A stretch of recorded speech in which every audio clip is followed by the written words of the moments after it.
All right, we're back. We're back. Hopefully this is gonna help a little bit. If it doesn't help and if it doesn't work and it still does the same thing, chat, I might have to just forget the idea of streaming today. It's a very real possibility.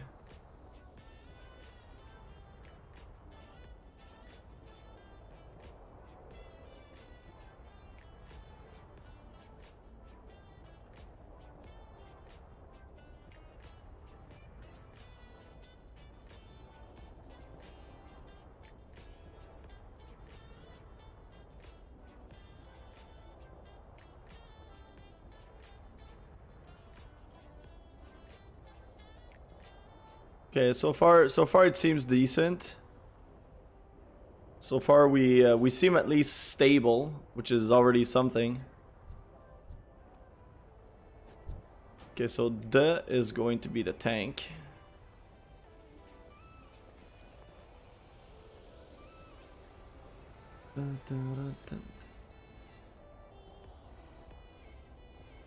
Shit, I forgot to do the bolts. Not the bolts, the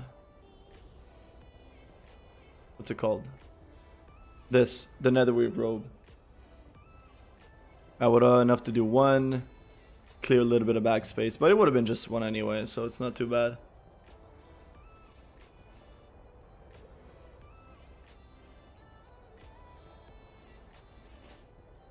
Oh wait, what trinket are we running? We're running Vengeance of the Halo of the RE and Odyssey's Chamber. Yeah, I think that's a good call because this just flat out increases my healing, which is good. But also it does have like an unused effect to reduce the mana cost, which is really nice. It's not like incredibly amazing, but it's still good.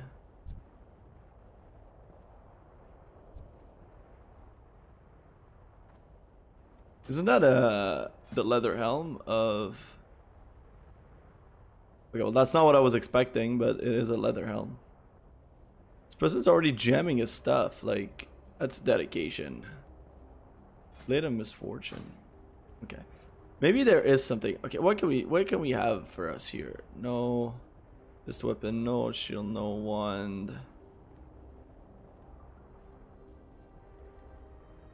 I mean, I could roll on it, to be honest. If the warlocks don't want them, I can roll them potentially for like, you know, like S-Priest later or something.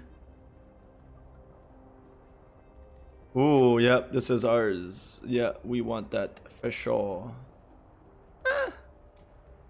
I mean, it's good, but it's not...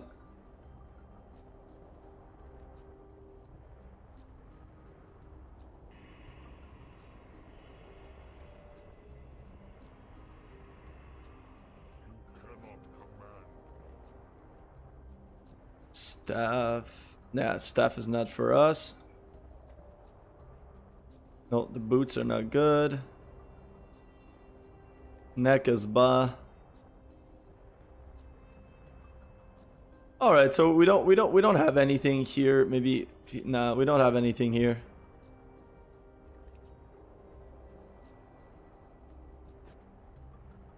How are other people's gear?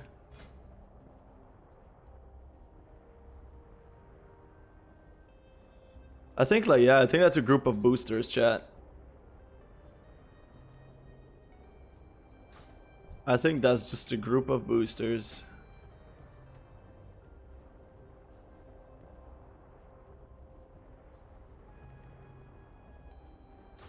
Yeah. All right, so I'm not gonna put my expectations too high as to the potential success of this group. While people are coming here, I'm just gonna go grab some cold water. Be right back.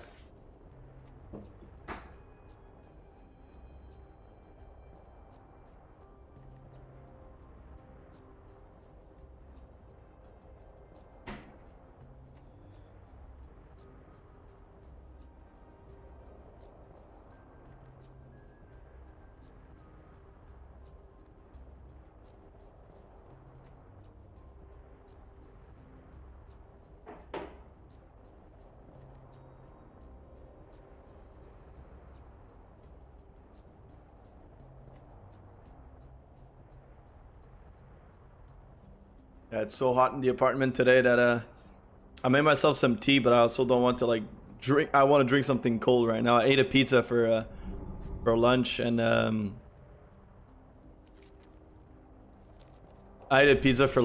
it kind of got me warm, you know.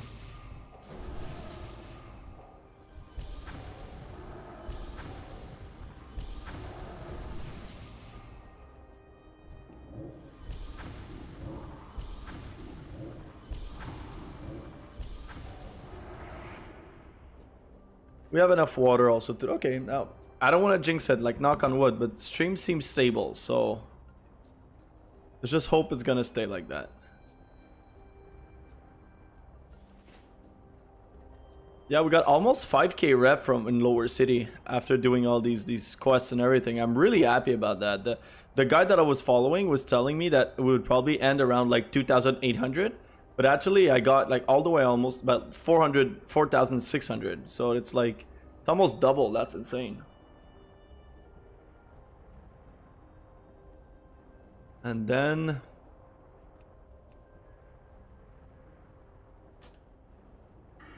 Then the tank left. Just DC'd, I guess. So now it's cool. We have this Holy Concentration, but we also have Spirit of Redemption.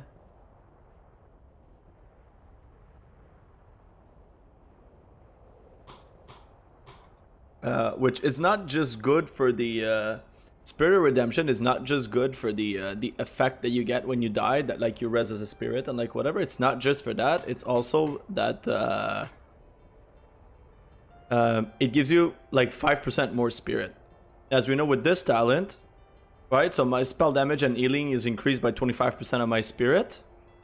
And the buff that I have with this, that increases my healing spell power and damage spell power by 10% of total spirit. Then it's like I have 35% more healing spell power due to my talents. So having 5% more spirit, increasing, getting as much spirit as possible is very valuable because it converts into bonus healing.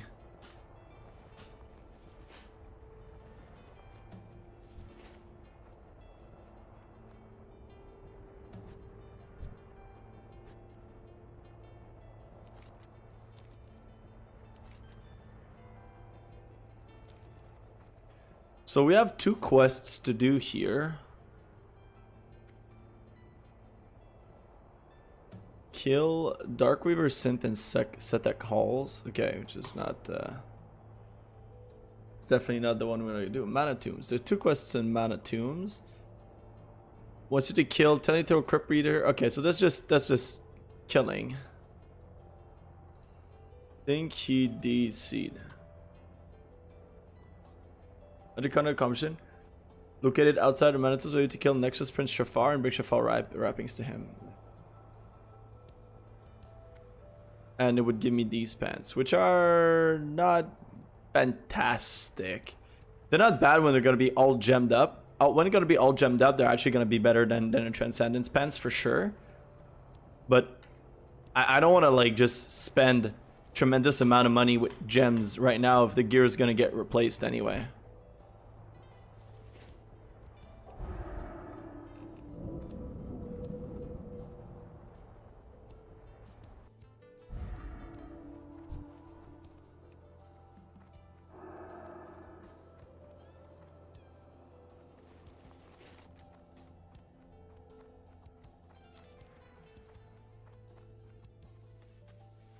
I don't know where's his body, but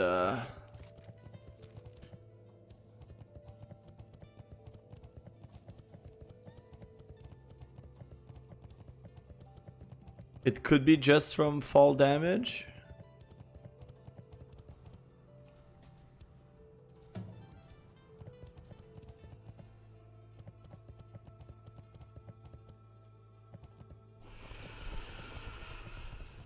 But it doesn't seem so.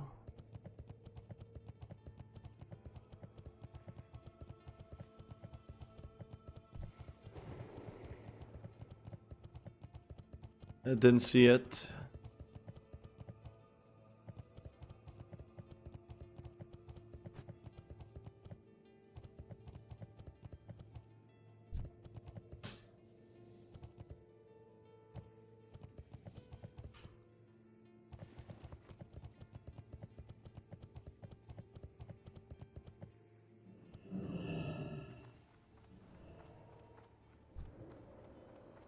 All right, chat. We're ready to rock and roll. Let's do this.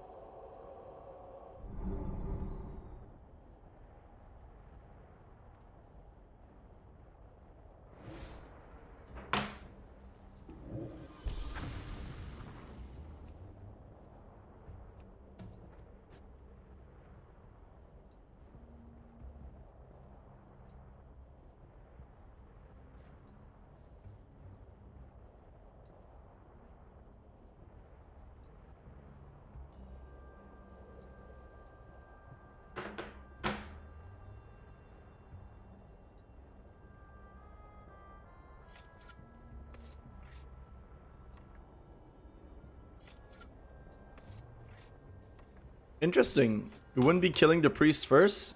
Alright.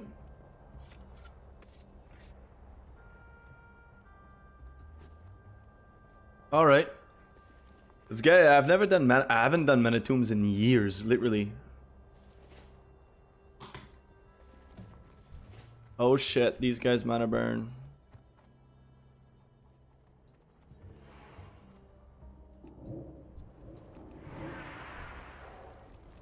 The way the ethereal moves is actually so cool.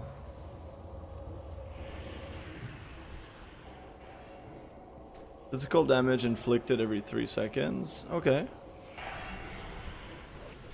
Cool, we got a free heal, so we're gonna be waiting to spend it on a greater heal if possible.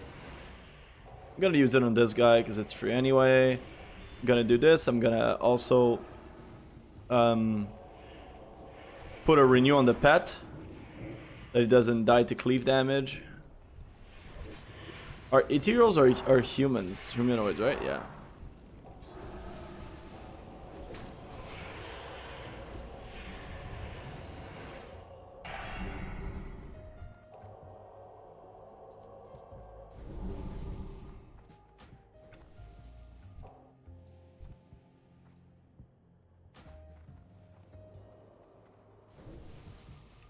What's the deal with Pip? Okay, he's destruction. Is he like not have a pet? Is that like a thing? Is it a kind of like the hunter thing? I think he might have just like sacrificed the pet or something.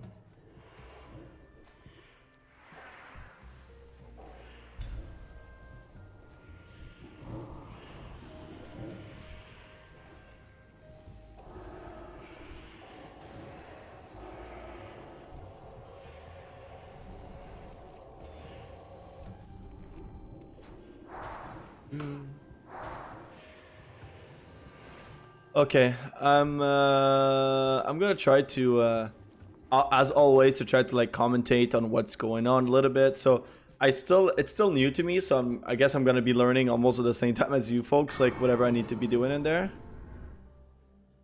Oh, thanks for the soul stone.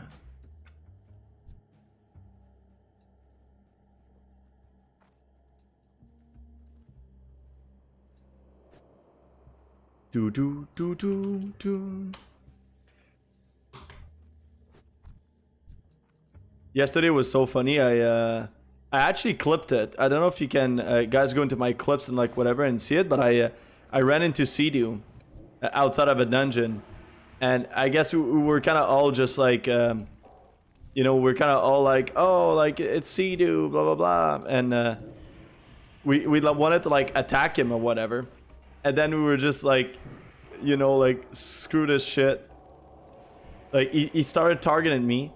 He targeted me, he started purging my shield and running towards me. And it's just like, you know, I've seen on his stream so many times, just like some clothies getting one shot, you know, by his Wind Fury procs and whatever. I'm just like, no way, no, I'm gonna get one shot by Sea-Doo today. And I just ran back into the dungeon. I was like, fuck this.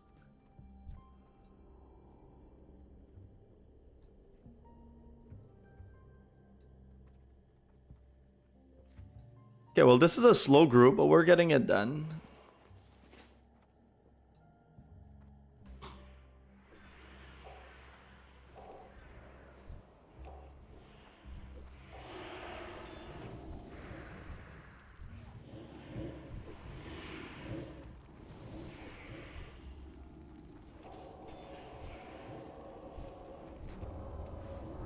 Tank's having a hard time getting aggro. I've heard that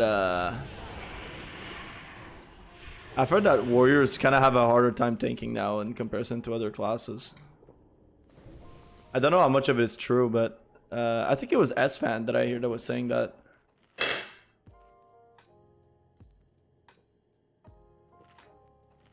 And from my experience, like, paladins are the best for threat. They just generate so much threat with like consecration and all that shit. So for me, they're definitely the better for threat, and for mitigation in general, I think that's definitely druids. They just have so much HP, so much everything. It's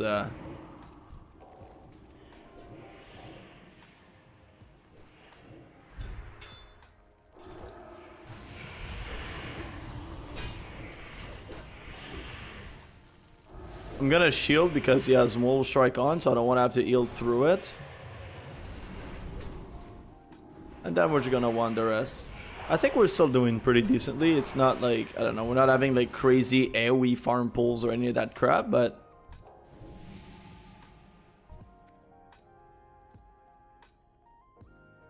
I think there's something rough about that boss.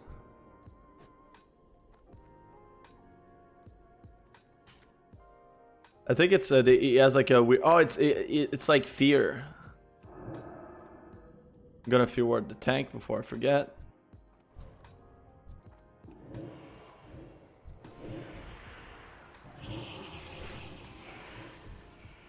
Okay, I'm gonna renew.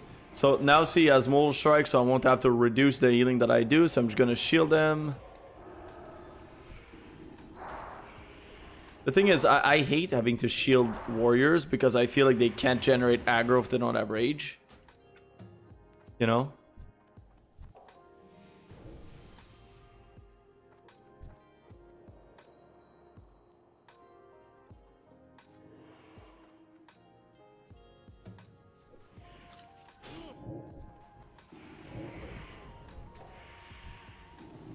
So basically, I'm just gonna keep renewing the tank. Renew the life tapping warlocks, and now that he has Mortal Strike on him, I'm gonna shield him. Easy peasy.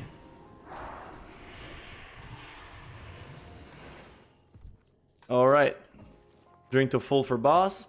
And I think, if I remember, I think the only mechanic that he has is, I think he has AoE fear.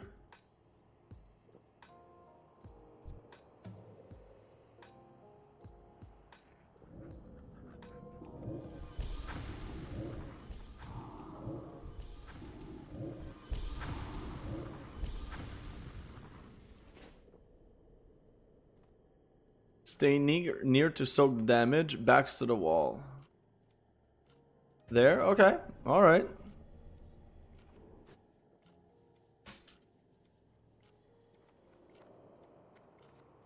I trust you, bro.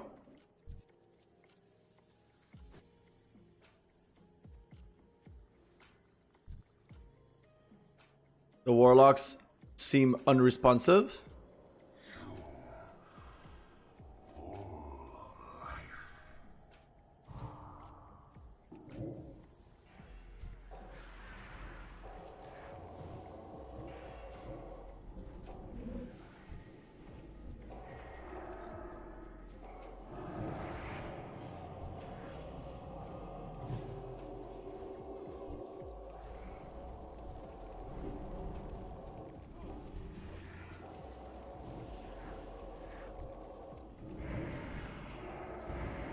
Alright, trying to just heal as much as possible, I guess.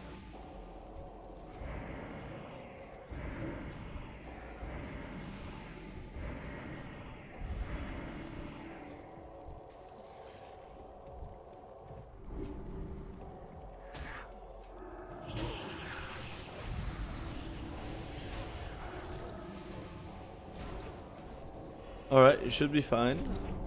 We should be fine.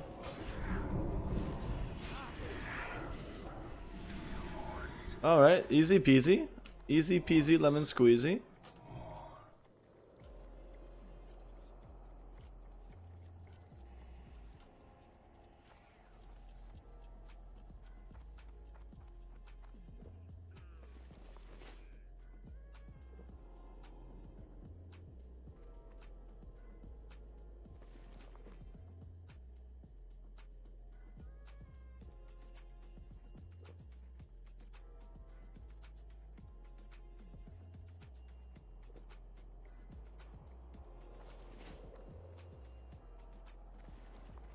Wow, fat roll, 96. Okay, this is gonna be a big pull. Should be okay though, hopefully we will.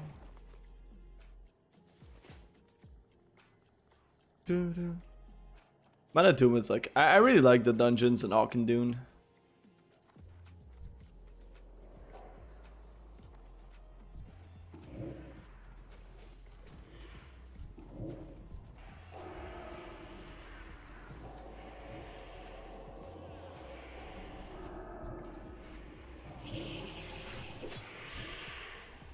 So what we did on this one is we just basically what we do is we just don't want to have to heal in we don't want to have to heal in Mortal Strike. So whenever there's Mortal Strike on, we just whenever there's Mortal Strike on, basically what we're gonna do is simply shield it, and it's gonna absorb a little bit of damage. That's gonna allow us to kind of like wait for the Mortal Strike to be done, and then we can heal.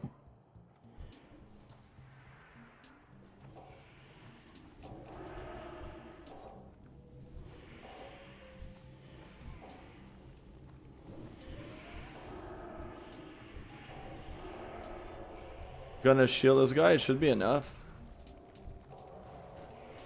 Now he's getting too much damage.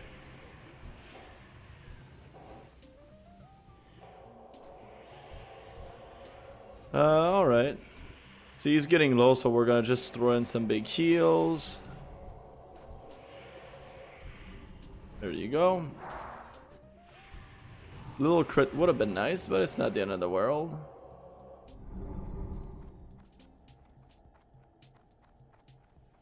I know that there are mobs in here that mana burn at some point, so let's just hope that we'll be able to deal with them efficiently.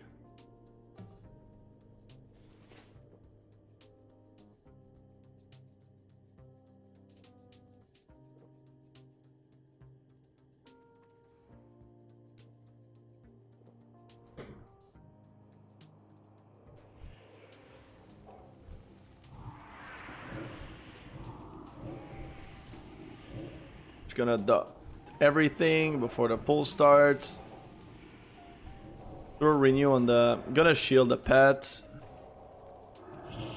preventing from dying. Renew the tank.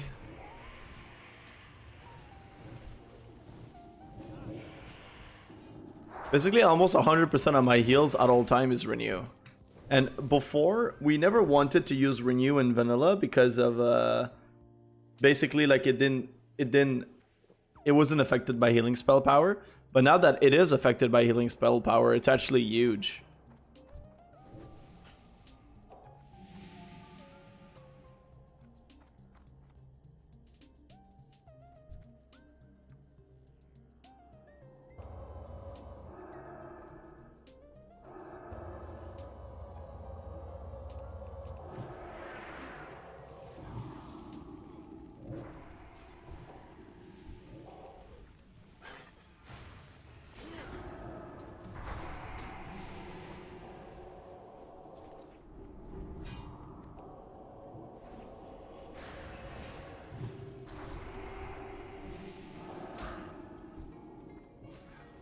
And they mana burn too. That's definitely fun.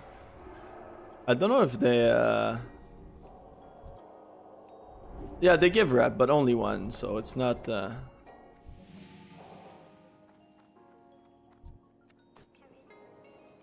Gonna drink when someone goes and loot that. I'm gonna roll just for shits and giggles.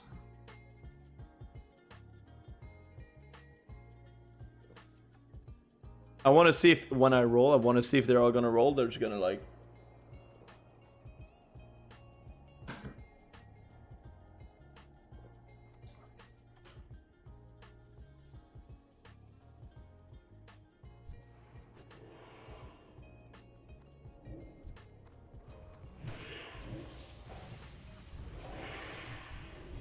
Okay, I think I'm gonna have to throw in some big heals on this guy.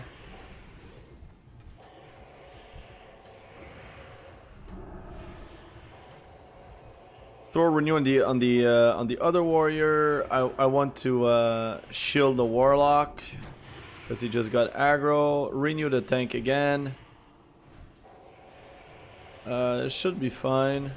I'm gonna throw in some big heals with all my cooldowns and everything.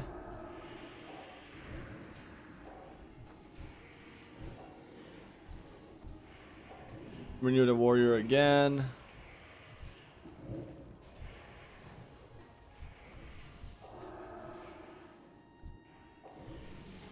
He's gonna life tap, so I'm gonna renew everyone. Yep, we're good. This is fine. The rest is basically easy peasy at this point.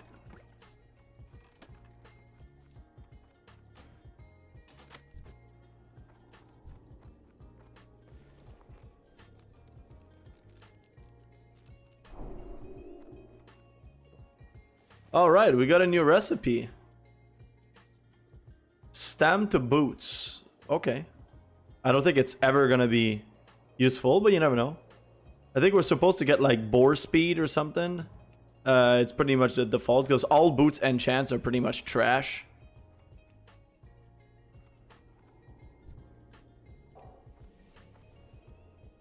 That was a bad call. Never renew at the beginning of a pull like this, chat, because then you're gonna pull aggro.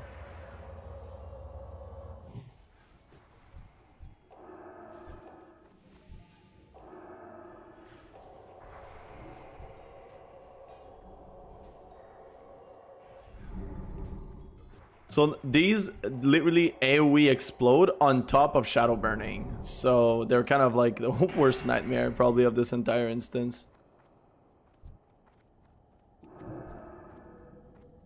I need to remember myself to keep fear word on the tank at all times, because I think there's a few mobs in here that fear. I know these guys do. The Nexus Terror.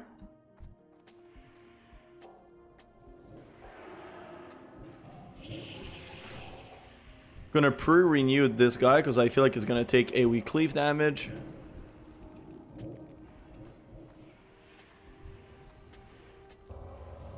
Gonna try to help with damage a little bit. If I can, I need to interrupt this. Good work. Awesome. That was smooth.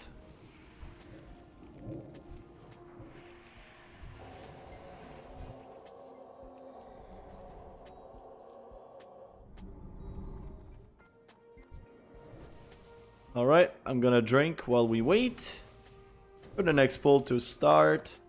We have one thing to DE, we're pretty happy about that.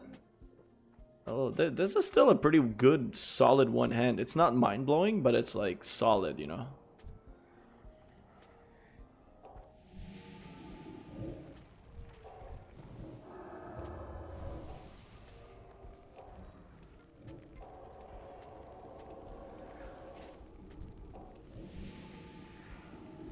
Yeah, that's my bad. I shielded the warrior for no reason. I thought that I saw a Mortal Strike effect, but I'm just stupid. It was our warrior having a Mortal Strike effect on the mob and not the mob on our warrior.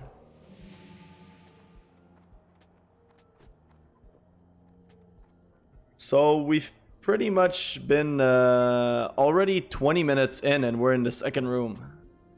Eee.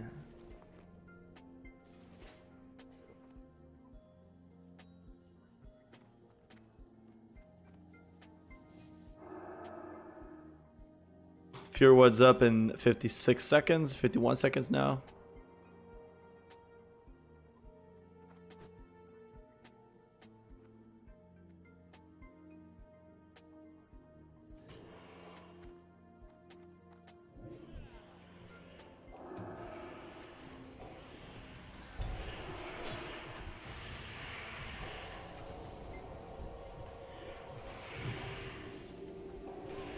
So these three at the bottoms are simply not getting healed by my AoEs at all. This really sucks.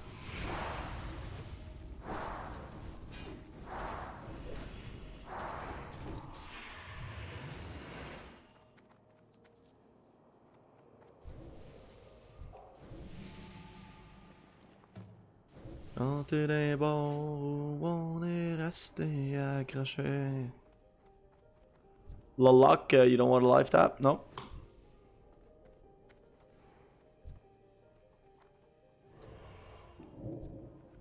I like the way this guy's pulled though. He's not like YOLO or anything. He's careful, making sure it's all okay, and I like that. I prefer tanks that are like that than tanks that are like YOLO all the time, and you know, like we take like a shit ton of risk and stuff.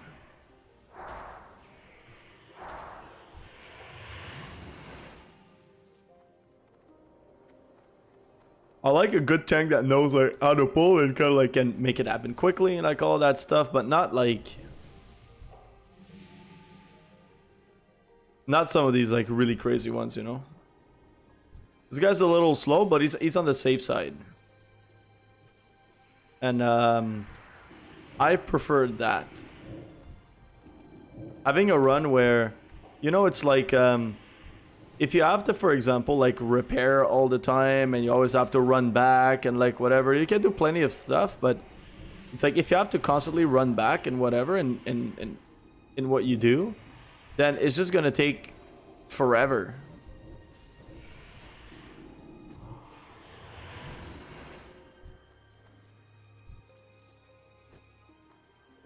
It's like slow and steady wins the race. Shit. I heard, oh my god, chat. I need to tell you what happened this morning.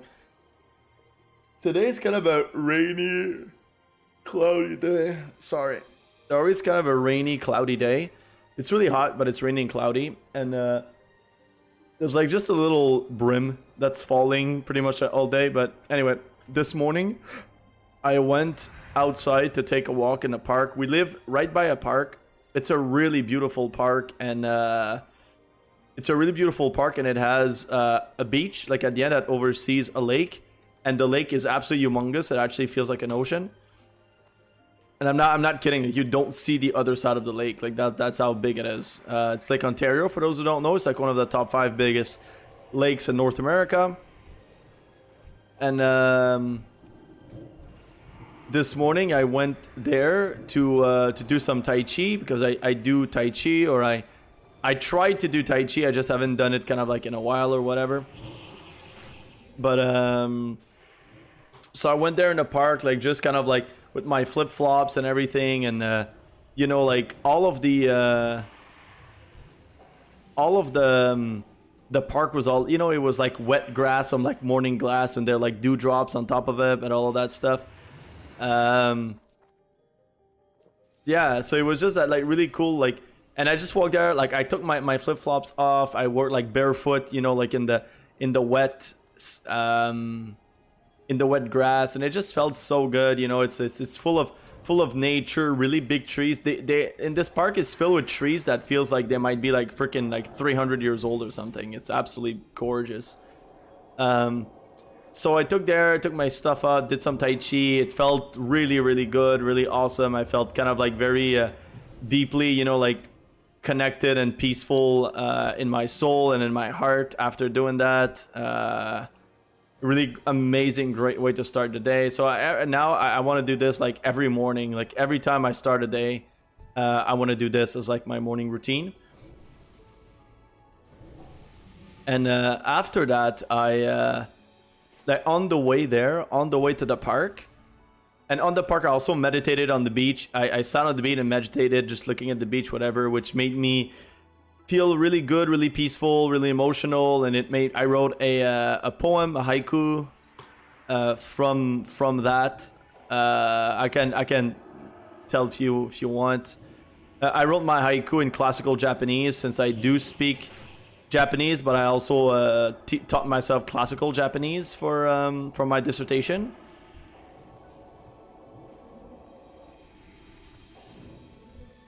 So I wrote all of my poetry when I do write stuff, which is not all the time, but when I have really good like moments like this morning, I like to write poetry out of it.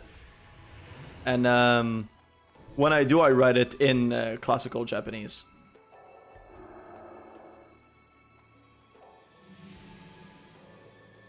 Anyway, on the way to this really beautiful, amazing, peaceful morning and everything, on the way to there, there was a bird that literally attacked me. It like ran at me. It dived at it. It like it tried to like grab my head like with its feet, you know. I was just there like doing a kind of like walking meditation to the beach and like just taking it very easy, very slow, very nice, whatever. And then I feel something, a really loud noise and something in my hair, and I'm just like, what the hell is that? And dude, it was that. It was just a bird that just wanted to freaking kill me or something.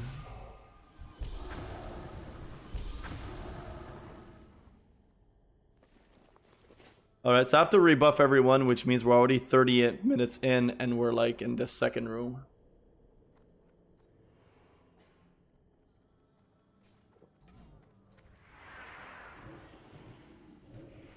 I don't know if the tank pulls, like, I always wait until I'm full mana to pull. And he doesn't need to, obviously. He should pull when I'm like, you know, about like 60% mana if I'm drinking.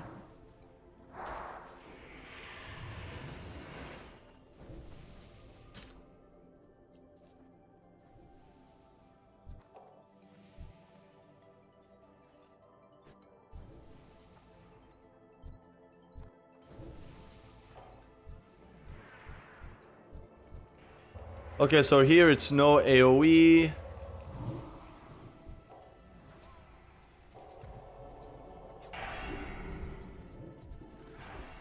That's okay, we don't mind that. We have free heals, let's go for it.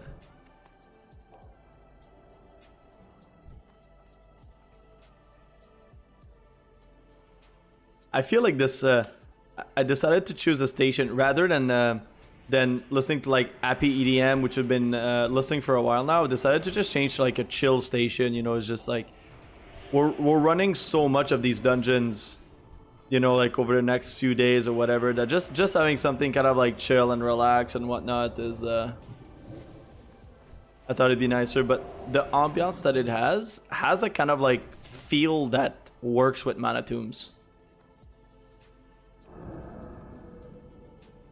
I don't know what it is about it, but it just does. What's my...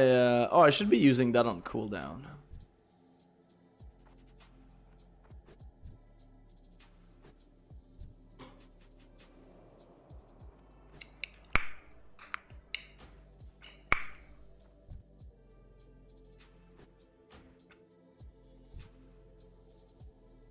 Yes, I'm ready. Just start.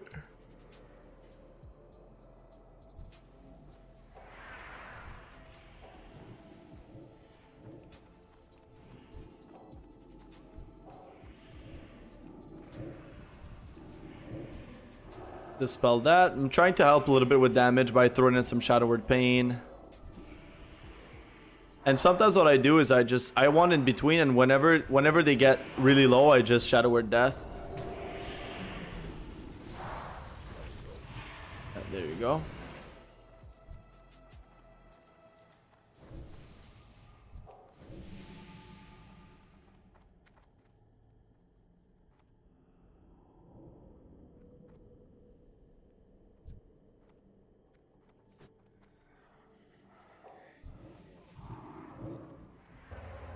Gonna try to burst as much as possible because this guy can be a pain.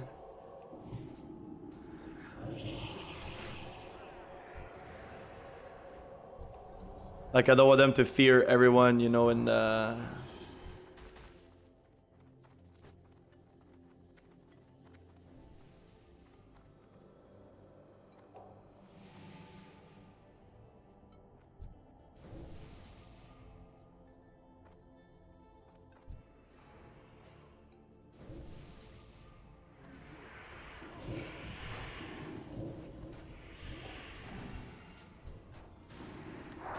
oh, yo, what's up? I'm kind of mind blown at the moment. Just looked at my account and my first achievement was in 2008. That's awesome. I was born in 2003, which means that I played this game when I was 5 or 6. Oh my god, this is so cool.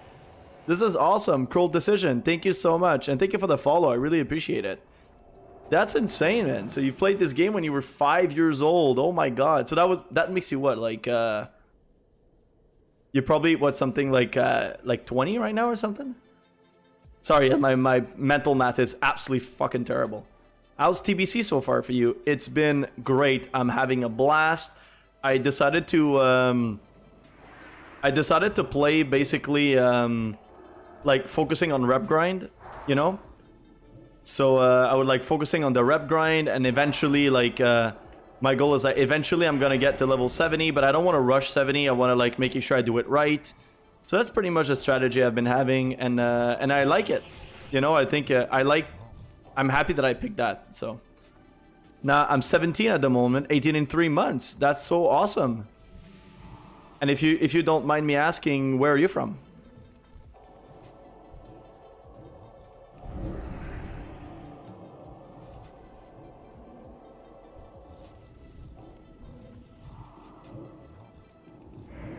So I'm curious. Do you remember anything from the game from when you played when you were 5? I just started TBC 3 days ago, level 37 rogue at the moment. Yeah, it does take a while, but don't worry, man. You'll get there. There's no rush. Take your time. Enjoy the process. There's a lot of the you know, like there's a lot of like people that play the game that they're called like classic NDs and stuff like that. It's like they, you know, they're really like, there's one way to do things, there's one way to play, making sure you go at a particular pace, you have to do it quick, you have to do it fast, blah blah blah. And it's just like, that's not how it is. Like a big part of the classic experience is actually the leveling. And if you just don't enjoy the leveling, and you know you're gonna burn yourself out. So take your time, go at your speed, and you know, all I really remember was my dad carrying me with a recruiter friend. That's great. These are great memories. These are great memories.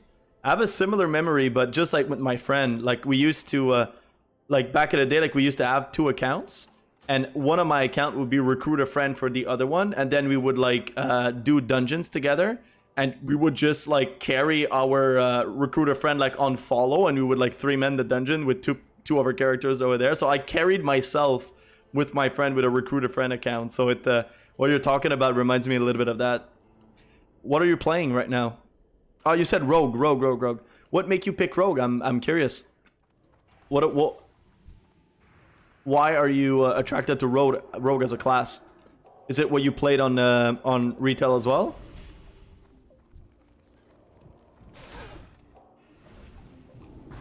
Let's just kill this one and let's be done with it. All right, easy peasy. Ready?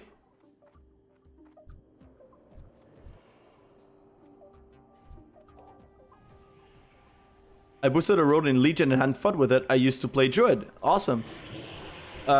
Which spec of a Druid were you playing? Were you playing Healer? Were you playing Feral?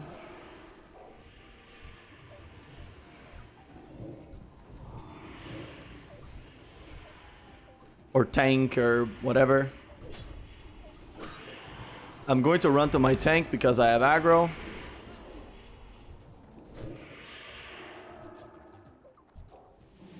Life tap my Warlock so that he can... I'm gonna shield my Warlock. I don't want him to get in any more trouble. I'm trying to just be really mana efficient with my heals in general, so I don't want to like overheal. I'm not... like, there's no point in having all of your targets being topped at all times. You're just gonna waste mana doing so. So when they're low, I just like to throw in a Renew, and if they get too low, I just shield them up, and I let Renew do its work.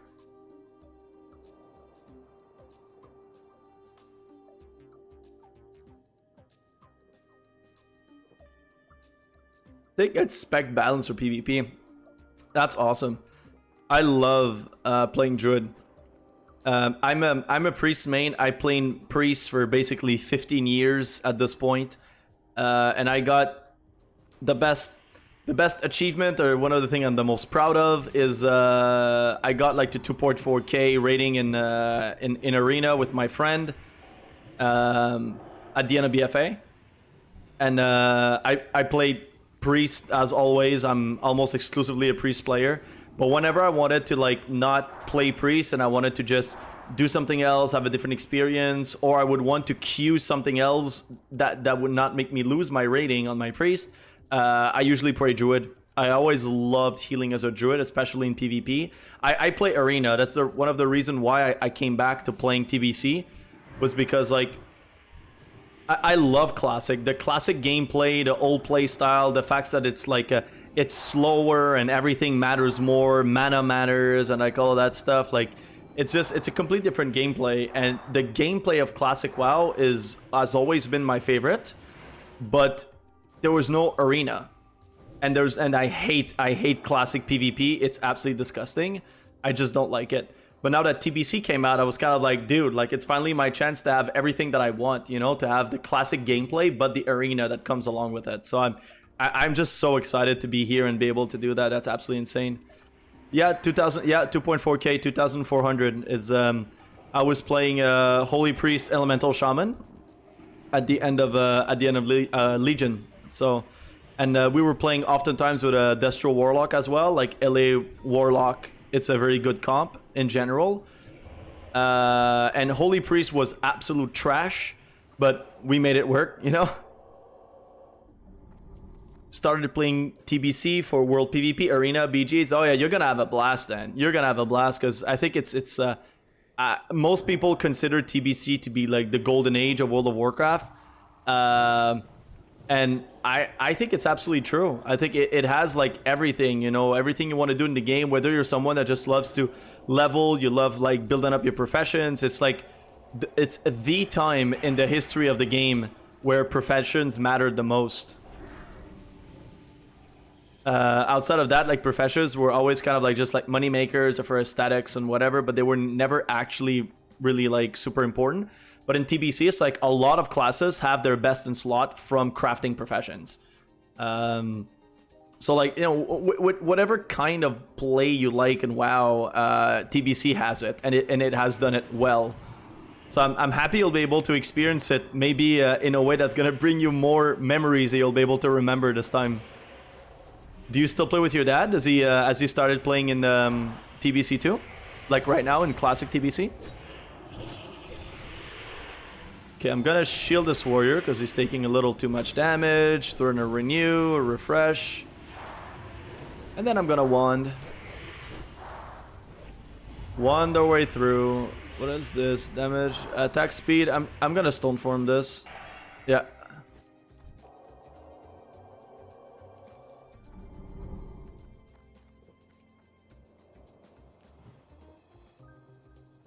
No, he's too busy with work. Yeah, he quit at the end of Wrath of the Lich King. Yeah, that's what most people that I know, and like the game kind of like started spiraling down after Wrath of the Lich King. Wrath of the Lich King is just like one of the most memorable expansion for so many people. So I'm not surprised to hear that your dad stopped playing after that. And what about you? Like, and obviously I love asking questions about people. I love getting to know, you know, people in general, not just viewers on stream, but in life in general. I always just love to hear people's stories. But if I ask a question that you feel is out of place, that you don't feel comfortable to answer, whatever, you're more than welcome to not answer it. Please don't feel obligated to answer anything I ask you. But for you right now, what are you doing outside of WoW? Are you still at school? Are you working? Are you traveling? Are you what are you up to?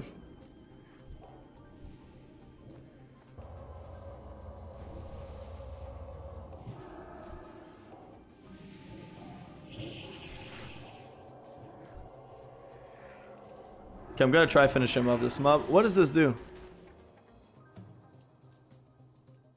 Okay, it's just a massive dot. Okay. There's a chest there, but it's locked. That's one thing I like about Dwarf is like you just run dungeons, whatever, and you just allow your racial to play and then you just see all of the chests popping up everywhere.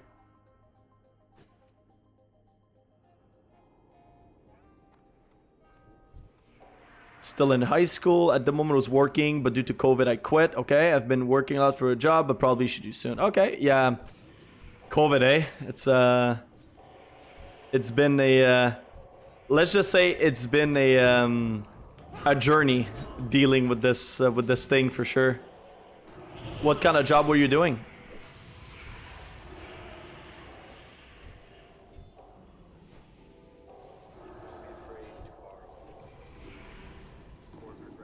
And again, keep in mind, like, if you're not comfortable answering anything, you don't have to. Okay, I don't want my viewers to come in here and feel pressured to answer anything I ask. I was just talking at Walmart. Yeah, these are good job, man. These are a good job for, like, if you're like a student and you're looking for a gig, like just like on the side, whatever. Yeah, you get good pay. Exactly, like it pays pretty good. You get good pay, but normally they try to kind of have. I don't know how your store was specifically and how your store manager was. But normally they put a lot of emphasis on kind of like fostering a good environment. There's like many different benefits. And even if you don't know, like even if you, like, I don't know what are your plans, if you plan to go to like university or something or like whatever. But sometimes it's like if you want to continue doing like, part-time work or something like that, or even full-time after your high school, like, it's like, sorry, I'm kind of losing my train of thought. There's a lot of growth possible in the company, and they encourage people to grow from within. So it's a very good place to start, and it's a place that you can actually, if you decide to stay there, you can able to stay there for a long time and do something very decent.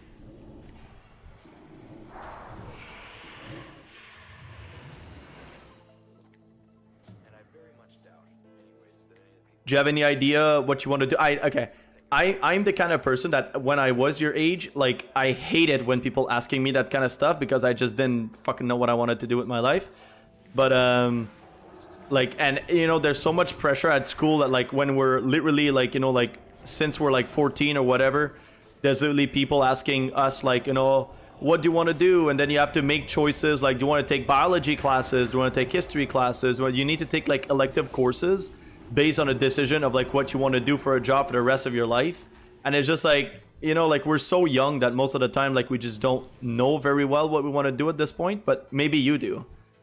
So like, are you the kind of person that knows what you want to do? Are you more kind of like still wondering? Do you have an idea?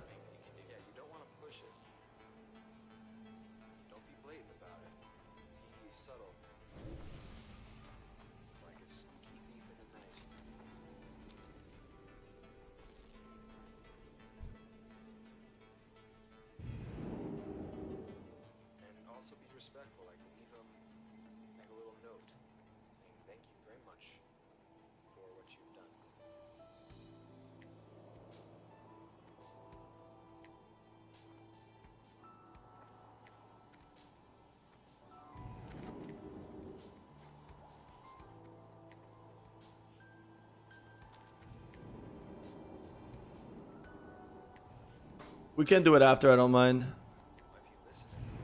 At the end of the run. Yeah, sounds good.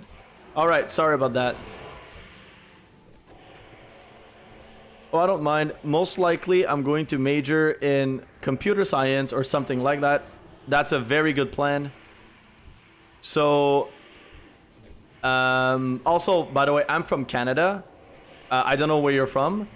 I assume most people that I assume tend to be like from the US or whatever, so I might be assuming that you are. But when you say you're gonna major in computer science, I'm understanding that you'll be going to university, and in university you're going to choose computer science as your field. Is that what you're talking about, or is it an option in high school that you can choose computer science and then graduate with something that allows you to work in a computer like place right out of high school? How does it work? Educate me.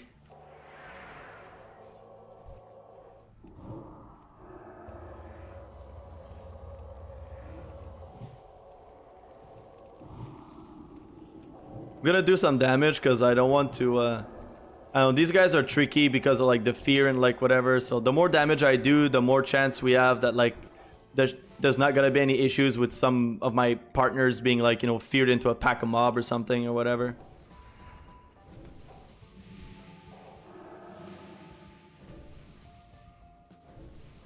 And obviously, as a healer, always try to renew your warlocks after each pull so that they can life tap freely.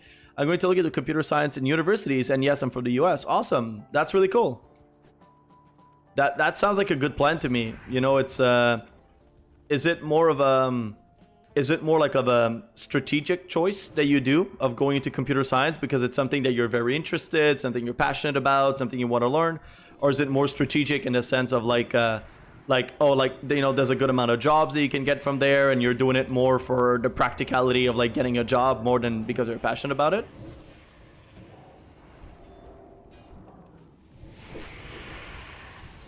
What is the reason for choosing programming computer science?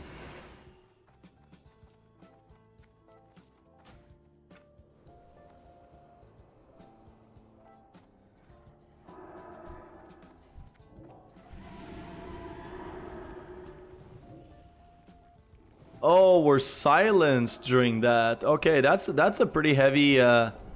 It's not just a heavy dot, we actually get silenced too. That's kind of insane.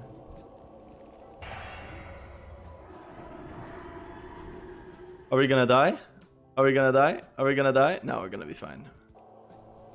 I think it's more of a passionate thing. I kind of have no other interest in things beside computers as a major, I guess. Yep. I think from my own experience at university, I can tell you that in my mind, like, I would have never made it all the way to where I am here. Like, if you didn't know, like, I'm doing my PhD right now. So I'm like, you know, literally at the however you want to call this, like the last or the highest level or whatever education. I'm 2 years away from finishing my PhD, and I would have never been able to make it if I didn't study something that I was passionate about. If I would have made a choice, like a rational, logical choice of studying something just for the sake of it because it gives me jobs or like whatever, if it was that, I would have literally like probably quit after like my second semester or something, whatever. Like I'm the kind of person, I need to be passionate about what I do in order to like enjoy doing it and want to dedicate myself to it. So in my mind, I would always recommend to anyone that goes to university to do what you're passionate about. If you do what you're passionate about, it's gonna be super easy for you to put in the work, to, you know, to get good grades, to do the things you got to do for, like, I don't know if you have to like network or go to events or blah blah blah, like to help you set up for your future and a job. Like, all of this is going to come super easily to you if you do something that you're passionate about.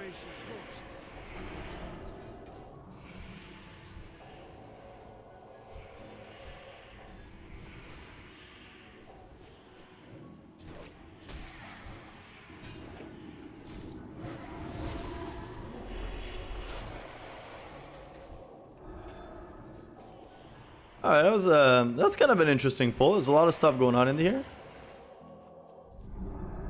All right, let me just mana up to full.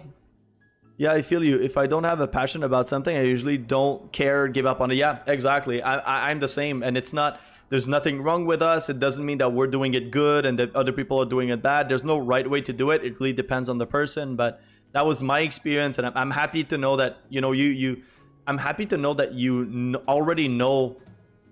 You know, you already know what you're passionate about and what you want to do and what you want to go into. It's that's already something. You know, there's a lot of people that are not necessarily as like, they don't know themselves well enough, you know, in early in their lives to be able to literally say like, this is what I want to do, this is what I'm passionate about or something. So it's really cool that you have that. Some people discover that passion when they're you know, like 30 or something, you know.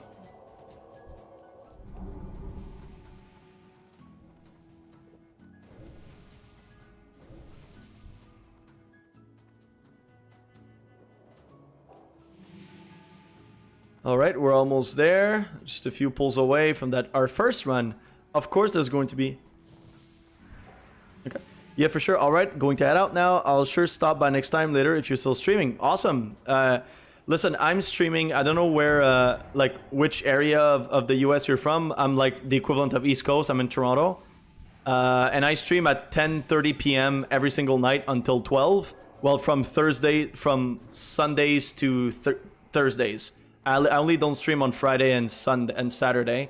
You can check me out on Twitter at Fugeki22 on Twitter. I never use Twitter. The only thing I update is whenever I stream, if I decide to stream outside of schedule like I did today. But today I'm going to be streaming all day. So whenever you want to pop by, please. And thank you so much for the follow. It means a lot. It's actually really helpful when people come in and follow. And I have loved having a little chat with you. And I'm hoping to be able to have more, man. Have a good day.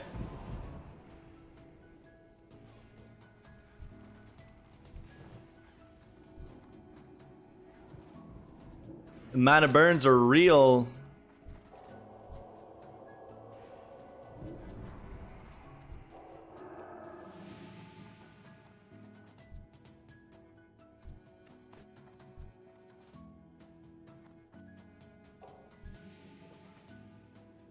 Oh, actually, good timing. The moment that he left.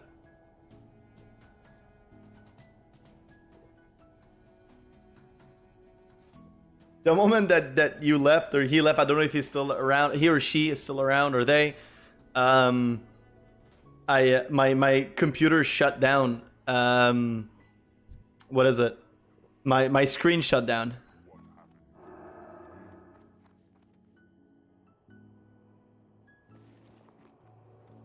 So it will have taken about. Gotcha. It would have taken about an hour to do that entire run.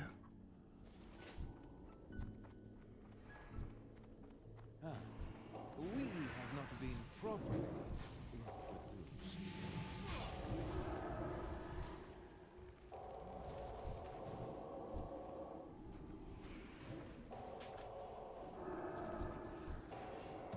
I have such fascinating things to show you.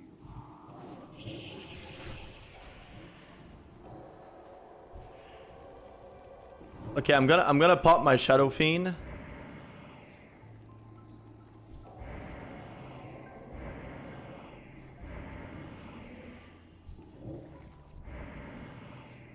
So I want to get as much mana as possible.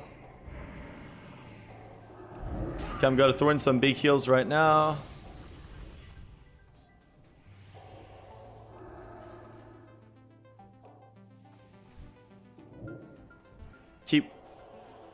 Keep Shadow Word and Pain on the Warlock.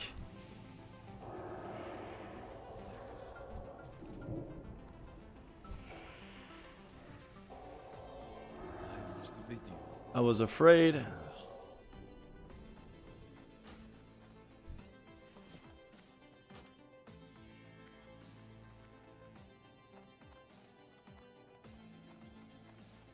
All right, all right. That was a smooth run. That was a smooth run.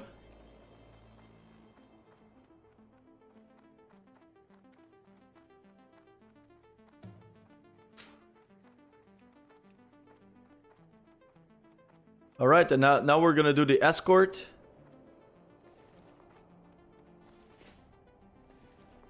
How much did?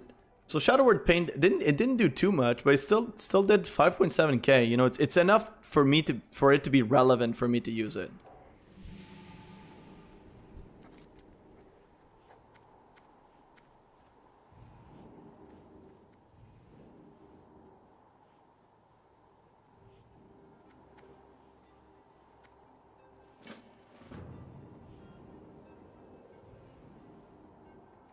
You know what would suck? If they tell me like, oh yeah, let's do it, and then I start it, and then they just literally, everyone just run away.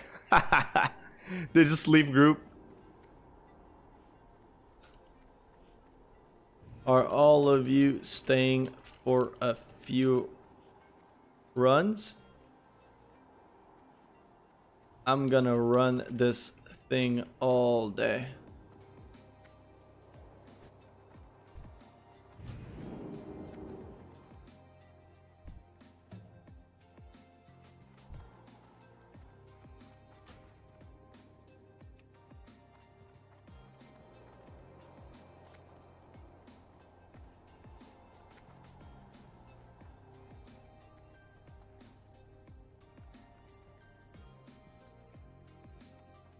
Oh, I need to switch. This is not this is consortium.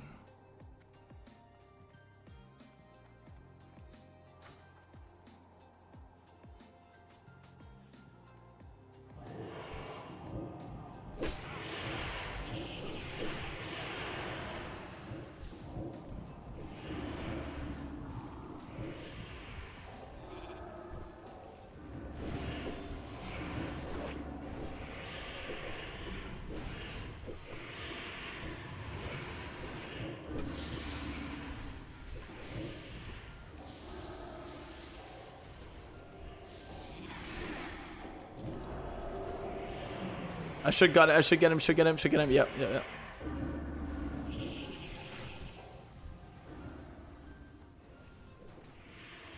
I'm gonna mana pot.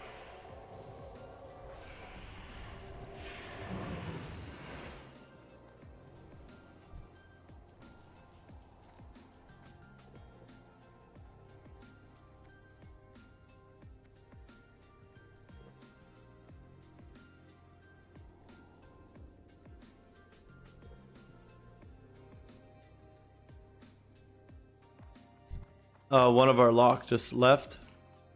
All right. To be expected, I guess.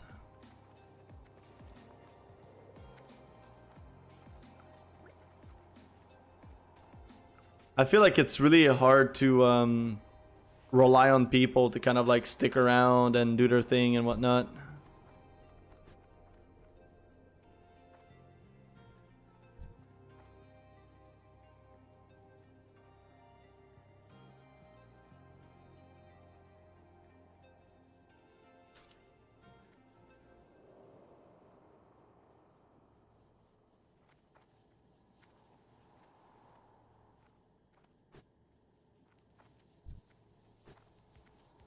I think he's activating these little circle things, I think. I didn't get one loot to disenchant the entire run.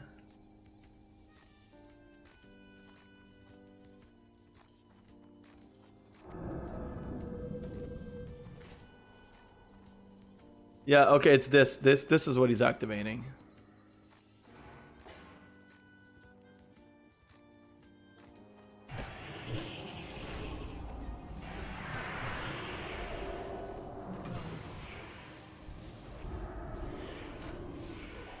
I'm gonna prepare to heal in between immortal strikes.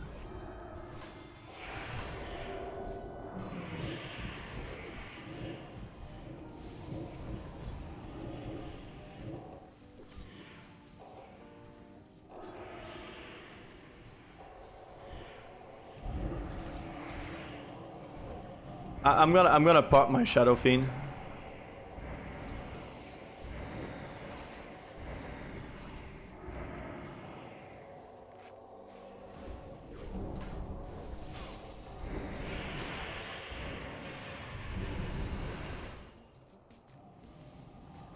Woo! All right, that was not an easy pull by any means.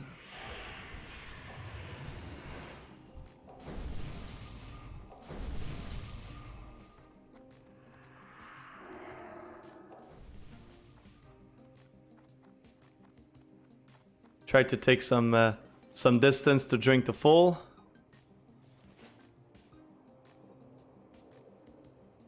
Because I feel like it's gonna go here and probably all the way there. I don't know if it's... Oh yeah, it's at the end of the other room when there was all these little mana fiends. I think that this is where there was one.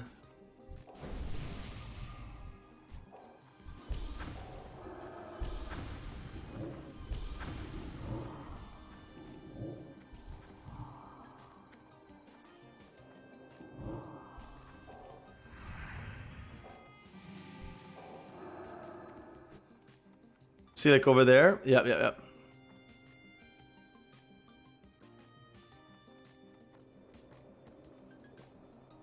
Oh, and there is this guy that we haven't killed. Which is also going to give us a little more rep. I don't know if I managed to get... I don't know if I managed to get some consortium rep, like, what's it called? Like,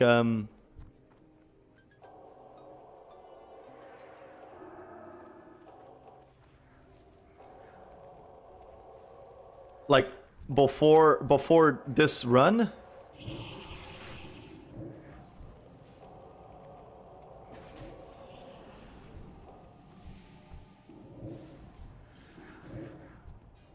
We should be fine.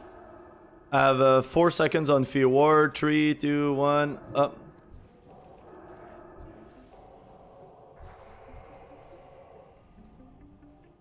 Okay, I'm gonna help on damage a little bit.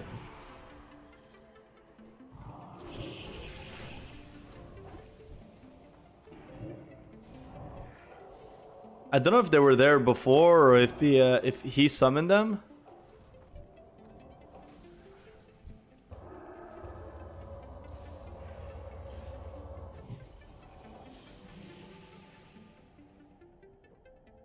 No, he's not. Okay, so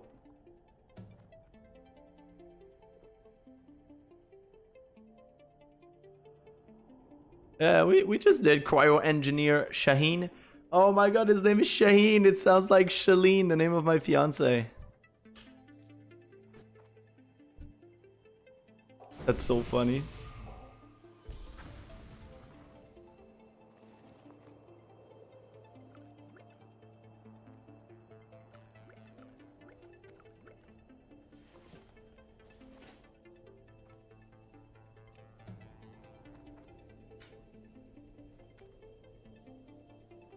All right.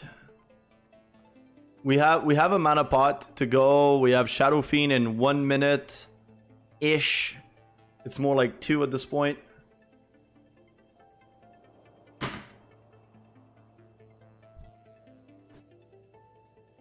Oh, is he not gonna summon anything?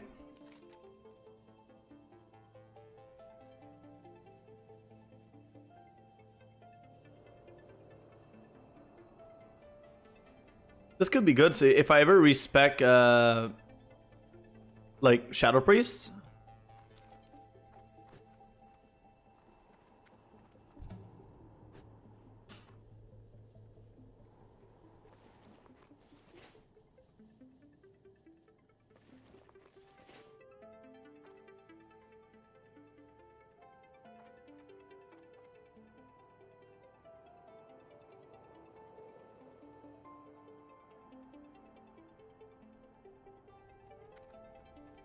Sorry, just I saw a notification or something on Twitch. Want to make sure everything was okay. Oh, I'm actually relieved that the stream seems to have stabilized after resetting it 2 times. You know, I really hope I don't have to do that literally all the time, but there seems to be a pattern of when I'm in a dungeon and I reset it, it's not too bad, but if I'm out in the outside world, then it doesn't work or something.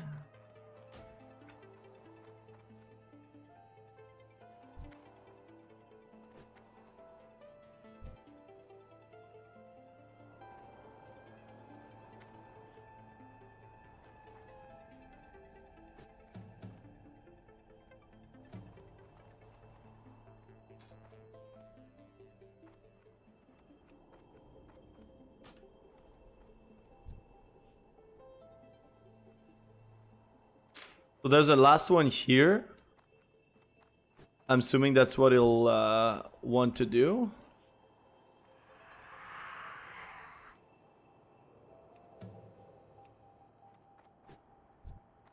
Oh, okay. Shadow Lord Xeraxis. It's kind of badass. Oh, this color scheme is really badass on these guys. I don't think I've ever seen it before.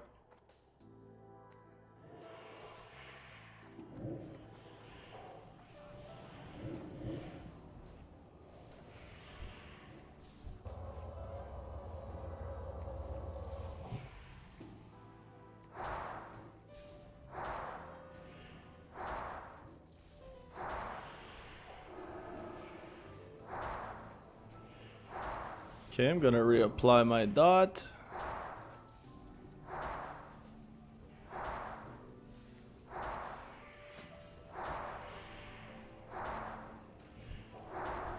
Reapply my hot, reapply my dot.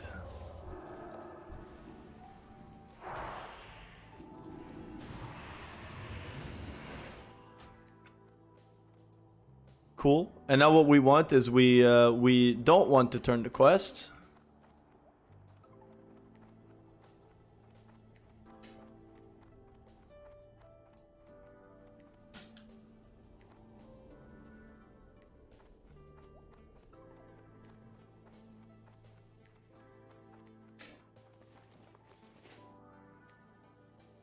I think we turned them here, both of them, right? Yeah. Yeah, but we don't turn them until we're at the end of the line. I have a rogue. No, he's not. He's not online anymore. Silent is not online, right? Yeah, he left.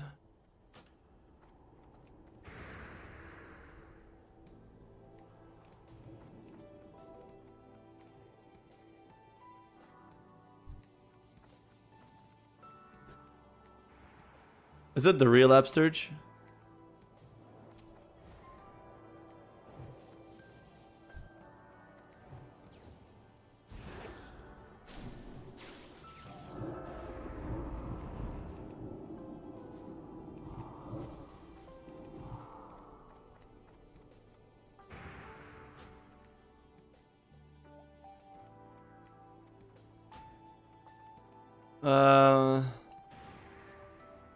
These guys, should I try? I'll try to get in another group.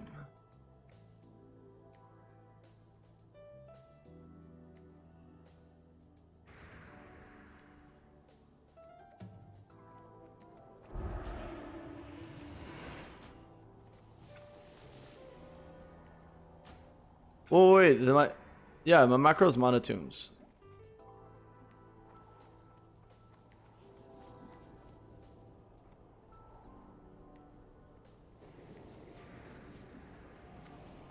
Okay, we don't have anything to sell. We don't have to clear our bag. Destro Warlock. I'm looking for a group, not to make one.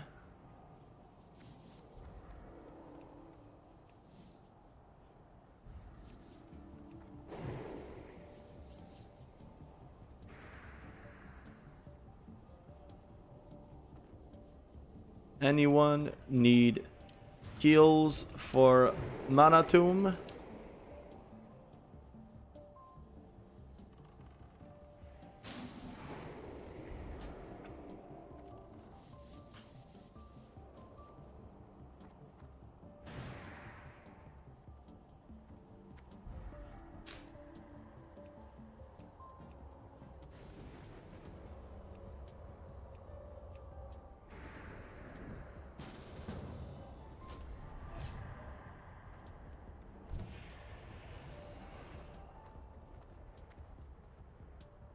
Hello.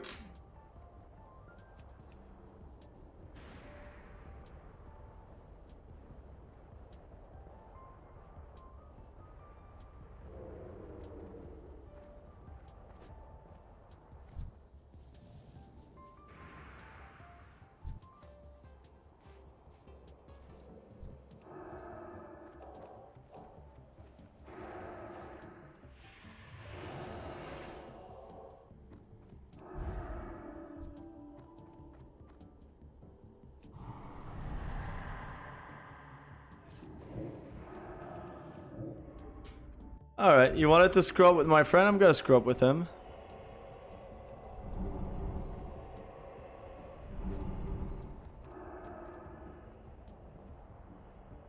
Forgot to reset.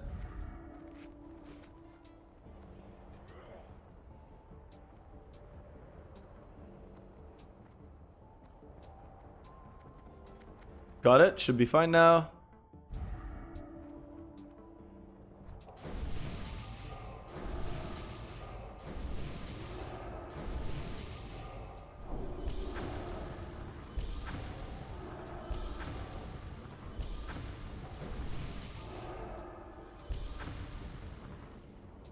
Alright, this should be a fun group. This should be a fun group because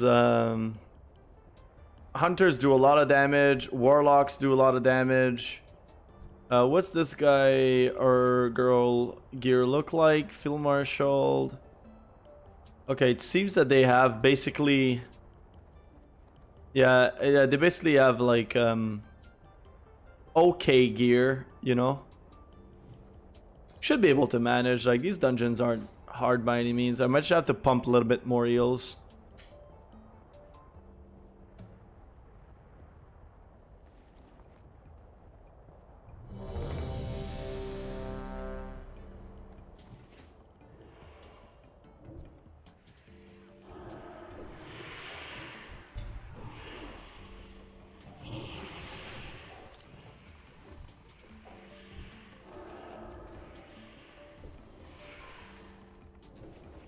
I don't like when the tank is at the bottom of this.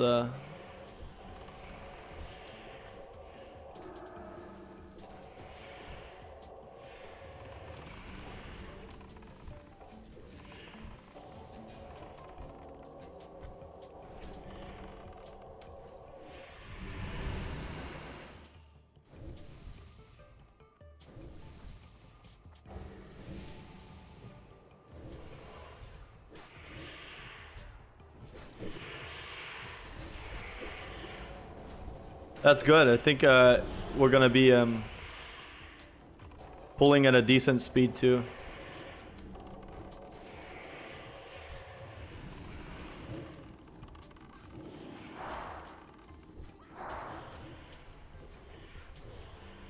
Oh, hello there, a fellow guildie.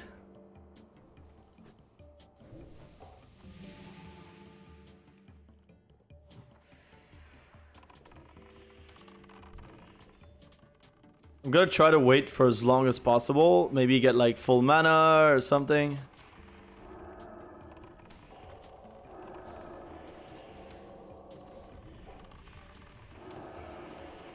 Got heal right when the MS was done.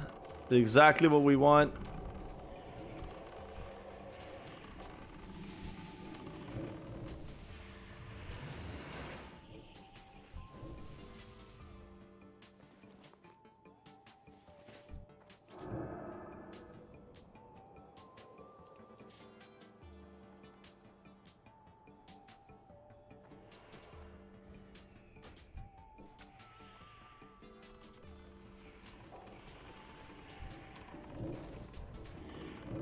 Okay, we're gonna dot everyone because we can afford it.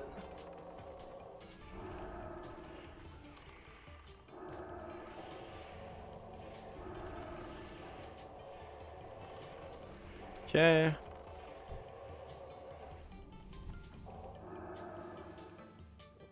Let's drink. Yeah.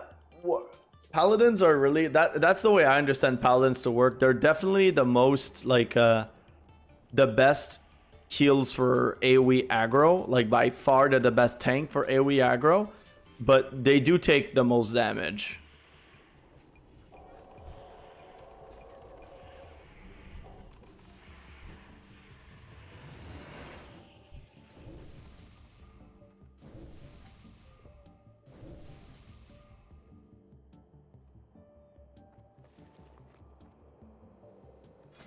Okay, while he's drinking, I'm just gonna make a bolt as I can. What is the next step for me? So it's still there. I still need this. It's moving slow. Profession stuff is moving slower than I would have hoped, but it's okay.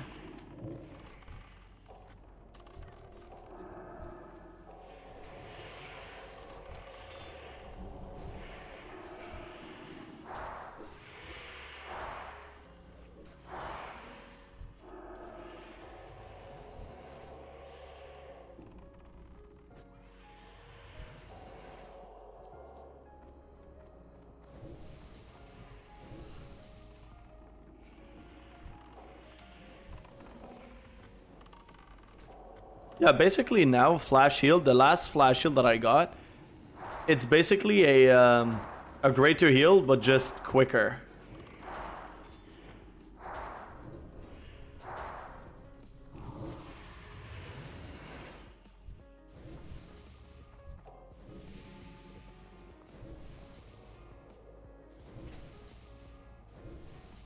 So in between pulls or whatever, if I wanted to throw heals to heal someone, I should just go with greater heal.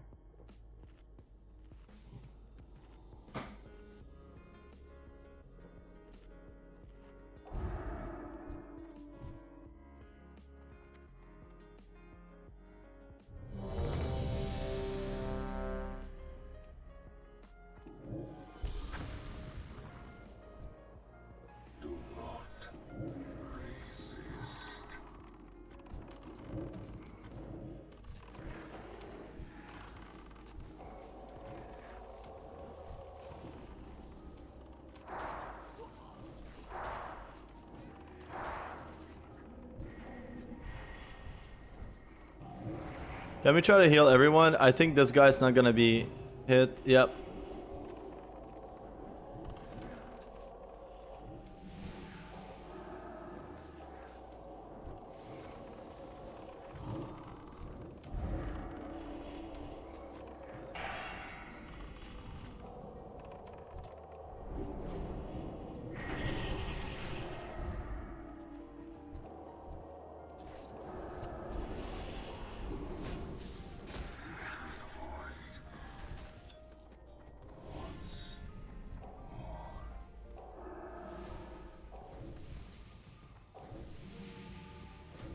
All right. That was kind of smooth. So he has a reflect magic. That's basically his big thing.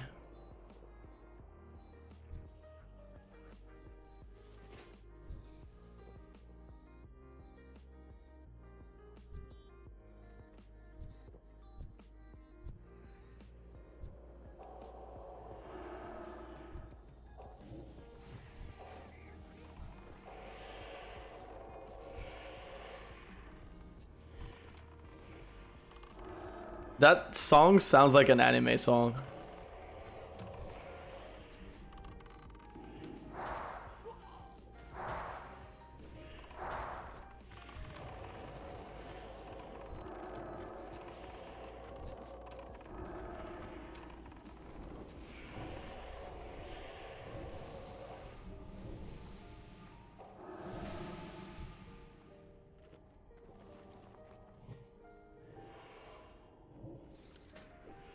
Alright, new stuff for D. We're happy about that. Last time we literally did get 0 loots to disenchant the last run. So having some now actually is already better, you know? Gonna throw it on the Warlock because he obviously has aggro. Do the same thing on... yeah. Gonna shield this guy. Sorry dude, I can't heal both of you at the same time. Tank Prio.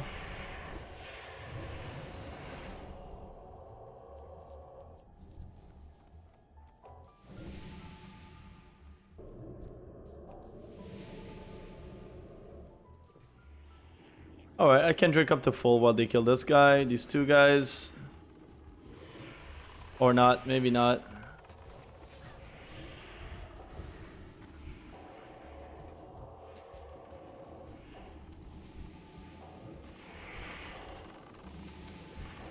Trying to throw renew on pets from time to time.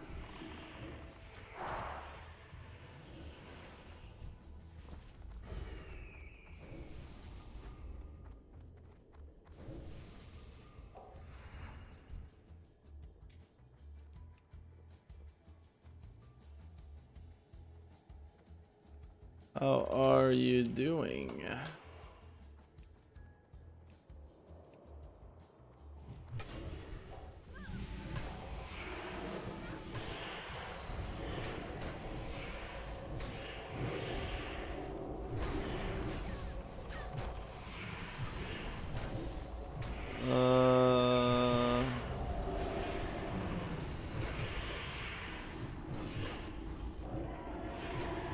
Definitely trying to finish this dude as fast as possible.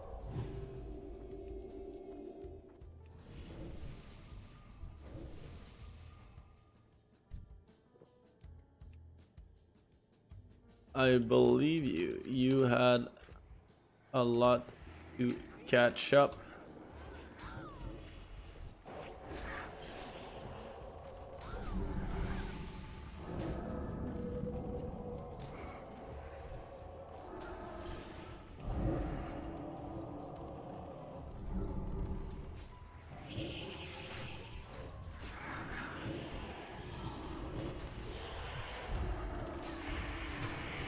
Yeah, it's like you never want to tank these guys in the same room because of fear.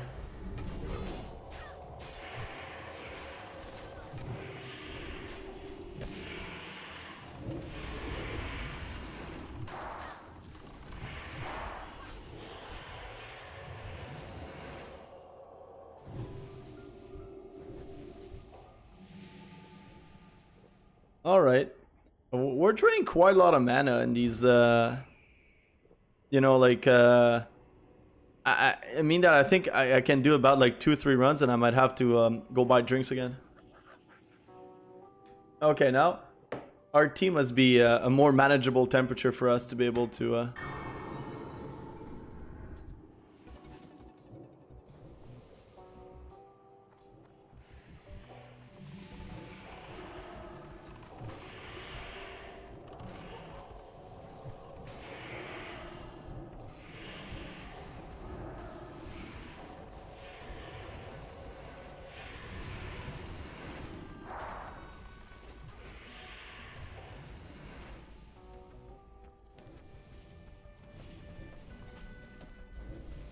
Woo! Another loot for this enchant.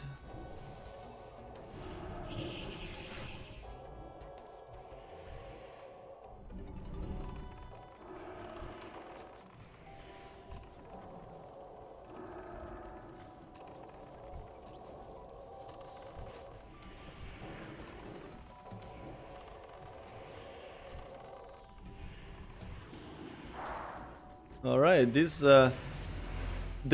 group is definitely smoother than the last one. That's for sure. Instead of drinking all the time, I should just be using my Shadow Fiend, to be honest. I just don't know exactly when or how to use it.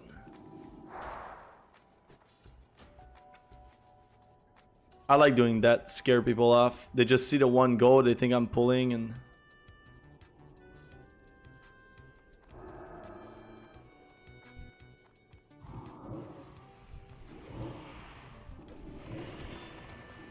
Okay, I have the time to dot everything, so I'm gonna do it. Starting to... Dispel is pretty much always a priority. Gonna shield this guy. What he does is Hellfire spell. Try to help mitigate the damage as much as possible. Oops.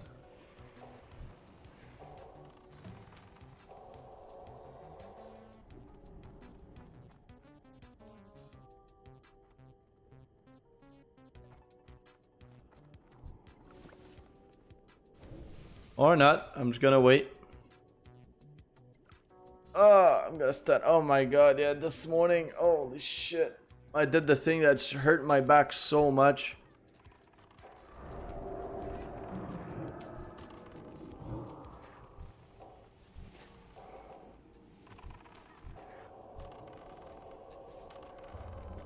Basically, there was a bird that charged me. I'm not even kidding. What happened is there was a bird that charged me.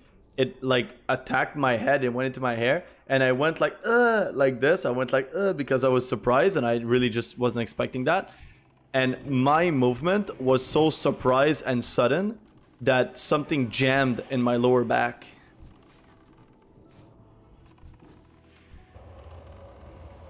That's so sad. That's when you know you're old, chat. That's how you know you're old.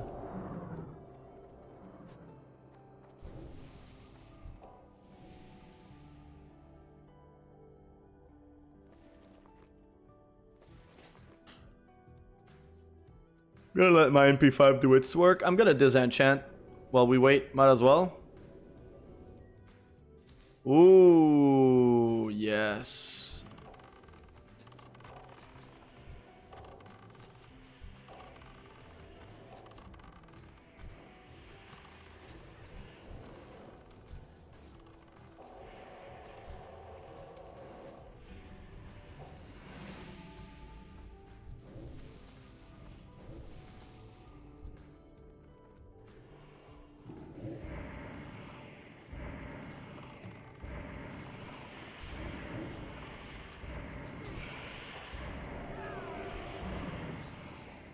Yeah, the sound that you hear is my Shadow Fiend attacking.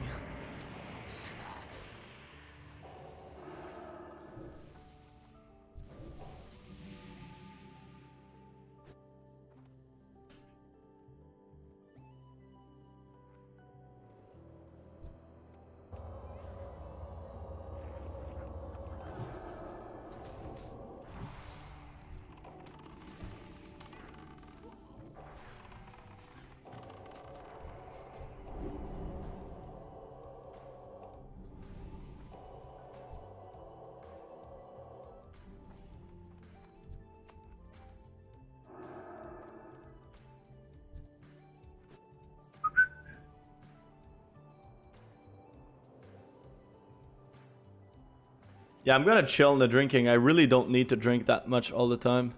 If anything, I can just like pot and whatnot. Another arcane dust. I'm kind of getting tired of getting arcane dust all the time. You know, it's getting redundant.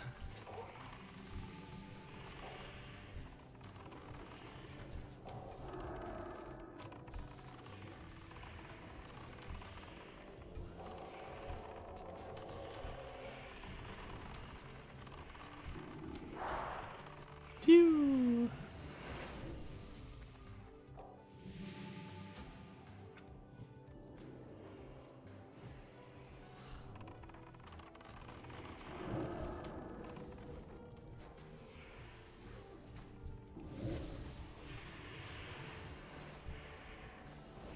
I basically don't have to heal on these pulls.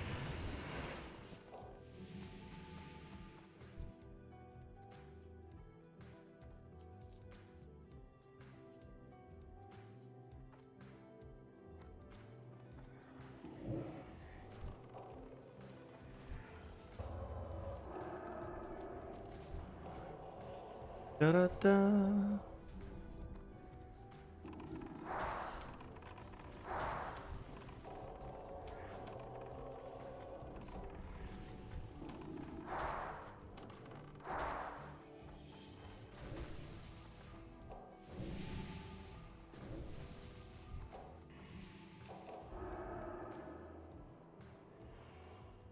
Why can't I drink? I did this way specifically so I can drink, and for some reason it didn't allow me to.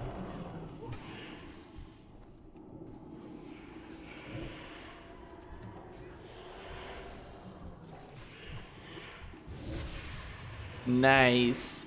See that huge Shadow of Death. I know I keep saying it all the time, every single stream, but Shadow of Death is like by far one of my favorite ability in all of Classic WoW. It's so cool to press, the sound effect, the actual effect, the you know, just I love it.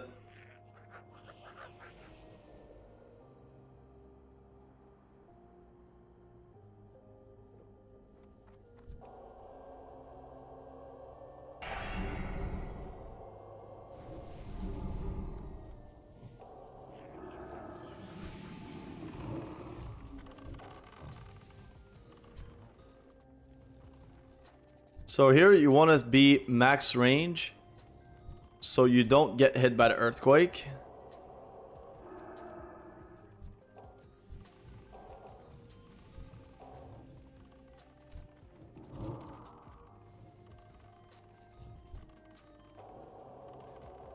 So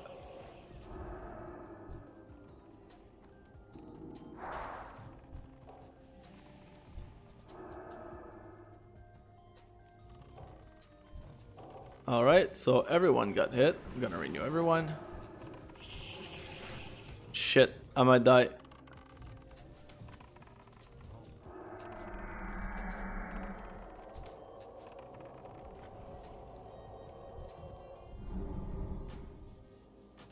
Alright. Oh yeah, we get to collect these shards now.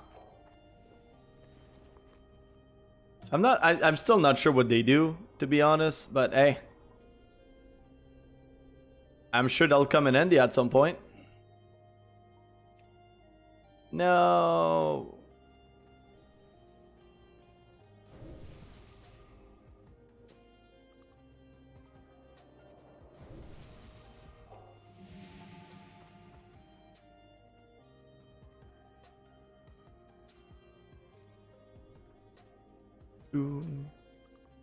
Good. I like the pace of this paladin.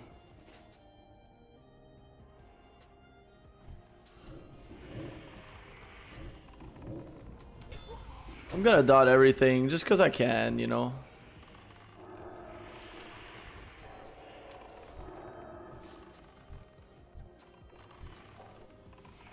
Dot the pet because I can.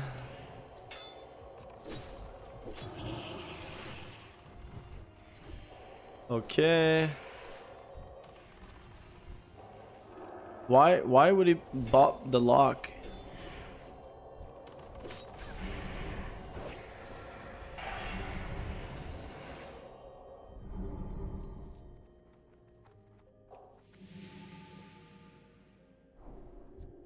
Now's the time to live tap.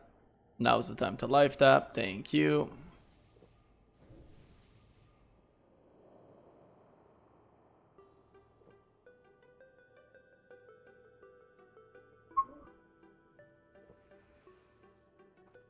Oh, we pulled.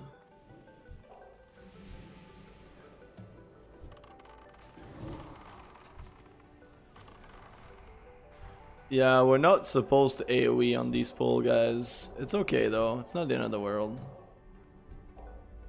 I guess it just means that they trust my heals. Or something like that. I don't know. Yeah. Let me, Nah, no time.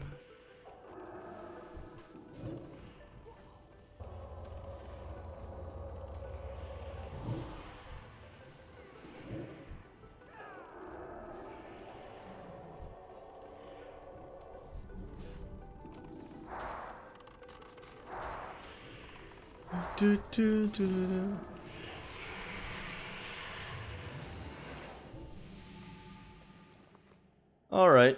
I don't need to drink. We're gonna let my MP, we're gonna just let my MP5 do its work. I'm gonna enchant my chest with Mage's Spirit, because I can. I really wonder how long it's gonna take me to replace True Faith Vestment. I won't be... I think I just won't be...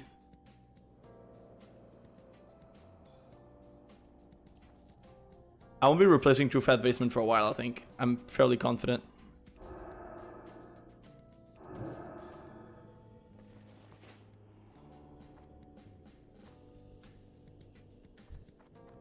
This music sounds like an ad.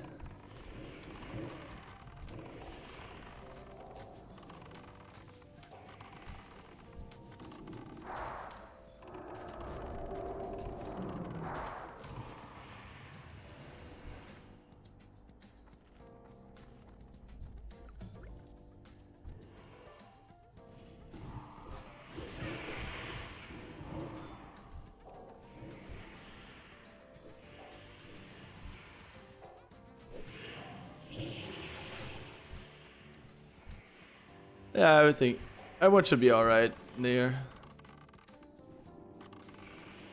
Nice stun. Boom.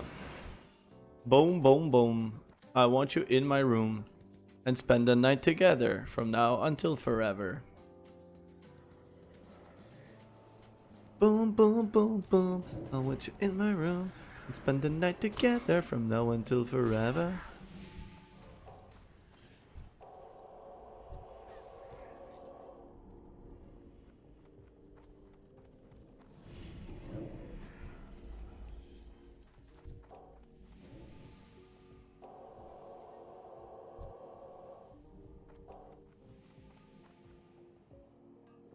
Yeah, I'm gonna drink now. Might as well.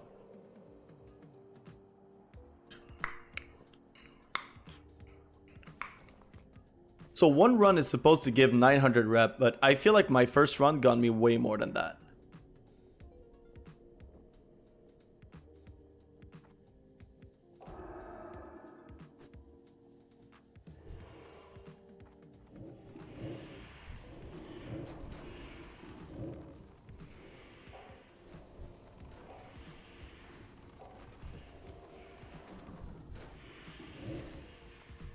Into the sound of silence.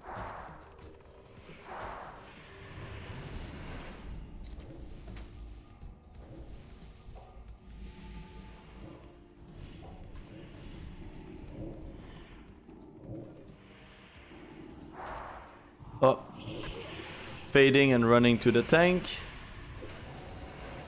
So it makes it easier for him to pick up the eggs.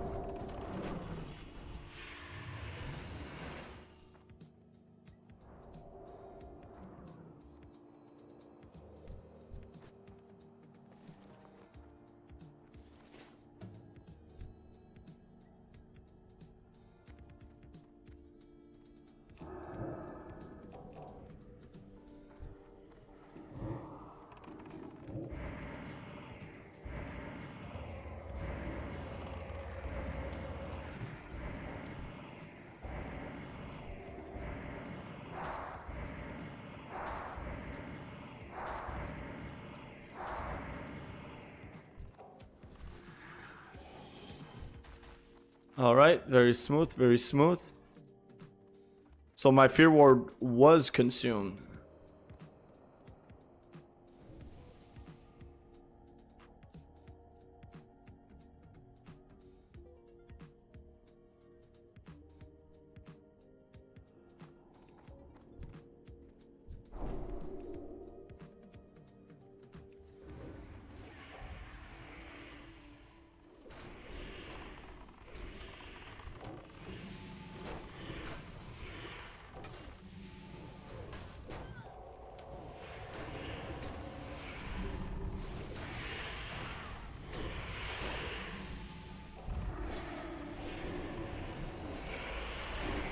Gonna throw a renew on the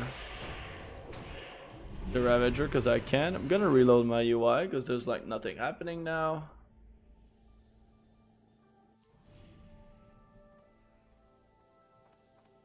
All right.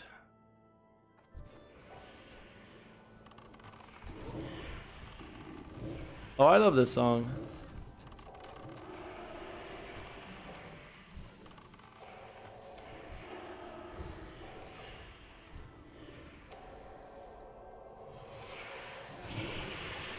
Get the hell away from here because I think they're gonna blow up or something.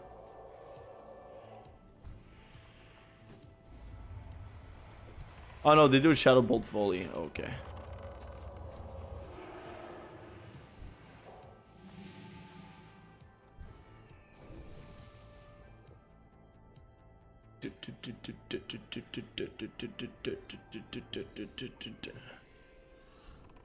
Chest over there.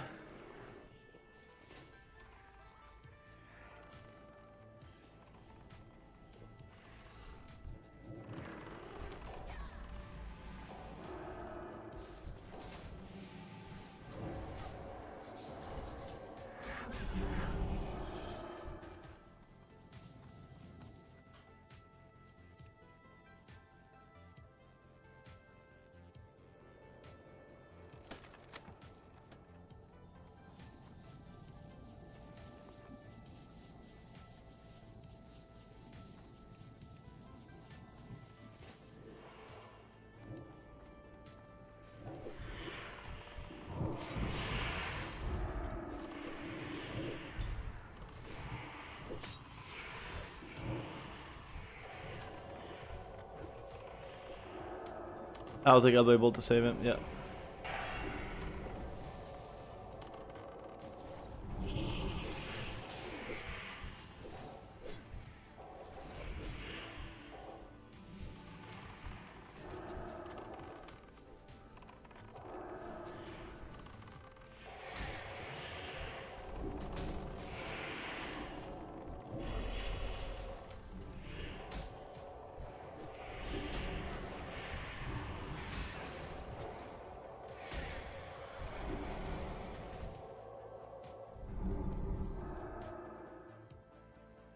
That's a good timing. I'll have to rebuff like after all this, you know?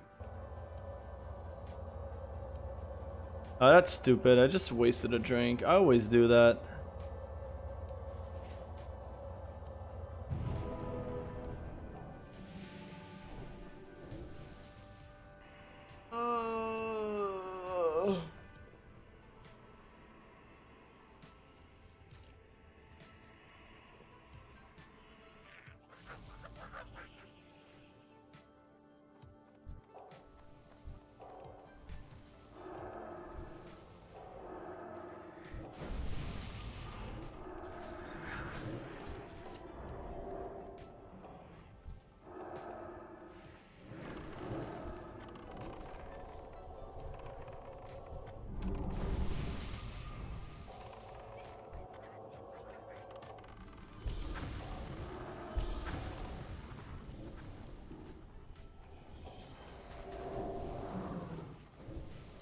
Oh, nice. Mode of Shadow.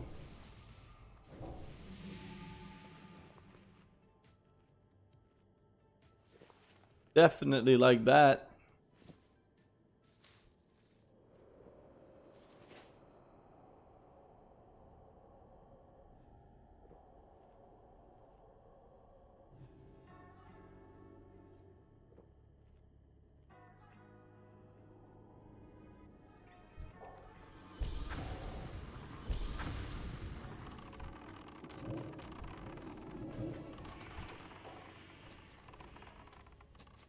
2 minutes on Fear Ward. He still has it though.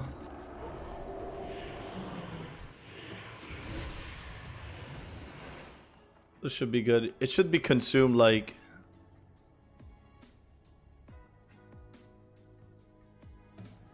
Ba-ra-ba-ra.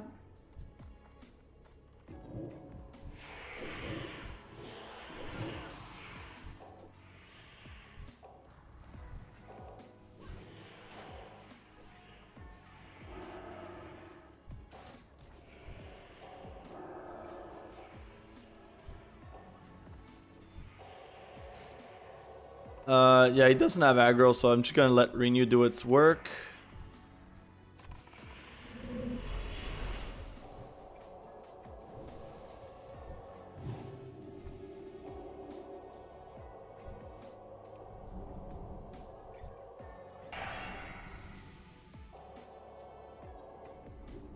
Alright.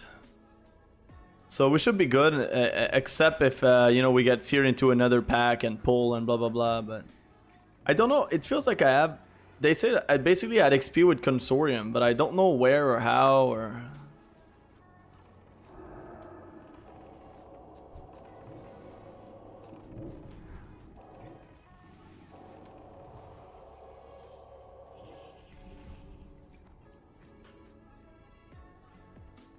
Or do we just start there or something? I don't know, I feel like we start at 0, but... I feel like I got into the other thing at like 1,500 or something. I don't know.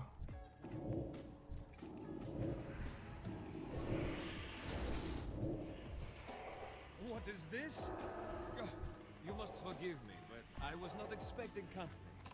As you can see, we are somewhat preoccupied right now.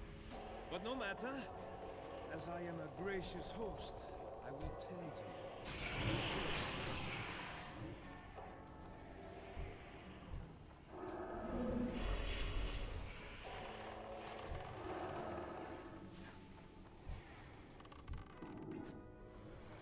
All right.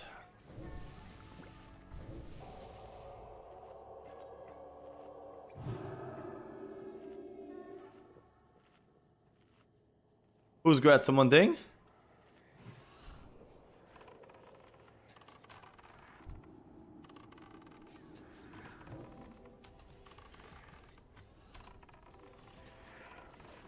Oh yeah, he did.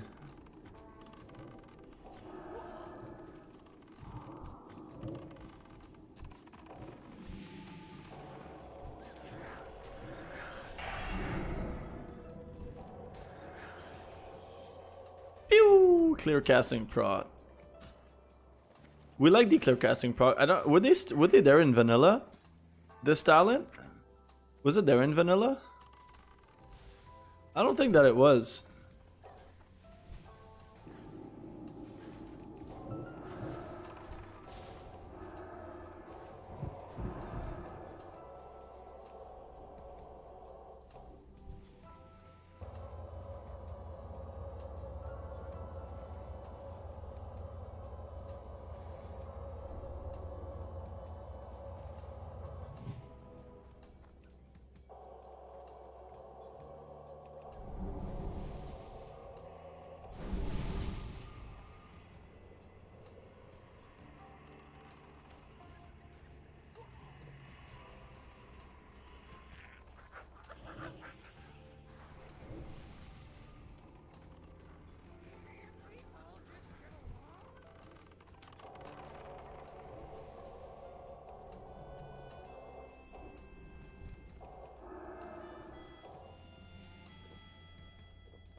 I'm gonna pretend like they know. I'm not gonna like do a thing. I'm not gonna whatever, you know.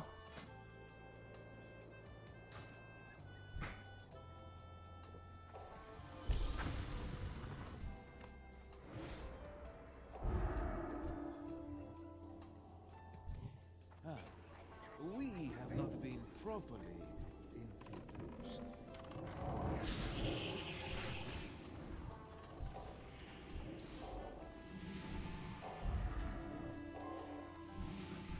I have such fascinating things to show you.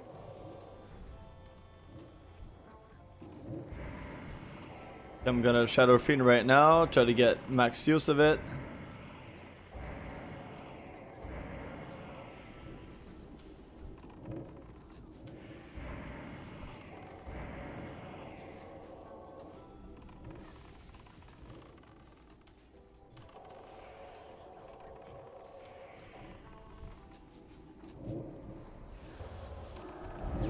And use that just to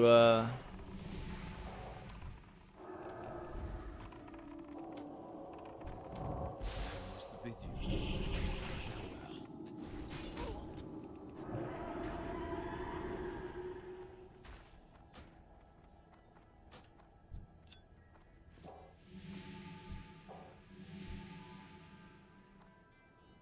Alright, easy peasy run.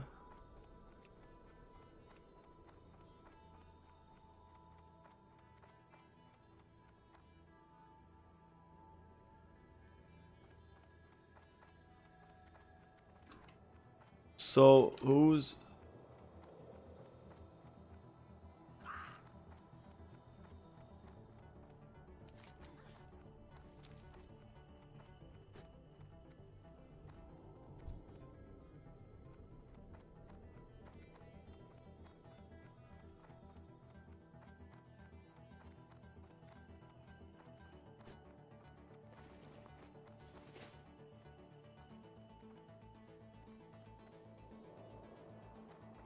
Alright, so apparently that was a one room run thing again. Ugh. Ugh.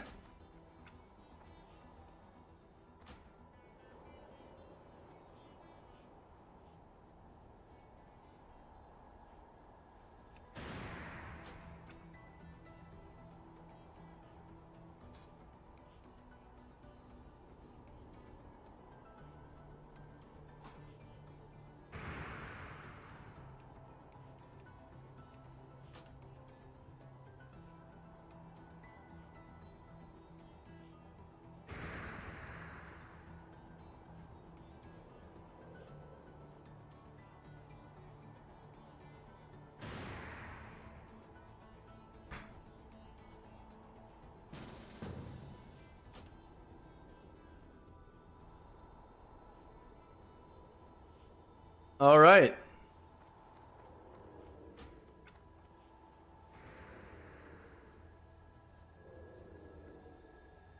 I'll go bio.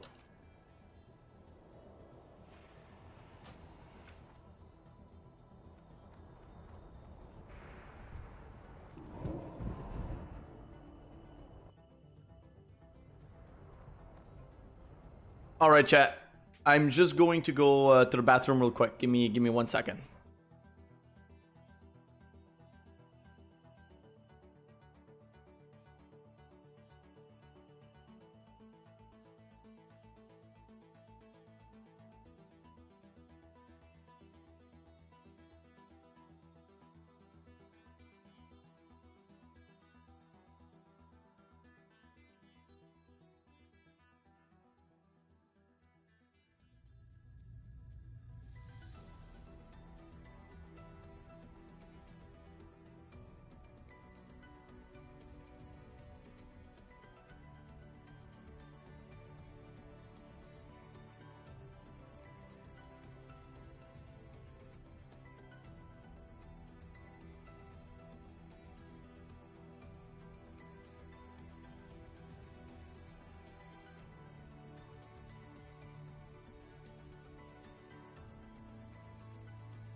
All right, chat, we're back.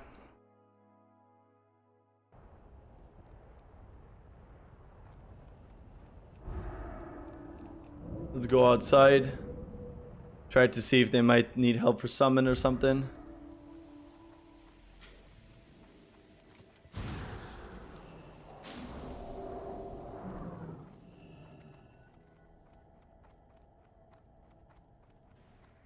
So we did like there's 2 quests like and stuff to do in there, so we did them, but it's like you're not supposed, or the best thing is to not turn them now.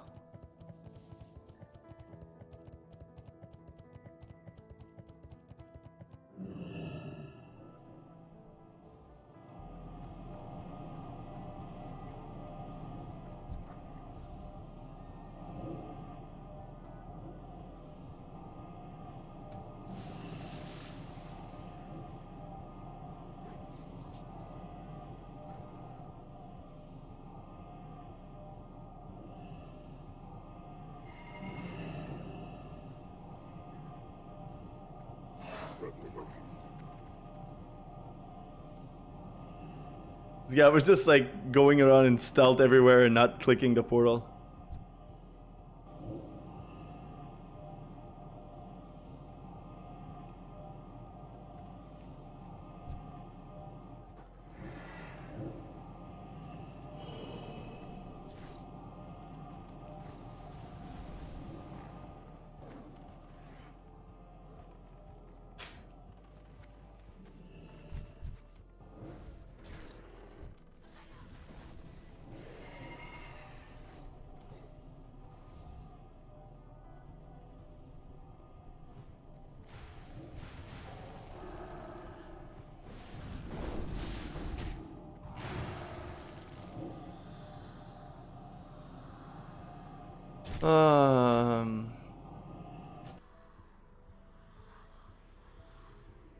As it's kind of like made to be that way. I guess it's supposed to bring good memories or blah blah blah, but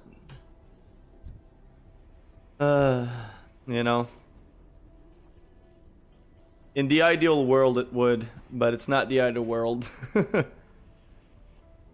I feel like this server is really heavily horde favored. I don't know if it's true, but that's how it feels. Every time I log, just look at like launch, there was like 5 layers that were like the dark portal was monopolized by horde, and then there was 1 that was monopolized by alliance. 1.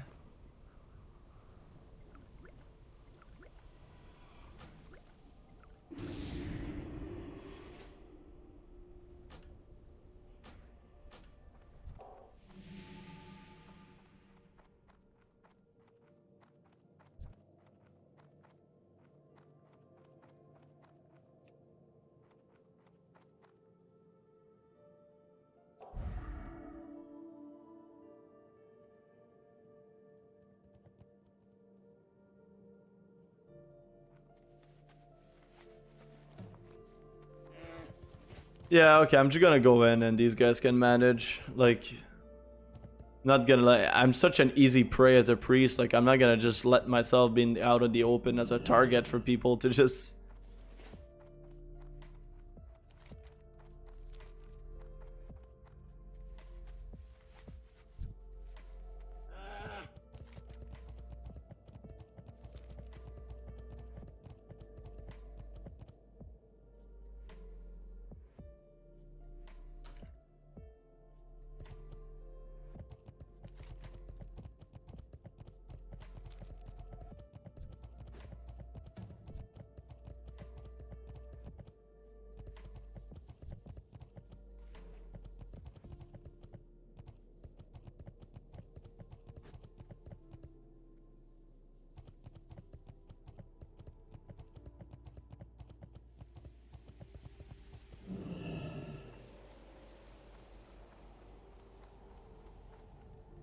They're yeah, the hordes are not just they're hostile.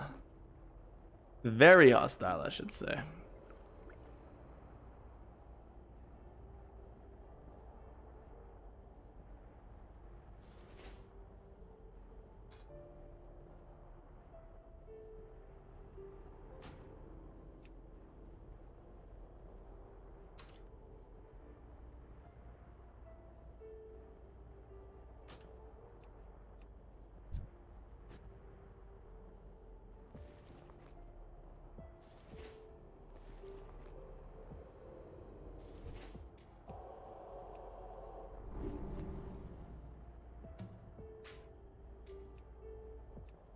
Hello.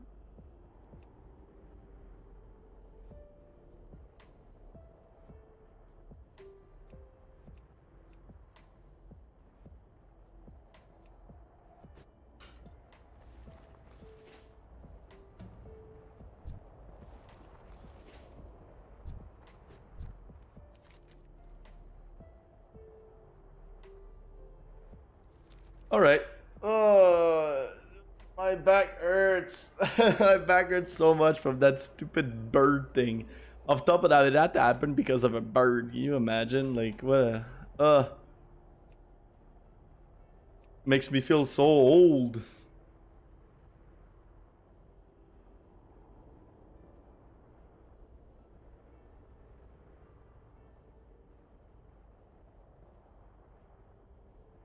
Yeah, I had a really amazing conversation yesterday with my fiance about like I'm thinking about this because I just keep thinking about what I did this morning of like, you know, starting my morning by like going to the park and like walking around, you know, like barefoot in the dew-filled long grass, and it's full of like really big trees that sometimes the tree seems to be like, you know, like 100, 300 years old, like really big high ones and stuff like that. And um I don't know, it's just it's such a beautiful park, it's such a beautiful place. And like I had a conversation yesterday with my fiance about kind of like spiritual growth and spiritual, like I've, you know, like we have so much, I don't know, like I'm a very, like, for those of you who don't know me, like I'm doing my PhD right now, and my philosophy is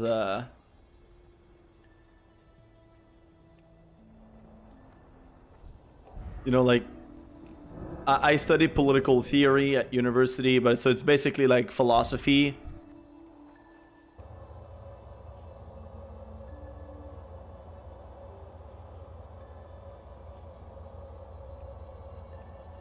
You know, it's basically philosophy that it focuses on like the nature of like politics and power relations and stuff like that.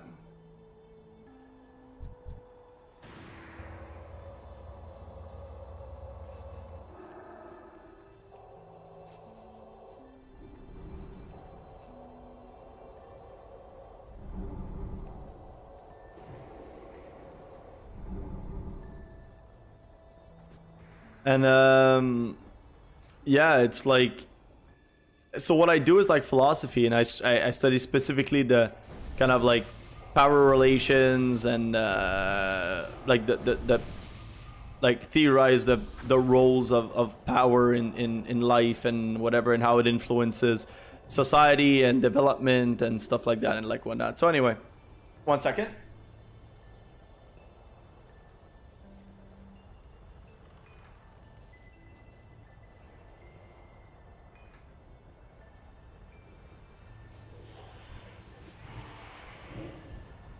So yeah, that's basically what I do, you know, like for a living.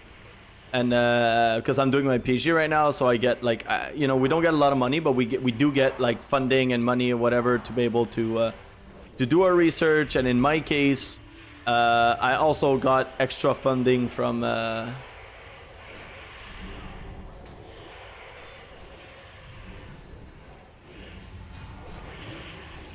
I got extra funding for my research from a Canadian organization, like one of the biggest organization for social science related research in Canada.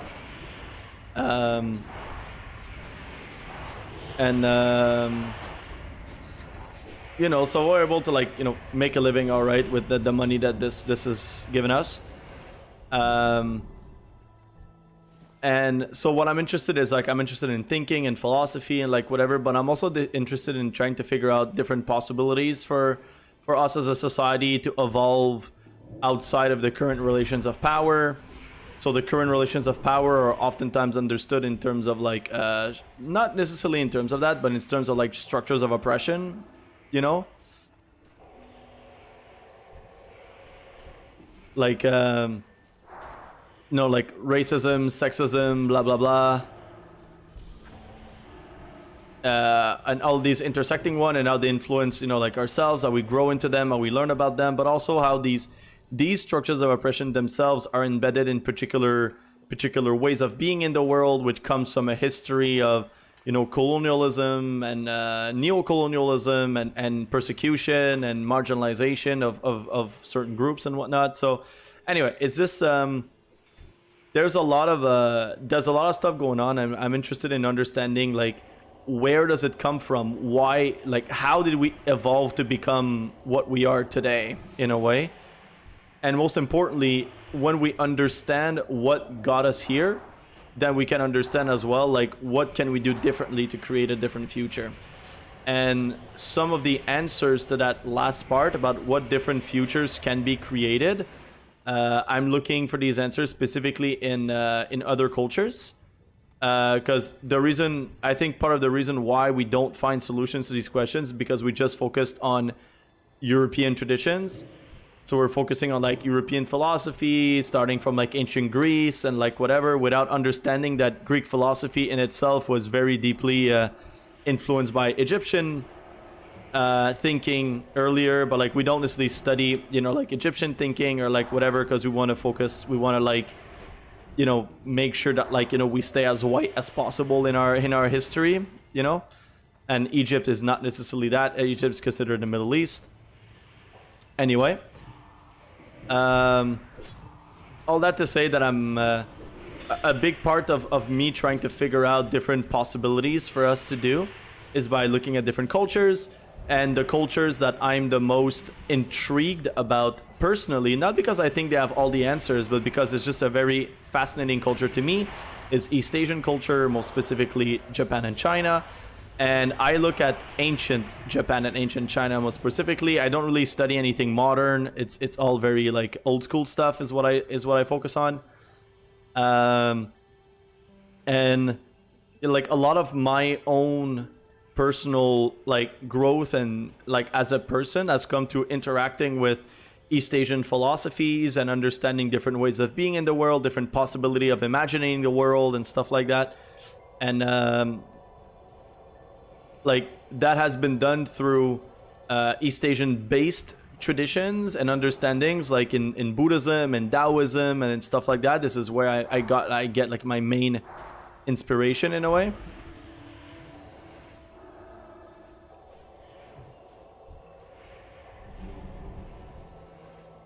But all of my engagement, because of what I do, because of you know, like I study philosophy and like whatever, everything is pretty much intellectual. So I have a very deep understanding of these key principles coming from these schools of thought.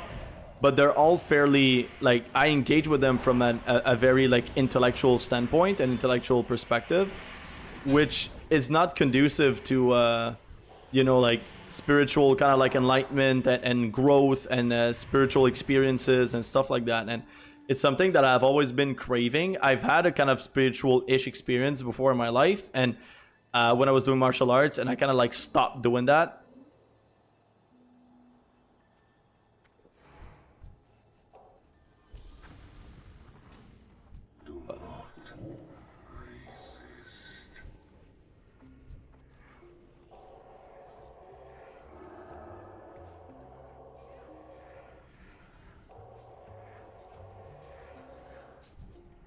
So I'm just gonna focus on that boss. Focus if you don't mind.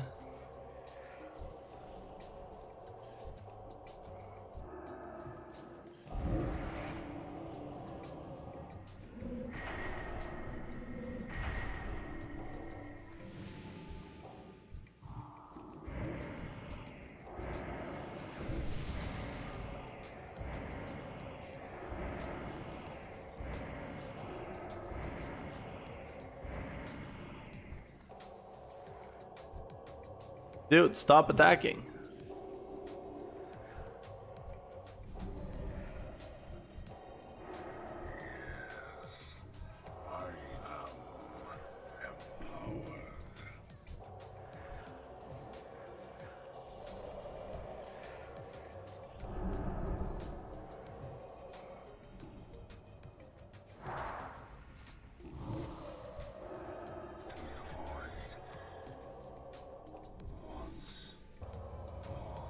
All right, so that's done. And yeah, I was talking to basically my fiance yesterday because she is very spiritually connected. It's a very big part of her life, and you know, it's kind of like I feel like I need guidance to be able to kind of explore mind a little more, because I tend to be very much intellectual when I engage with questions, even questions of spirituality. And for me, like the thing that makes me connect to myself, to my spirituality, or the way I understand it, tends to be very much like nature, the outside world. It's also philosophy, but it's very much like spending time outside and being it's being moved by the things of the world, you know. It's being moved by like seeing people happy, by you know, like by what is it, like just this morning I was staring at the this morning I was just staring at the what's it called, like at the water of the lake from the beach, and just seeing like the water was like super like the lake was completely foggy, like you just could not see the horizon whatsoever. And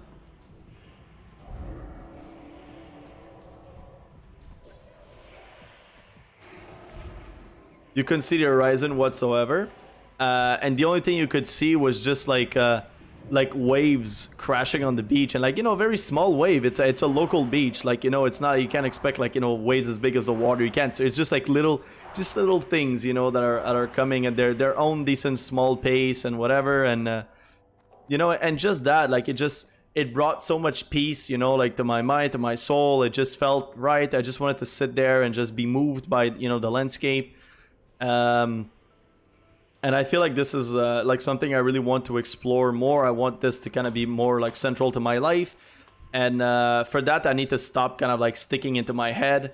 You know, I need to be able to be in my body and in touch with my own body, with my emotions, in order to let myself be moved and not like overanalyze things or something like that, you know. And it's not always easy when, you know, like we live in a society, especially for men that are like in general, but like also for men specifically, that we want to focus on like the intellectual component, intellectualism, and focus on the rationality, rational decision making based on like, you know, like numbers and scientific method and blah blah blah.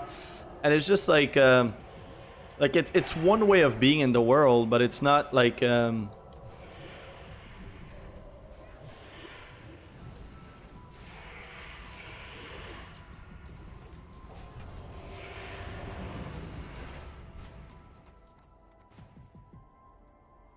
and yeah, anyway, So it is kind of like one of the things that I've been exploring.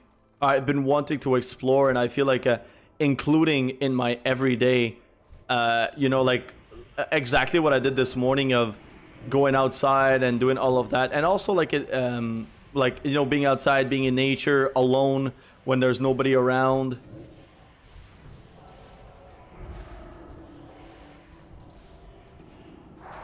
I think that's going to be very key to making that happen.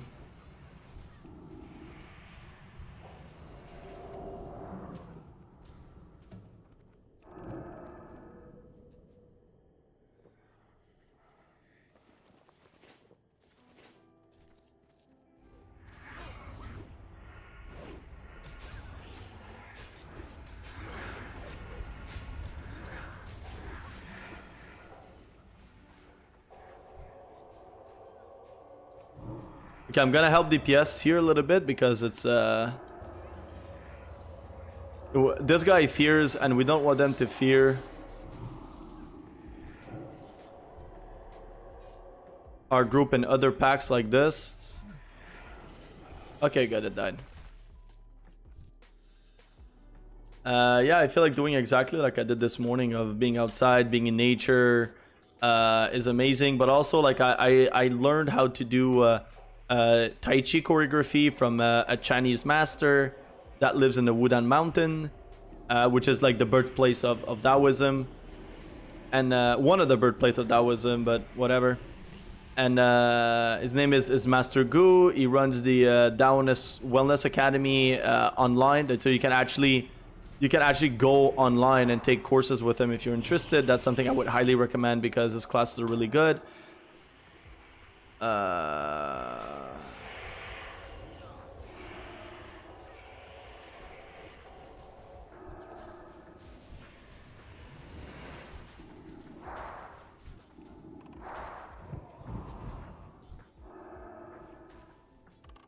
Boom.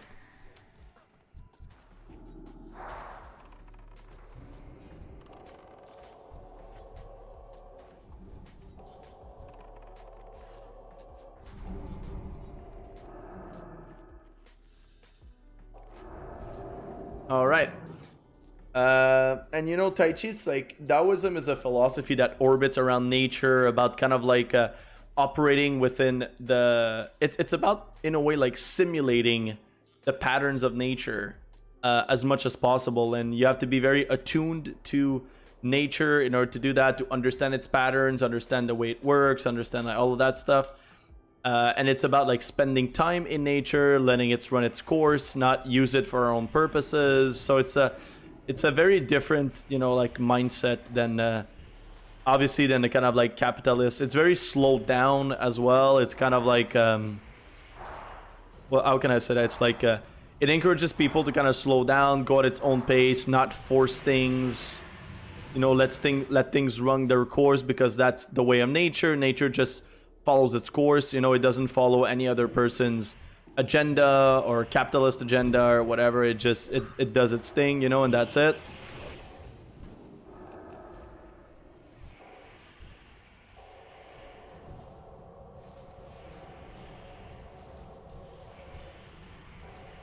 Gonna use Binding Eel, a spell that I literally never use because it's way too mana intensive.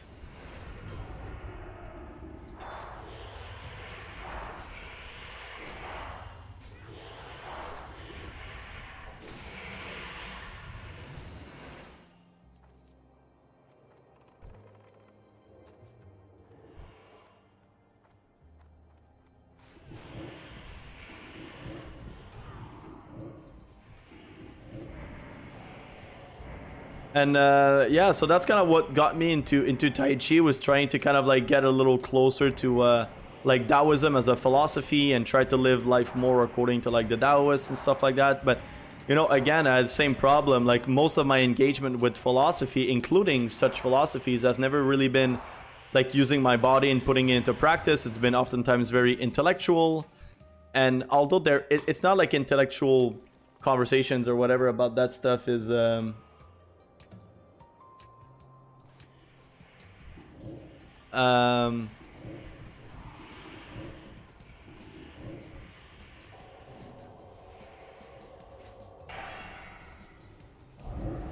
Or we're gonna throw big heal since we have it for free anyway.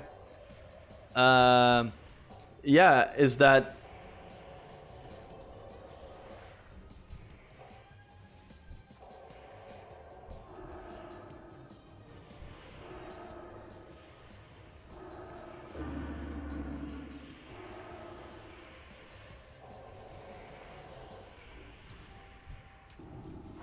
Whew, that was a close call.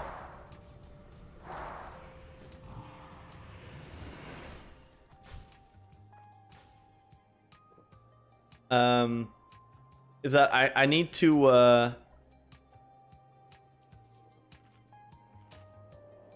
you know, like what was it called, like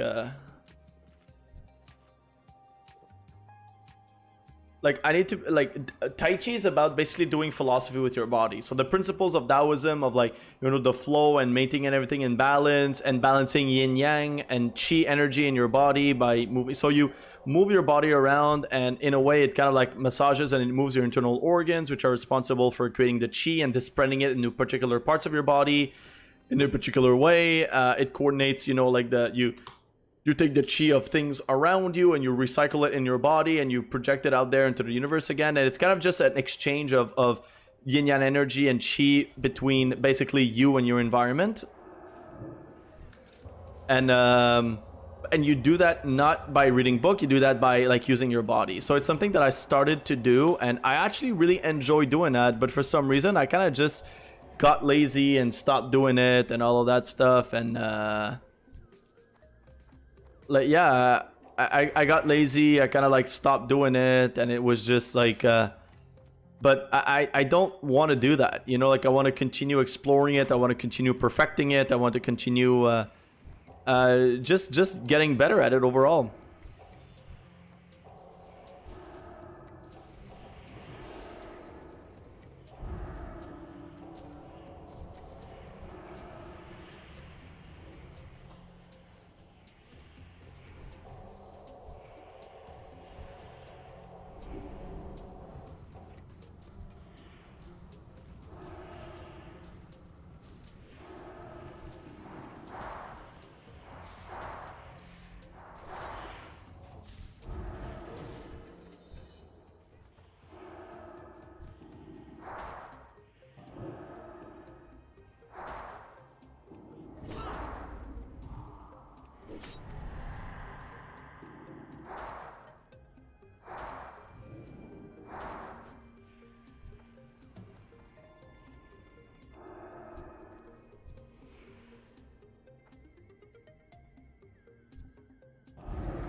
Sorry.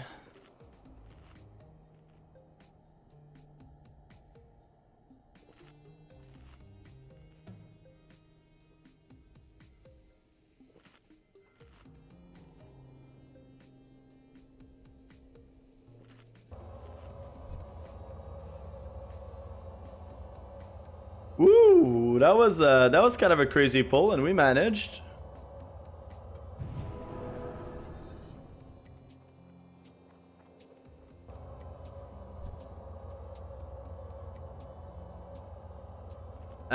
Yeah, so anyway, so I want to incorporate. I used to wake up in the morning, and like the first thing that I would do would be a kind of like a, it's not Tai Chi, but it's Qigong. It's like moving energy and Qi. It's healing through energy movement, pretty much.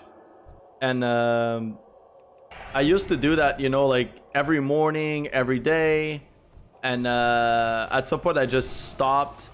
And I'm trying to reintegrate it into my everyday practices to make sure that, and I think that if I have this discipline of, like, you know, every morning of like going outside, doing this kind of work and whatever, like, it's gonna help me feel more at peace in my body, more grounded, more connected with the environment around me and stuff. And I feel like it's gonna help me be able to develop a more like spiritual practice that moves away from intellectualism. So it's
That guy just literally runs in and AoEs everything.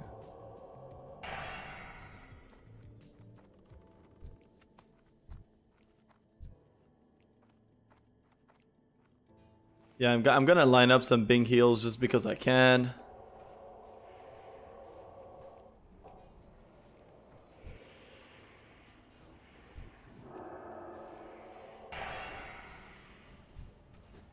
Oh, we got a proc. Love it. Loving it.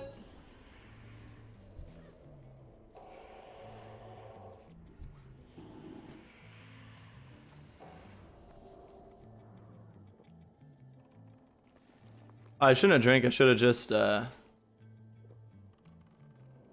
should have drank. I should have just Shadow Fiend, I guess. Hey, we're almost friendly. We're almost yeah, friendly.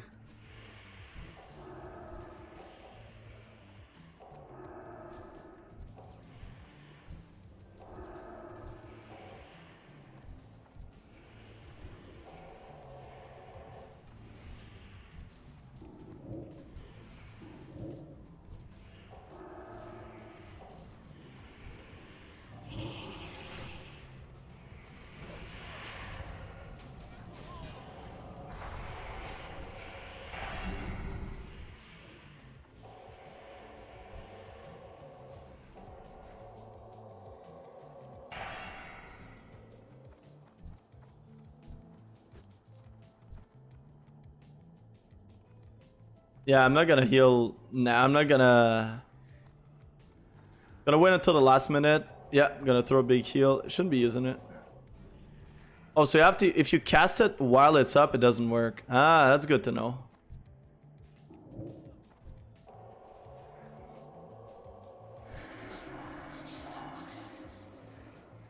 All right.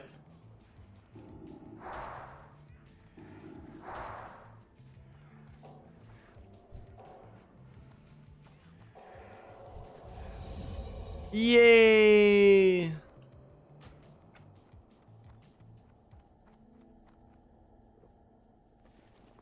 First step done, folks. We're friendly. This is going fast. By the time we finish all of these and we do like the Consortium quest or like whatever, like we're gonna start, like we're gonna be running right into the attunement, the Karazhan attunement.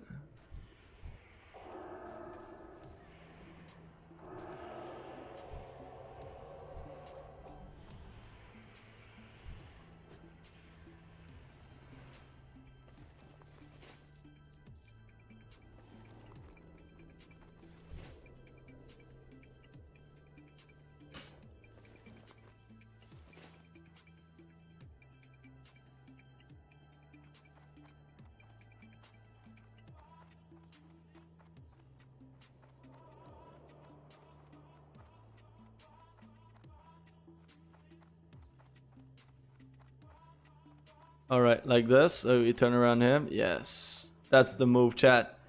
That's what we do.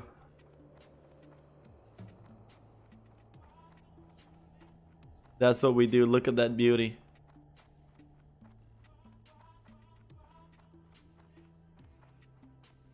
What do you say? I'm just here for the ring from the last boss.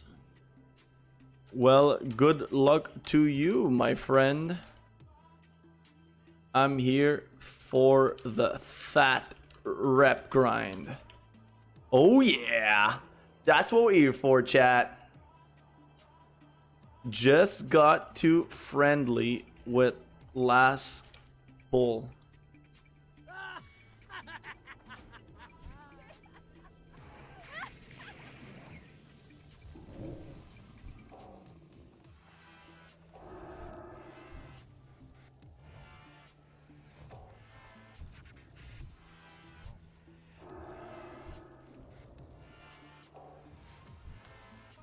Whoop.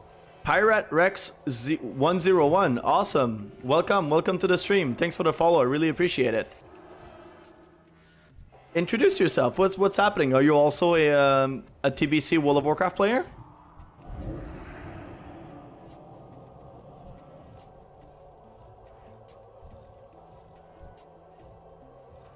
Yeah, the fat rep grind, it never ends.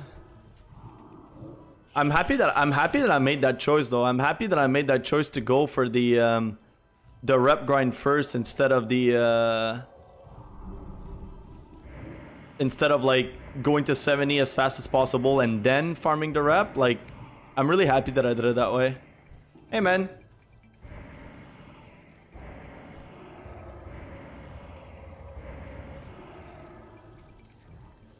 Attempting to level an orc warrior to now. Ooh, an orc warrior. So what I'm getting from this is that you are a filthy horde.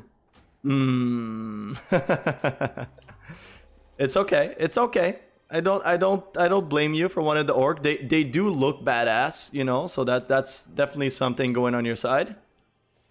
Are you so are you like just starting TBC for the first time, or did you play it in classic and now you're kind of like extending to filthy horde all the way? There you go. That's the attitude. You know what? As long as you're proud and happy about it, you know, man, that's what counts. That's what counts. So did you like level in classic and now playing TBC, or did you not play classic at all and you came back only for TBC and you're starting from scratch? Tell me your story.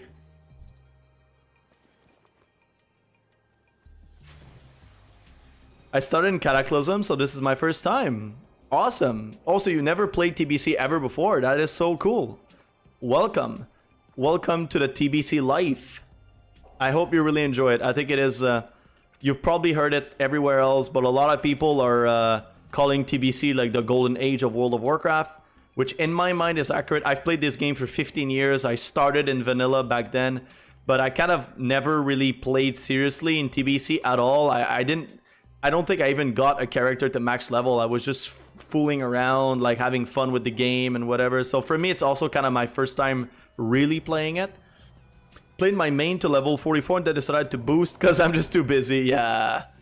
I mean, that's a good thing. Like, you know, I'm really, honestly, I think that for stuff like that, I'm really happy that they have boost in the game, because these games take a lot of time, and that this period of time World of Warcraft is really busy. You know, it takes a lot of time. It is time consuming, and I'm really happy that they've accounted for that, you know, and they allowed people to have a boost. And I think that having one boost per account is also like good enough, you know. So what was the main that you were what was the main that you were playing, and what did you change to? Oh, you changed to the Orc Warrior right now. Okay, sorry, my bad. So you changed to the Orc Warrior. What were you playing before? And I also want to know, what made you pick Warrior?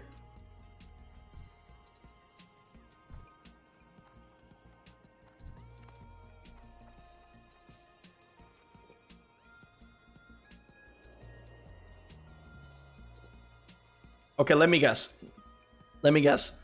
You were doing like some outside PvP. You were doing some kind of like world PvP or like whatever, and you always got freaking one-shotted by Warrior that saw you, charge you, Mortal Strike you, and then 2 one-shot you kind of thing. And then you're kind of like, fuck this shit, I want to play this OP class, so I'm going to play a Warrior too. Am I close?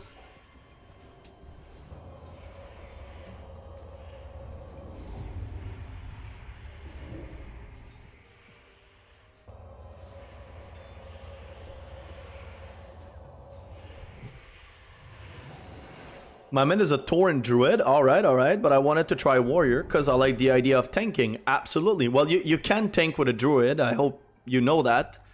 But what's important to me is that you play the class that you like. TBC is an era where most classes are viable. More classes are really good, and you can pretty much do anything. And that's even more true of tanking, to be honest. Every single, like, whether you're a warrior, a paladin, or a druid, they all have their own kind of like pros and cons. They have their strengths and weaknesses, but every single one of them are equally good in TBC. So if you're interested in tanking, then just play the class that appeals the most to you.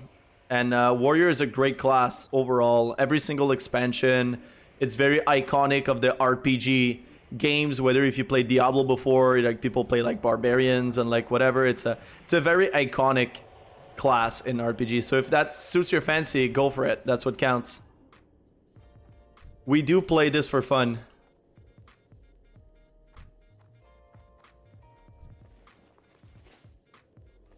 And how are you enjoying your experience so far? Of you know, you say you kind of like you switch, you come in, you boosted. So now I'm assuming you're running Outlands. I like the Clyde's vibe of Warrior. Yeah, cool. So what is that vibe to you? What do you mean by that? Like I think I know what you mean, you know, but like I want to hear it from you. Like what is the vibe that you like in that?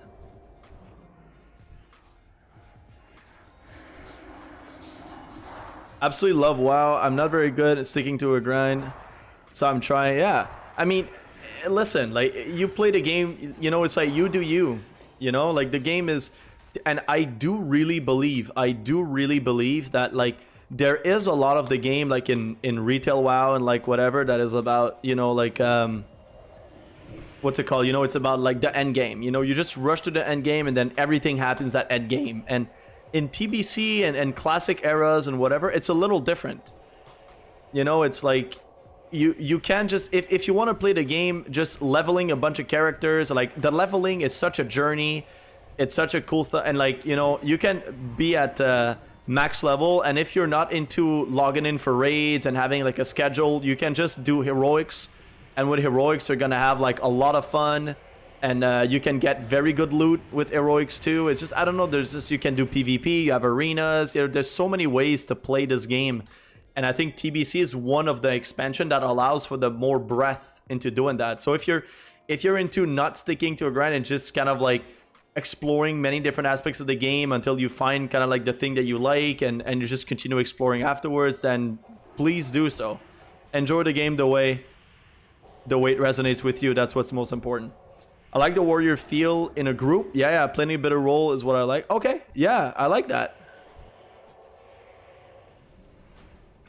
I like that. And it really feels like you did choose, from what I'm understanding, it feels like you really did choose the class for the role that it would play in a group environment. You know, you're like, I like Warrior because I like the idea of tanking. You know, it's really, it's very group oriented. And that's awesome because, like, you will be in so much demand. I hope you like it. I hope you enjoy it.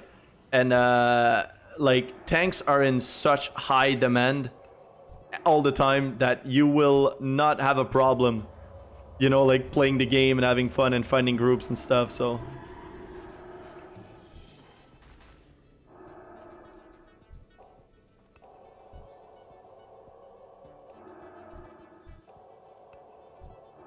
And aside from that, tell me, how are you liking BC again? I'm really liking it. Like I said, when I played this game, you know, like basically 12 years ago, I was just fooling around. I I didn't have a max level character. I was just, you know, probably the most that I did in the game would have been just like a heroic dungeon kind of thing.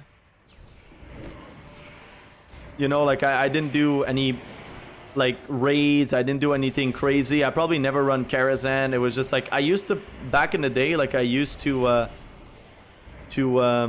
is it? I used to play in like in raid in a pretty decent guild, like originally 15 years ago. But when TBC arrived, I kind of got sick of just like, you know, raiding and dedicating and like whatever, so I just completely let loose. So now it feels to me like it's really the first time that I'm playing TBC. You know, that I'm playing TBC with like looking at like what are my best in slot items, what is the best gear that I can get, where to get it, how I can maximize, you know, like my healing and like all of that stuff, and where. So it really feels to me like it's a new game, and I've always wanted to play. Basically, what I tell everyone is like. That's why I was excited about Classic, getting to experience what I miss. Yes, exactly. And it's like I'm a PvPer, so I stopped So I played retail for a long time. I basically stopped at the end of BFA. I did not play Shadowlands. I played at the end of BFA. And in BFA, I basically, with one of my best friends in real life, we were playing like together. And we had a goal to reach like 2K in arena. That's really what we wanted to do. It was like oh, we want to reach 2K, blah, blah, blah. A 2K rating in arena. And eventually we just give it a try. We were playing Holy Priest, Elemental Shaman. And eventually we got it. We got to 2K. We were super happy, and we just continued playing just for fun. And at the end of the day, we managed to get all the way to 2.4K rating. So all the way to Gladiator, pretty much.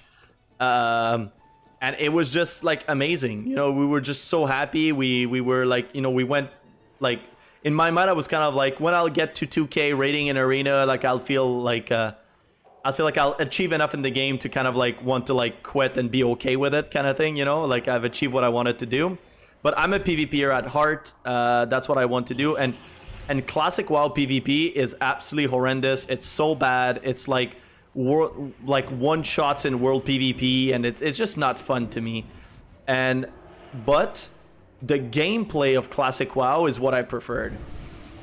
So I preferred when the game is like slow, when mana matter, when every single one of your decision matters, where you know the pace is not as quick all the time and stuff, and classic WoW has that, and TBC has that. So the reason why I'm so excited for TBC, it's because it basically has everything that I want. It has the classic gameplay, but with the arena of retail, of modern WoW. So for me, it's like you take the two things that I preferred the most about the game, and you have it all in one game, which is TBC. So it's very, very, very exciting time for me to be able to do that.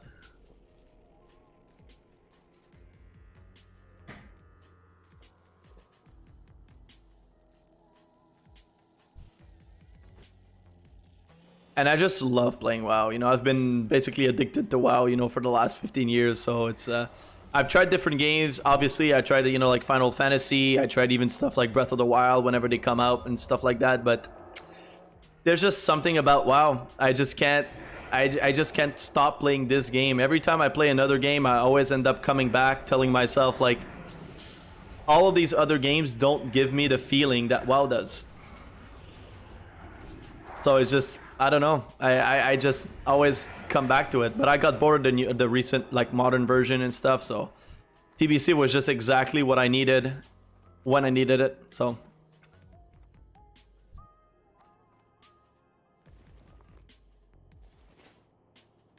WoW feels like a second home at this point. Yes, exactly.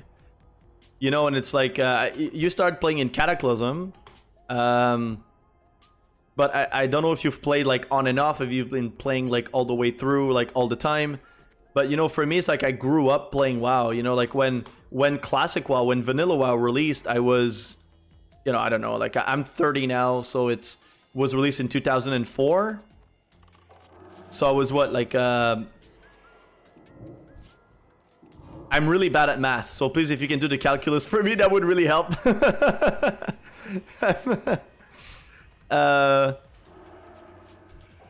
Every specialist is Skata. I was 13 years old. Yeah, see, that's amazing. So like when you grew up with a game like that, that's been such a big part of your experience, like as a kid, you know, like when growing up, like going back home and playing that, and maybe playing with friends. I don't know what was your experience like, but for me, it just feels like, you know, WoW has been a big part of my life, and it's just hard to let it go, you know.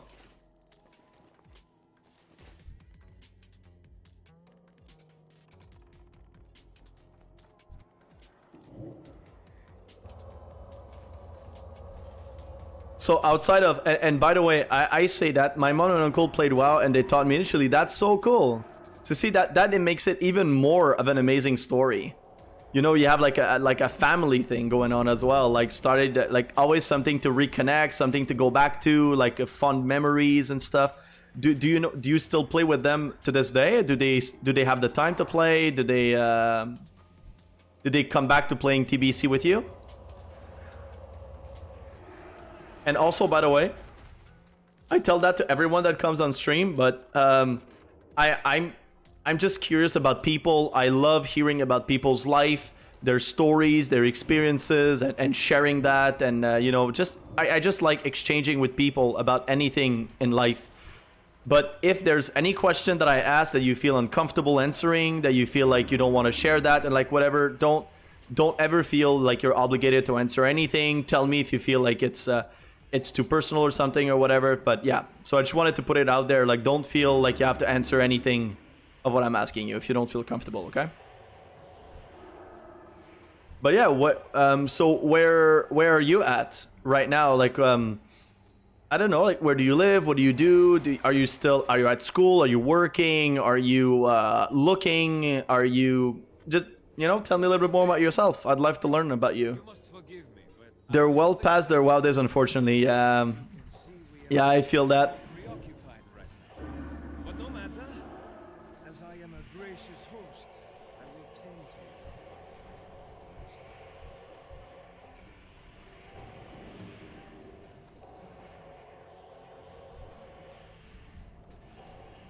to you. Have you tried bringing it up, like, to them? Like, I know they're like well past their wild days or like whatever, but maybe, you know, you never know. Maybe if you come in hot, you know, with some motivation, you know, and be like, hey, you know, like hey, I just started playing. It's so much fun. You'd like it. Would you like to start me? You know, maybe that's the little kick in the butt that they need or they want to start playing again. You know, you never know. Alpha Scotland, awesome. I want to visit Scotland so freaking bad. Yeah, that's so cool. All I do right now is WoW and work until COVID is over. You know what? That's a great life. That's a great plan. I absolutely love it. Yeah, Scotland is a place I absolutely want to visit. It's for me, it's landscapes. You know, it's it might be classic. I'm assuming most of Scotland doesn't look like, you know, what I imagine, obviously, but for me, it's about that. You know, it's about the landscapes, and I really want to visit. So, for me, thanks for asking. First, I'm from Canada, and I'm currently doing my PhD at university in Canada. It's in Toronto. I grew up in Montreal. French is my first language. Blah blah blah. But now I'm studying in Toronto right now, doing my PhD in political science. But basically what I study is more like philosophy in general. Yeah. And I'm hoping to maybe like either like become a prof or do something around these lines after. And right now with COVID, that I'm just like, basically I'm doing my studies, and as my studies are wrapping up, I'm just playing WoW. You know, I'm taking some time off from my dissertation, studying and research and like whatever to level in TBC. I can afford to take, you know, like the time off. So I mean, I have this privilege to be able to do that. So I'm definitely taking it with both hands and be like, yep, I might not be able to do that for too long anymore. So like any chance I get. Good for you studying during COVID. Yes, absolutely. Because I know that you know, COVID has been brutal for so many. I don't know about you. I don't know if it was the case for you, but it's been brutal for so many people, especially around work. You know, so many people lost their job. It's so hard to find work, and a lot of like, you know, financial tensions coming out of that and stuff. So it's very lucky to be able to do that during that time and not having been at the mercy of COVID and work as much as other people have been. But how has it been for you? As in, how has COVID impacted your work? Have you been able to continue doing as you were doing? Were you already working from home? What was the impact that it had on you?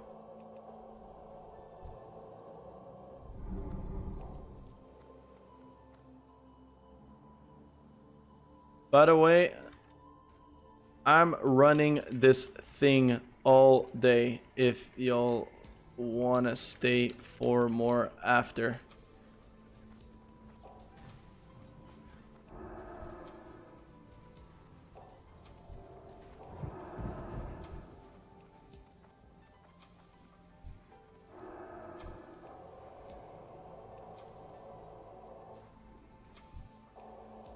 Yeah, lost the job and failed the degree at the start of COVID. Oh my god.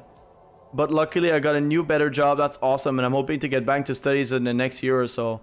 That's so hard, man. I'm sorry to hear that. That's horrible.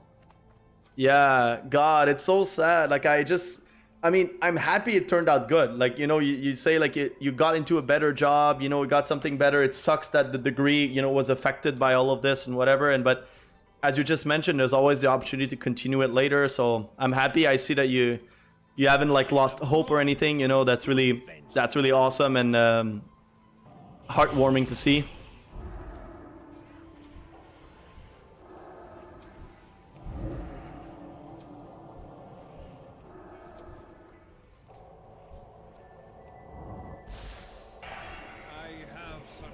Fascinating things to show you. They're supposed to kill the ads. Nobody's attacking the ads. Ah!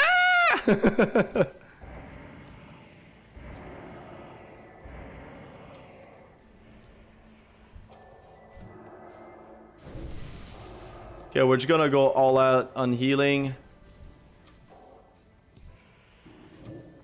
Seems to be fine. I'm gonna fade that.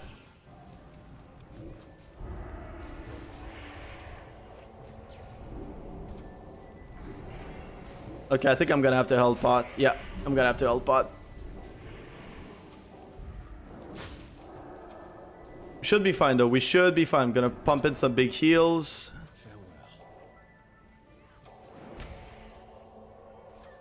Ooh, cloth booth. Maybe I can. Yeah, I'm very lucky. So many are worst up. It's very true. I mean, you know, it's like you have to be able to, you know, notice when things are going good and be able to appreciate what you have, but it doesn't always make it easier to do so, right? But I'm happy you're able to see it that way, and happy to see that you can see it that way and that you're able to land on your feet. That's very awesome.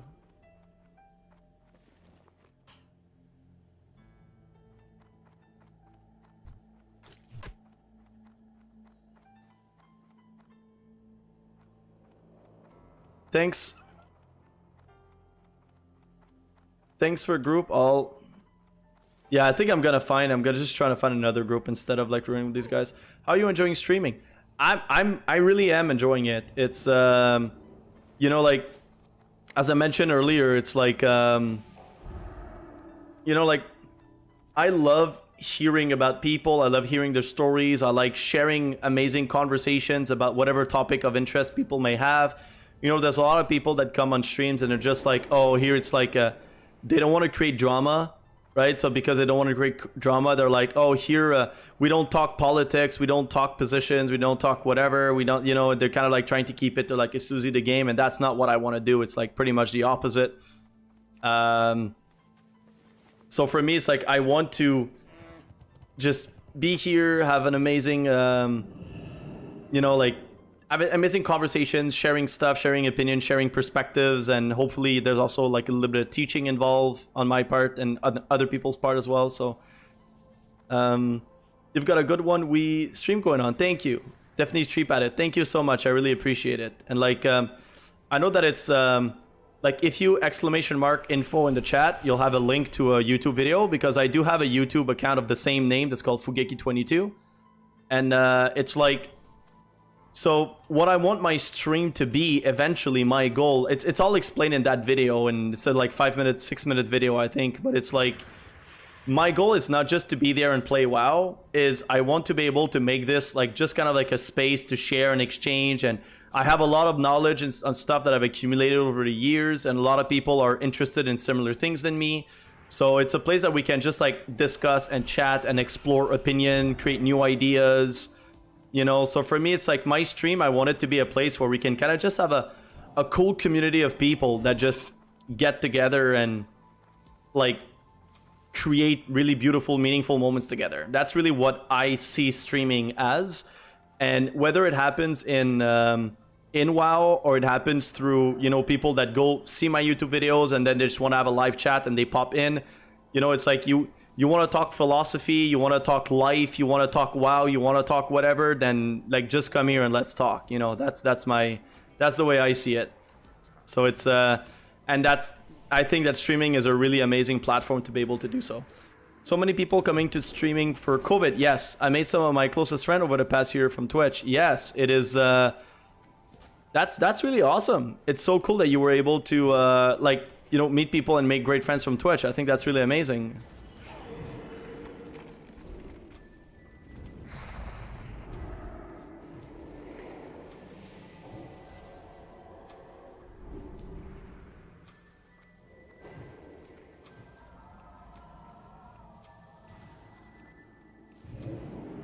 Sometimes people don't understand it. When I say like looking for a group, I don't mean like I want to start a group. I want to join a group. Yeah, I think that streaming is a very well, just with video game in general, right? Like video game in general, I feel like it's just a such underrated way to you know, like make friends, meet people, and like whatever, because it's not, you know, like the kind of like classic stuff, you know, it's like because it's not live, because it's not in person, because it's whatever, then people are kind of like, oh, they're not real friends, they're not whatever. But I feel like it's very easy to understand when you're in the community, when you are in a like online game community, that you can actually really meet a lot of really amazing people from interactions online. And yeah, it's I feel like oftentimes streaming is a place where you know that if you've been into streaming, if you talk to streamers, if you're streaming yourself, you know that can happen. But it's really hard to explain that to people outside of it. Sometimes it just doesn't work out, you know. All of these friends are also from Canada. Oh, the guy that I play WoW is from Winnipeg. That's so cool. Yeah, I think it's you're right though, because COVID started. It's kind of like COVID started, then people kind of went to stream to try to like monetize their passion in a way, monetize their try to, you know, bring something to the table by going out there. That's like, for me, it's like streaming is a thing that's been on my mind for a bit. You know, it's like, I'm gonna play WoW, so might as well just do that, you know, like at the same time, if it brings them a little bit of money. But it's not really for the money so far that I'm doing it personally. I want to be able to monetize the stream, just I want to be able to monetize, you know, my YouTube channel and all that stuff. But it's not like you know, like, sorry, I lost my train of thought. It's just right in the middle of my sentence. I just stopped what I wanted to say. But yeah, so it feels like there's been more opportunities to meet people on Twitch because of COVID, because just more people have switched to that. Oh. Have you ever come to Canada? Did you ever plan to come to Canada at some point and visit? I know maybe it's because I'm born here, and maybe it's because I'm, you know, whatever. But for me, it just feels like if I wasn't from Canada, it feels like I wouldn't think of Canada as a really cool destination to come and visit. You know, so it's I'm always interested to hear if other people think that of Canada. And maybe you think the same of Scotland. I know that Scotland is a great destination. A lot of people are excited to go there. And maybe for you, it's just like, why the hell would people want to come here? I've never been, but I'd love to. Being Scottish does give me a good idea for what it would feel like to be in Canada. Very true. Very, very true. I used to run a tea company, a startup tea company in Montreal, and the owner of the tea company was from Edinburgh. And he always told me like, oh, if you want to go there, like I have family there, you can always go there, sleep at their place, come and visit and whatever. And but yeah, it's for me, it's like I think you might not have been there earlier when I was talking about it, but I'm very, very, very like, I want to be very close to nature. I'm a very like nature-oriented person, like to be outside. I live close to a lake, and the lake is like, it's an apartment building that I'm living in, but it's still close. It's like 5-minute walk from a nice beach on the lake. And it's not like a small lake. It's like one of the 5 biggest lakes in North America. It's like Lake Ontario. It feels like an ocean. Like when you're on the side and you look at you don't see the horizon. It just gets lost into like if you're watching the ocean.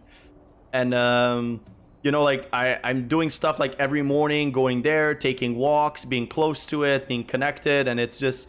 And when I think about Scotland, that's what I think, you know, about these like huge plains, you know, like green plains, like amazing water everywhere with like these kind of like rocky cliffs. And like, I know it's probably super stereotypical the way I'm thinking about it, but you know, I'm imagining this kind of like small port, you know, like these small cozy lighthouse port. There's like, you know, like a small community of people living there close to like this kind of like beautiful water, and you just hang out, and it just feels so like you're just surrounded by like nature all the like everywhere, or most places if you go outside of like the big cities and stuff. And I don't know, it feels like a different environment as well. The looks of it, the aesthetics of the environment, of the landscape in Scotland feels like it's a different aesthetic than what you get in Canada. So that's really excited to do that. No, that sums up Scotland pretty well. Listen, if that sums up Scotland pretty well, then that it makes me even more excited to go. Like, you don't see it, but I'm having shivers right now. Now that you've confirmed that that's what actually it looks like, it makes me even more excited to go.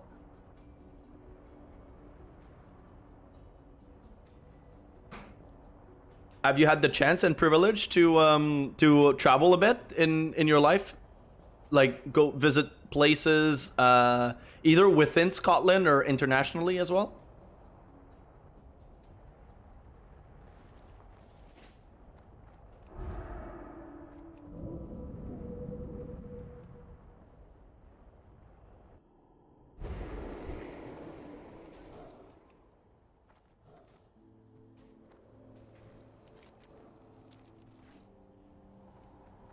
I'm not very well traveled. Unfortunately, I've never been on a vacation person, to be honest. Listen, it's really not. I asked it because we were talking about traveling and talking about visiting different places, but hey, I absolutely get it. You know, it's like traveling is first of all is a luxury, you know, and it's really not a thing that necessarily appeals to a lot of people. You know, there's people that are very homey. They're good in their own places. You know, like the home is more important than, you know, going elsewhere. And I feel that I'm a little bit of both, I would say. I'm not like a life without travel would be like, but I'm also not the kind of person that needs to travel all the time. You know, I feel like I'm kind of just like in the middle. I want to explore the world. I want to meet new people, have new acquaintances, visit new landscapes. You know, I told you I'm a very landscape oriented person, but my boyfriend travels a lot and has booked a lot of vacations coming up that I'm dreading. Ooh, you're dreading. Dreading is a negative thing where you're just like, ugh, I don't want to go, right? Sorry, English is not my first language, so sometimes there are words I have to kind of like confirm. So what are you dreading first? And secondly, where are the vacations to?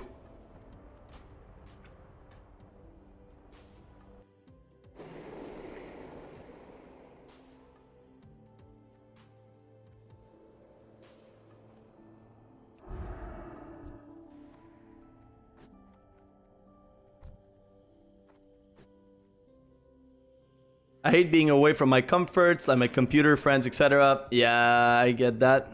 I get that.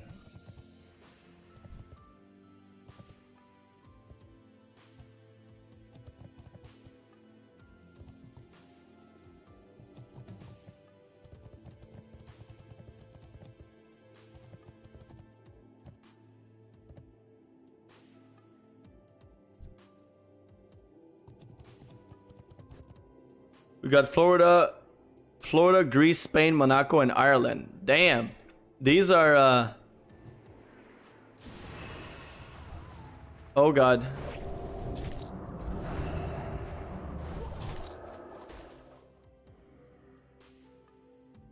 So, okay. Let me get this. I kind of want like just a little confirmation, because maybe there's a thing that I'm not sure about. So when you say Florida, Greece, Spain, Monaco, and Ireland, I get that you can do Greece, Spain, Monaco, and Ireland fairly like easily, but Florida is a really big way off. You know, if you're talking about Florida, US. And my question is, are you talking about a different Florida? Is there like a Florida city in the UK or somewhere that I'm just not aware of, or you're talking about Florida, US? And if you're doing everything in that same trip, it's a very huge detour, to say the least. So the plan is to do all of them in one vacation or different vacations?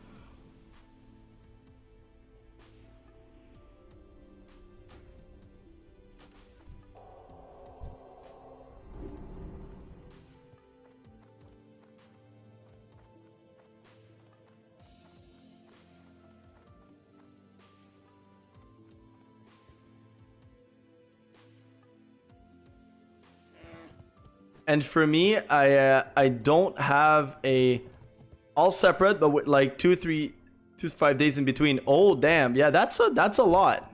I mean, you know, like understanding what you literally just told me about how you feel about traveling and how you feel about all that stuff, then yeah,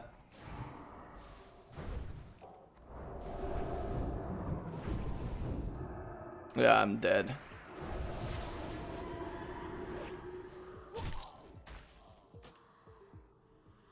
Just 1 second. Won't be able to summon. Hordes are too crazy right now. I'm just gonna say crazy. He doesn't like to be still for long, apparently. Yeah, looks like it.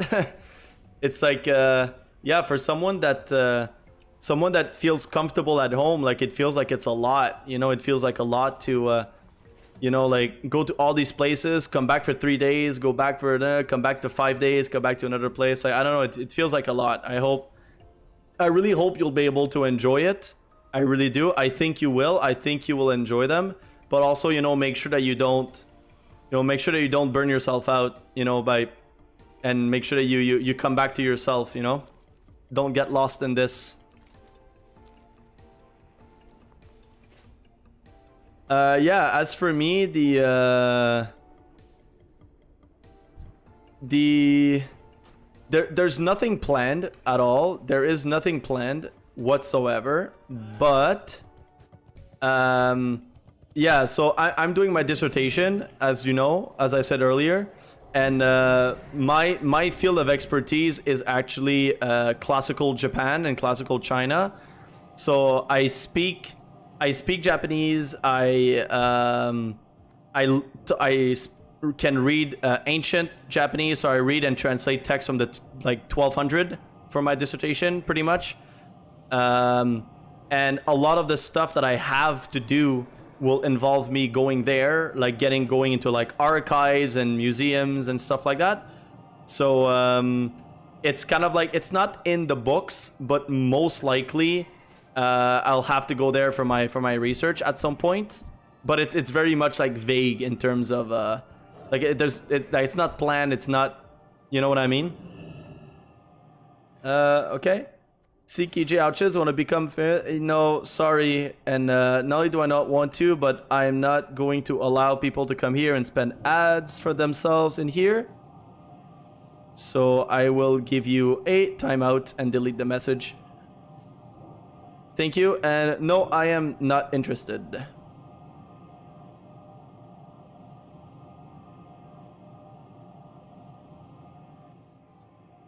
Sounds very interesting. Thank you.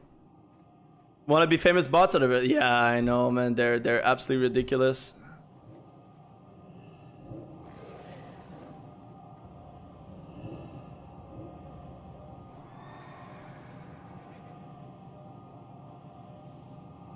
Oh, but that's not true. I'm lying. I'm lying. I'm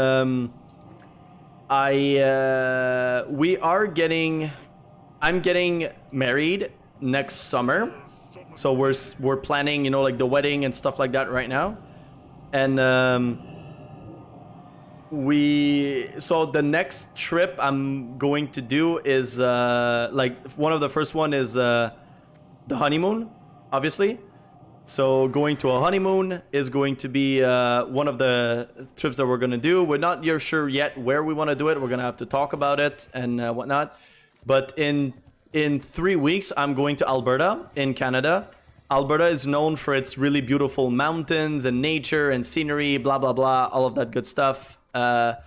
So we're going there. My fiance and I, we're going there basically in 2 or 3 weeks. But it's just like, it is traveling, but for me, it's more like, you know, like visiting the country kind of thing.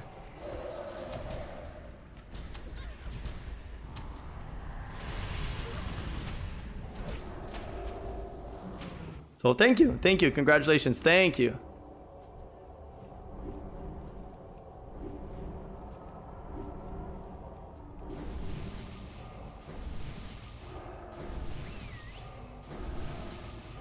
All right, we finally made it.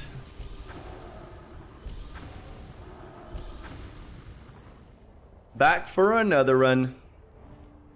Yeah, so basically just visiting the mountains of Canada in 3 weeks. It's gonna be my fiance's birthday, and for her birthday, we decided to go there, travel, and just go visit parts of the country because we can't travel internationally anyway. So we're just gonna go visit the country.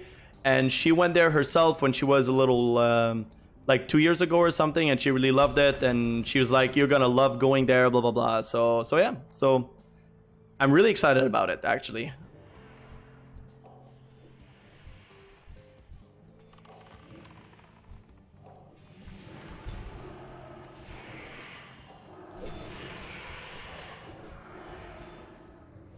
So mortal striking this person, when the person hits mortal strike. So what I'm also trying to develop, like I'm always gonna answer questions whatever you ask, but I'm trying to develop this this habit of whenever I'm in dungeons to like explain what I'm doing and the decisions that I'm making for people that either might not know the game or want to learn how to play priest a little bit better. So like I'm just gonna talk about what's happening in the game, and whenever something come up, you're more than welcome to just ask or to say anything, you know. So yeah.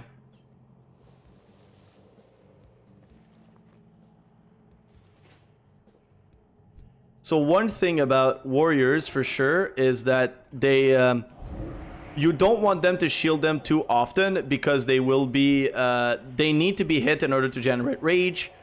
And since they need to generate rage in order to like hold aggro, if you pre-shield them, they're basically won't be able to hold aggro. It's going to be horrible. So as a priest, you never want to shield pretty much anyone, and shield is also very ineffective.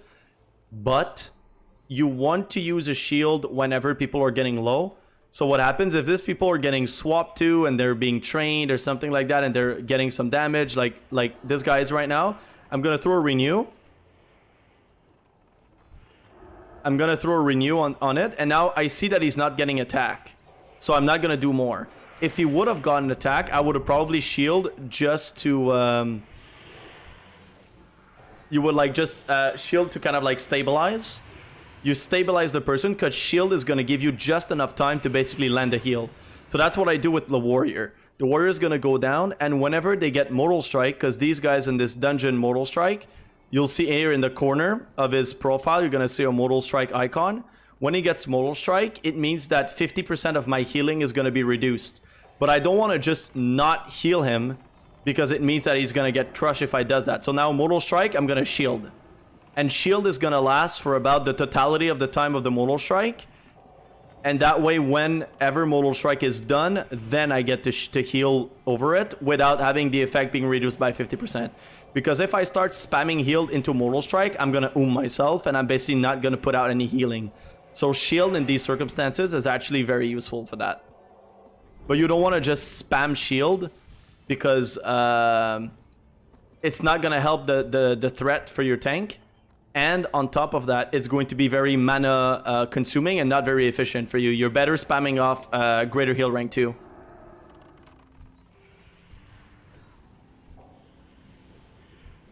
So see, I'm just renewing anyone, but nobody seems to be attacked. The druid is, so I'm going to shield the druid. And I'm going to time it so that my heal on the warrior lands whenever mortal strike ends. I'm going to pop renew again. I always assume you just spam shield like in retail. No, you don't. It's I mean, it's a fair assumption for you to have believed that. But no, you have to be very more careful in the way you're using shields in powered shield in vanilla. Well, not vanilla, in TBC, in classic WoW, I should say. So see, mortal strike. So I'm gonna shield. Now mortal strike is gone. I'm gonna put up a big heal. Dispel as soon as possible. I'm gonna dot them. I have an extra mana. And it should be fine. I'm gonna fade because these guys were coming towards me. Renew this guy.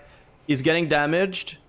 So I don't have enough mana to heal everyone, so there's choices to make. I'm gonna shield the warrior because he has mortal strike. And then I'm gonna heal the warrior. Always heal the warrior in priority whenever you can. All right, now we're gonna drink, get ready for the boss. This boss does basically a spell reflect. So whenever he, these guys, if they're not aware, if they're not careful, they're basically gonna kill themselves. But at some point, he also does like a massive AoE damage, which is shadow damage. So I'm going to buff the whole raid with Shadow Word Protection.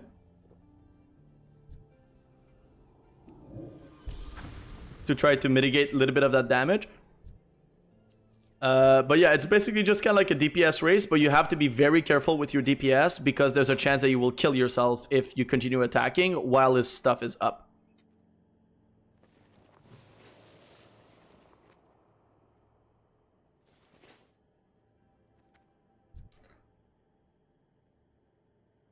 Oh, I should. I didn't get my food buff. I don't think I have the time now. Should I? Okay, I'm gonna take it. I'm gonna take the chance.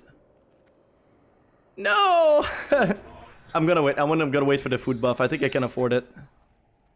Go, go, go. Yes, got it. It gives me 20 spirit. Like it's not. So see, both of these guys need to stop attacking. Gonna throw some big AoE heals.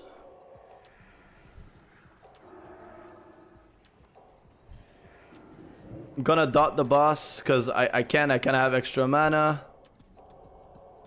So now, okay, they got the mechanic, I believe. They can. Gonna pop a trinket to reduce the mana cost of my big heal. I'm gonna top the tank. Throw some renew on everyone. I'm gonna use my Shadow Fiend to give me some mana back. Shield the pet, throw a renew on the pet. Try to keep the pet alive because most of this hunter's damage is his pet anyway. So you want to make sure you try to do what you can to keep it alive without, you know, stopping to heal the tank, let's say.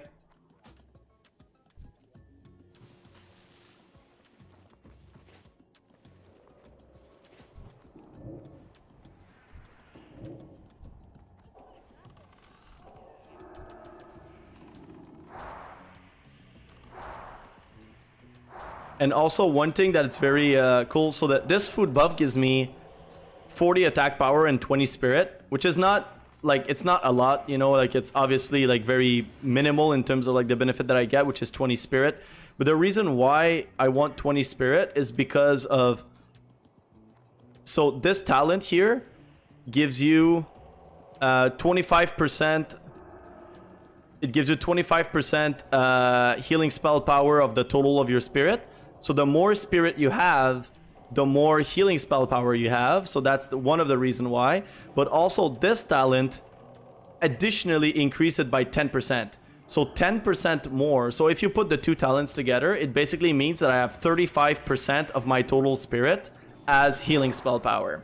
Which means the more healing, the more spirit I have, and not only it's good for my mana regen, but it's also good for my down ranking in general to make sure I can pump up some good healings. And on top of that, I have this talent here, Spirit of Redemption. Spirit of Redemption is the thing of like when you die, you become a spirit. It's actually not a great talent for that purpose. What it's good for is it's good because the talent itself gives you 5% more spirit. So I have 5% more spirit, more healing spell power. You get the gist of it.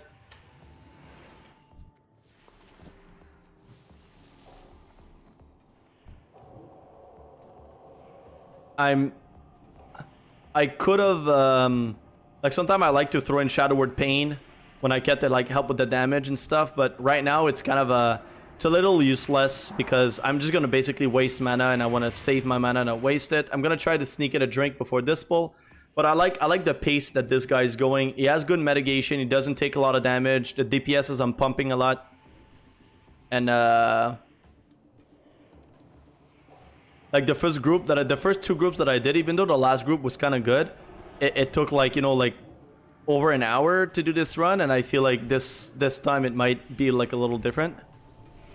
But it's the kind of dungeon that feels like you're not moving fast because like we're just like one room away from the first room, right?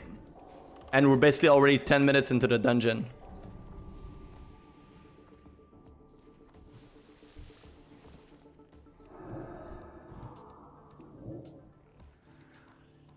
Also, make sure to fear ward the tank to these guys because these guys fear. Oh, and we have Tremor Totem on top of that. Look at that. Gotta love that Tremor Totem here. Because we absolutely do. I'm gonna Shadow Word Death just for the sake of it. Because Shadow Word Death, for those who don't know, is probably one of the most satisfying ability to press in the entire game. It's an execute, right? It's like the Shadow Word Priest, like execute-ish. Like it just makes a lot of damage. And the damage reflects back onto you whenever you do it, and it doesn't kill the target. So if you kill the target, if you get the killing blow with your Shadow Word Death, you will not be receiving any damage. But if you do not kill the target with it, all of the damage that you do is going to be reflected onto you. And Shadow Word, like just look at the okay. You're gonna see a purple effect, but just look at the effect and listen to the sound, okay? Listen to the sound. Pay attention. Go try to guide you. I'm gonna do it in like... Ah, shit. We pulled the other group. That's bad. No. Why would you fear? Never fear in a dungeon. Ah! Alright. This is bad. Okay, my fate is on cooldown, so I'm gonna run to the tank. I'm gonna throw in some big AoE heals. At least I'm gonna try. Yep, got it. And a free one because I use inner focus to make it free. Motivated to level a priest now. Honest to God, priest is... I've played priest for 15 years. I've played many different classes. But I've played Priest for 15 years, and I can tell you, in my mind, it is a very, very, very amazing class. It's a very fun class. It's the only class in the entire game that has 2 healing specialization. You know, all classes, like you have like DPS and 1 holy, yeah, you know, like 1 DPS spec, 2 DPS spec, and 1 healing, or 1 healing and 2, whatever. It's always like that. Only the Priest has 2 healing specialization. So if you're like me and you're a healer at heart, no matter what I play, even if it's not a priest, I play a healer. I always heal. And priest is basically the most complete healer you can have. You have everything. You have amazing AoE, amazing single target, amazing HOTS. You have shield. You're the only class in the game that has shields. You're the most well-rounded healer there is. You have buffs. And really good buffs at that, like Powered Fortitude is an amazing buff. So yeah, it's just like if you're into healing and you want to have this like very versatile healer that can pretty much do anything, and not just do anything in a shit way, it can do everything in a very decent way, then Priest is a very, very, very, very good choice. Okay, I didn't use it. I didn't use a Shadow Word Death. Okay, I'm gonna wait until it's down. And you're gonna see like a purple lightning. Okay, now. You see that? You see the purple lightning go down, and you heard the like you know, like effect. It feels like I'm literally shooting like, you know, freaking like Emperor Palpatine's like purple lightning, you know, like at people to kill them.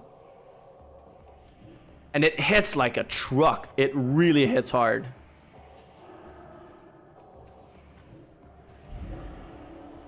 Gonna throw in some big heals. Boop.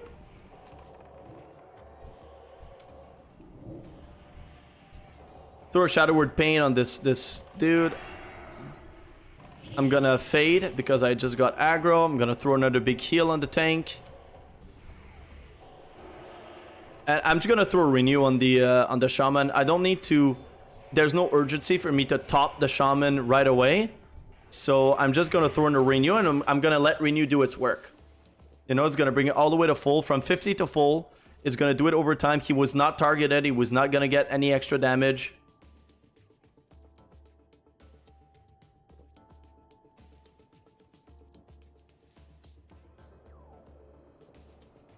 So if you're Pyra, if you're I know you're interested into leveling many classes. You have your warrior right now. You had the druid and like whatever. If you had another class that you're considering leveling, like what is the next one you would have in line for you to try?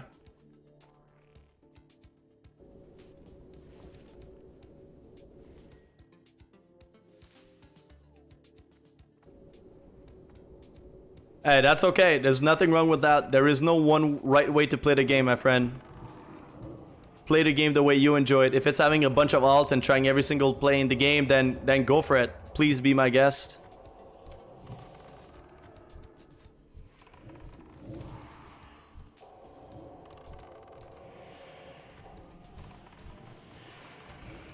Oh, and these guys mana burn. So we're gonna try to line of sight as much as possible. I'm gonna reload because my my bars are messed up. Not my nameplates.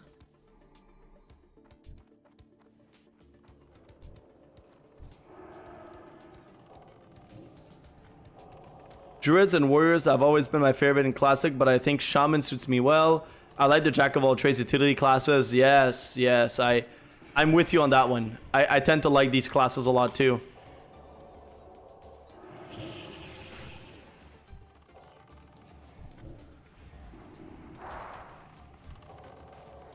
And it's cool because in vanilla, like Jack of all trade classes were kind of like meh. You know, they were like very much bad, very like disregarded, not well regarded by the community, but also by, you know, like Blizzard in its own right. And but I personally always like these kinds of classes. So I'm lana-sided because I'm trying to avoid the mobs that mana burn.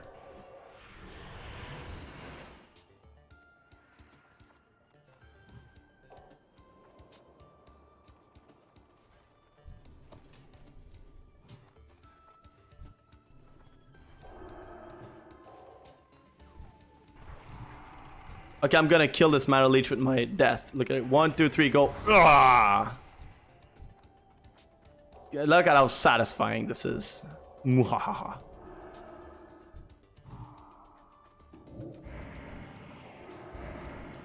I didn't have the time to drink up before the pull, so I'm gonna send in my Shadow Fiend. Trying to line aside here, line aside the mana burns in case they plan to. Okay, my Shadow Fiend is dead, but that's fine. Yeah, Shaman is... when I played a little bit on private servers for a bit, and I mained a Shaman on... I was the healing officer for my guild for a bit. And I really love this idea of, you know, like... the totems, and then you switch the totem depending on the group, and you have a lot of awareness with your totems. It's not, you're not just sitting there healing whatever, right? There's just a lot to do, there's a lot to think about, there's a lot of adjustment, a lot of adaptation, blah blah blah, and it's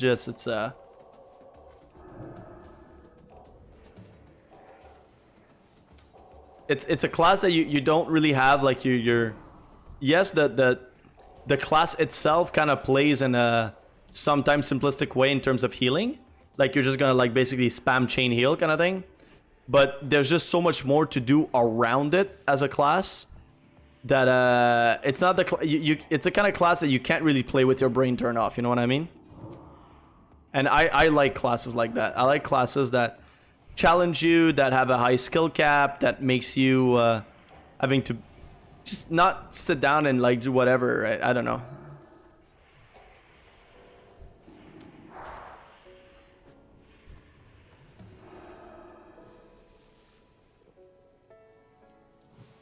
I'm just gonna grab a little bit of water.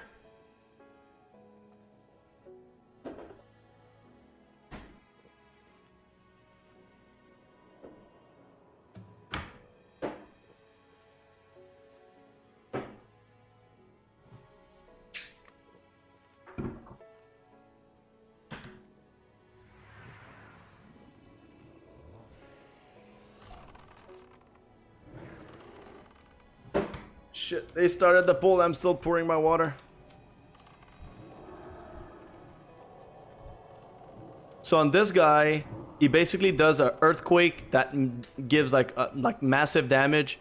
If you're out of range, it just simply won't attack you. So just try to max range the boss at all times, and you'll be able to avoid the earthquake.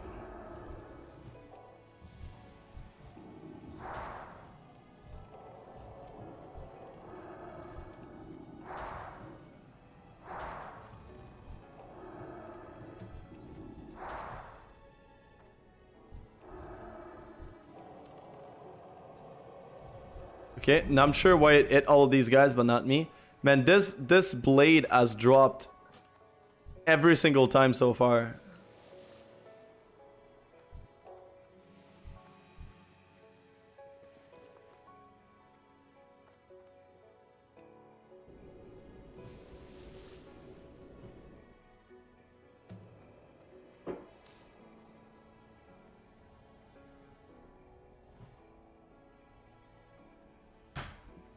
I have this very fancy...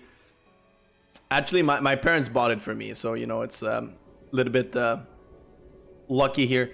But it's like this soda stream machine, which is like you make your own sparkling water.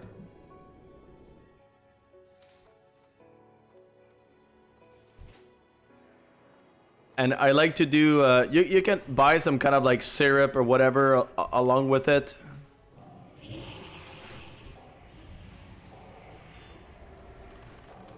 But I like, yeah. But it, man, honest to God, it saved me so much money though. Like, imagine not having to buy like, you know, like Perrier or whatever every single time. You just literally make your own. You know, like it. Okay, that shield was supposed to be for me, but whatever. So yeah, it's really cool, but it also like allowed me to like save money. But anyway. So what I do now, like right now is what I'm doing. I'm drinking that, but so I do the water, I do the sparkling water myself, and then I added like lemon. So I just squeezed like fresh lemon in it, and I also added like a bunch of mint, and then I left it overnight in the fridge, and overnight it just became a like a lemon mint sparkling water. That's homemade, and it basically didn't cost anything, you know, because it's just whatever I would have bought at the grocery store anyway, kind of thing.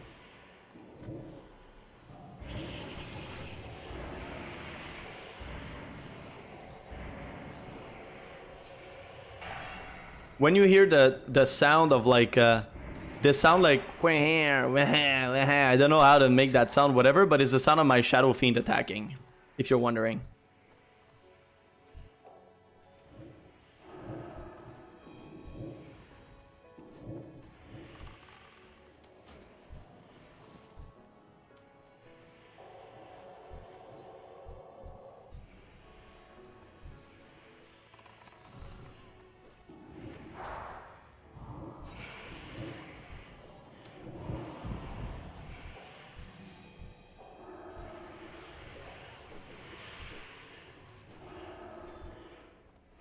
Shit, whom I might have to yeah, I'm gonna mana pot.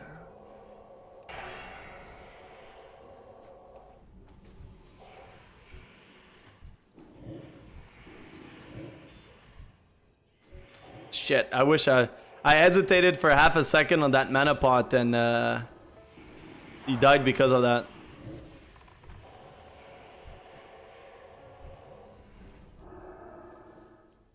The shaman can res, right? While I regenerate my mana. Come on, good work.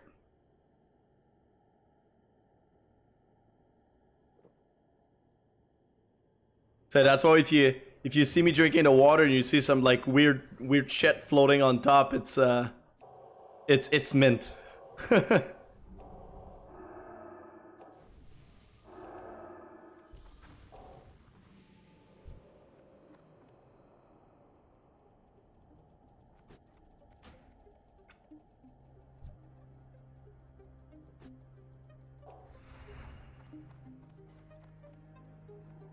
How are we doing on rep? 12-14. Okay, that's all right. So yeah, if I think I might have mentioned it earlier, but I'm not entirely sure. So what I chose to do for my leveling experience, whatever, what I chose to do is instead of rushing to level 70, I'm taking a little bit more time. I'm still going fast, but I'm taking a little bit more time, and instead I'm focusing on farming the rep. So that, because I don't know if you know, but basically in TBC there's heroic dungeons, but you can't just do the heroic dungeons. You need to be like attuned to the heroic dungeons if you want. And the way to get yourself attuned is by buying a key. So you buy a key, and once you have the key to that one particular dungeon, so for example, this is Mana Tombs, so you'd have like a key for Mana Tombs, then a key for Hellfire Ramparts, a key for Blood Furnace, a key for whatever. So that's basically the idea. You buy a key, and when you have the key, then it unlocks the dungeon on heroic mode. And the way for you to be able to purchase the key is you need to be revered and reputation with that particular faction of that dungeon. So to give you an example, Hellfire Ramparts is a dungeon that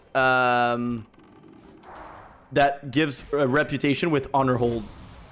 See, that effect here was Shadow Word Death. The two lightning crashing together to kill that target, that was Shadow Word Death. So yeah, so you need to be revered at least in order to be able to unlock the dungeons on heroic mode. And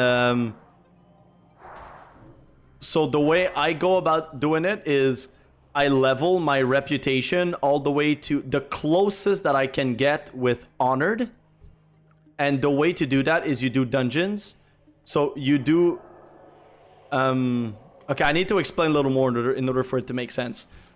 But basically, you do dungeons in TBC give you reputation, but they don't give you reputation past friendly. So any reputation that any dungeons that you do, sorry, past honored. So when you do reputation past honored, you don't accumulate anything. So what you do is you do all of the dungeons to get to honored, and when you're honored in the reputation of a particular faction, then you do the quests, because the quests are going to give you reputation, but not the dungeon anymore. So the way for me to the way that I basically chose to level is that way. I do the dungeon. So right now I'm farming the rep for like the consortium. So, or let's just do honor hold because it's like the easiest. So what you would do is you would farm Blood Furnace and Hellfire Ramparts until you're honored. Then when you're honored, you do all the quests in Hellfire Peninsula, and all the quests in Hellfire Peninsula is going to give you reputation with honor hold. And at the end of doing all of it, you're going to basically be like what I am right now. You're going to be about like 10k rep into honor hold rep.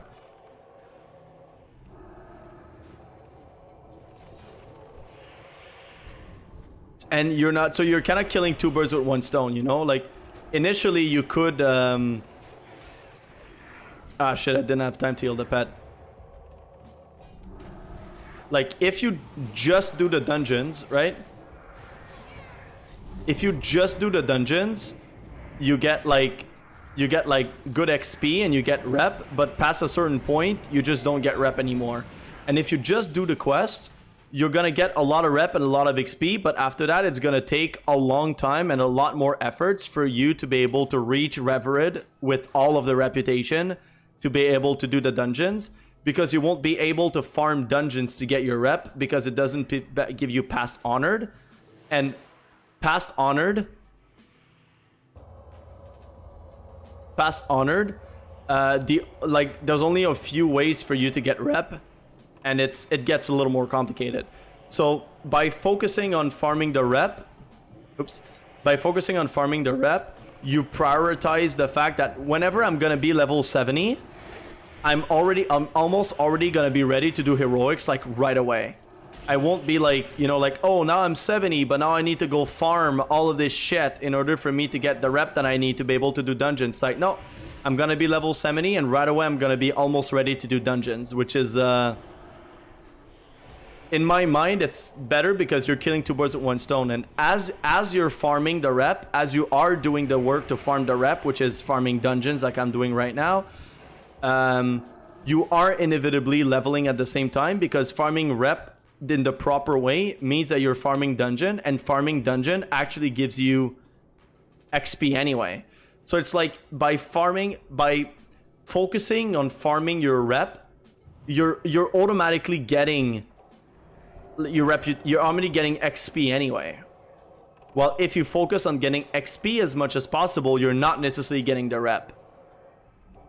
So in my mind, it's more like the leveling process is longer, but it's more effective in getting yourself ready for the end game. Sounds like a good plan, especially for someone like me where the idea of leveling and grinding rep is too much. Yes. Do it at the same time. Exactly. It's a good idea to stop questing at Hellfire and to do dungeons instead. Yes. Because like you will not be able to do anything of farming like rep after Honored, like outside of quests. It's gonna be very complicated.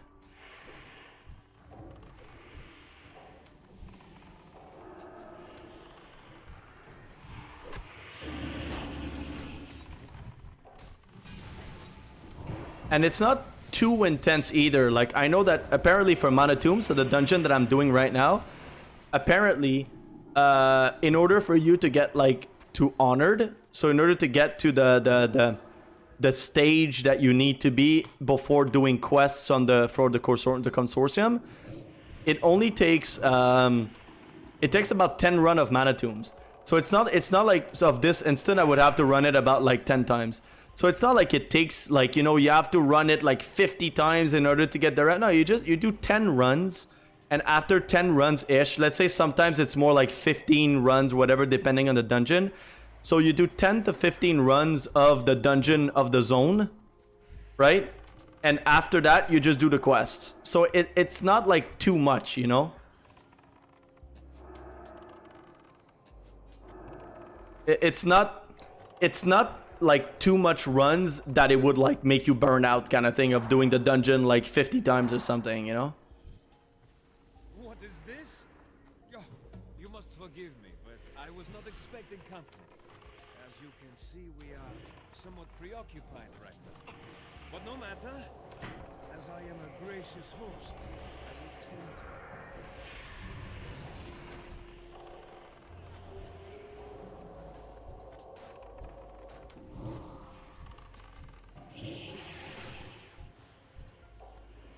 Alright, can I spill some water on my desk?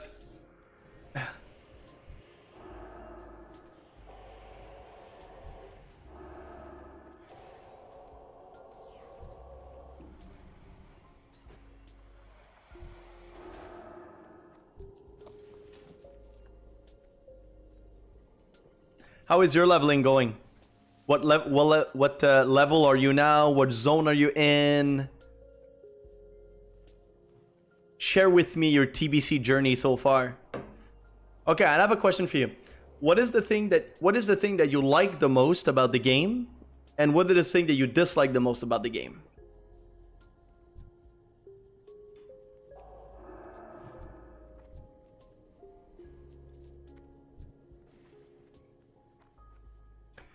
So for this guy, because we're only doing one pull and it's not gonna drain all of my mana, I'm going to Shadow Word Pain the mob.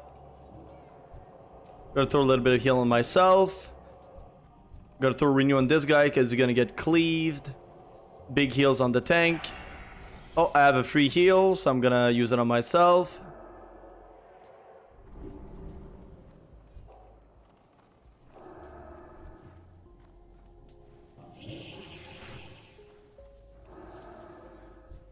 I'm just gonna try to shield everything to make sure that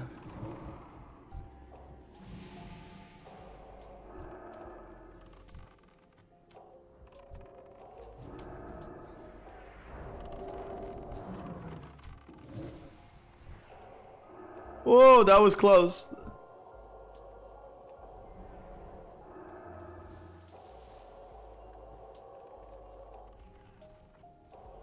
That's funny. I think he thought the heals were on him, but it wasn't. And then he charged in and he could have get one shotted. That would have been so funny.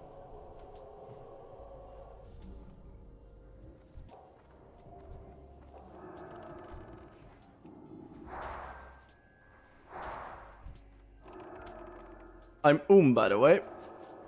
Should be okay though.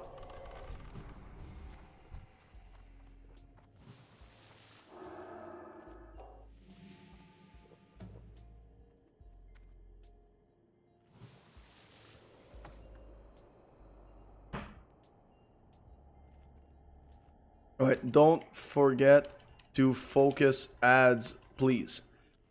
So this guy's kind of a tricky one, but it's not too tricky if you just focus the ads. If you kill the ads that spawn like instantly, whatever, then the boss is pretty easy. Big heals on tank as always, and I'm going to be pumping some damage into this, like with Shadow Word Pain. I'm gonna be using Holy Fire and a bunch of different stuff, and afterward, about like maybe when they're like 50% or so, whatever, I'm going to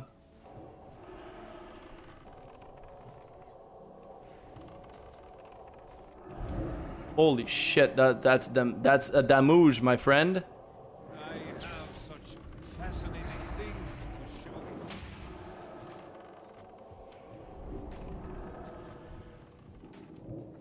you. Okay, so we're gonna throw in our Shadow Fiend because we're almost already So that sound that you're hearing is my Shadow Fiend attacking.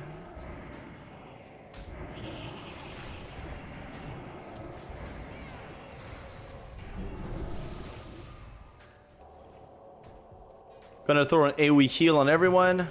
See, my Shadow Fiend almost gave me like 70% of my mana back. Now Shadow Word Death! I must bid you farewell.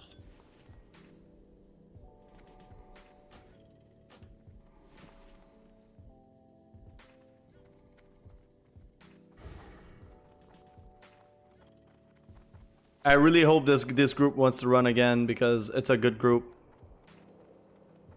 And when you find a good group, you definitely want to keep it as long as possible.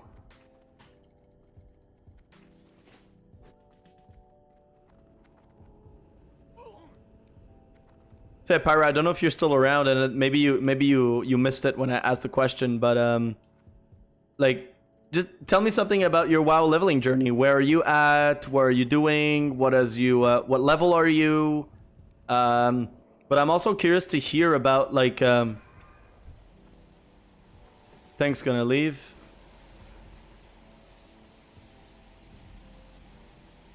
You guys are down for other runs?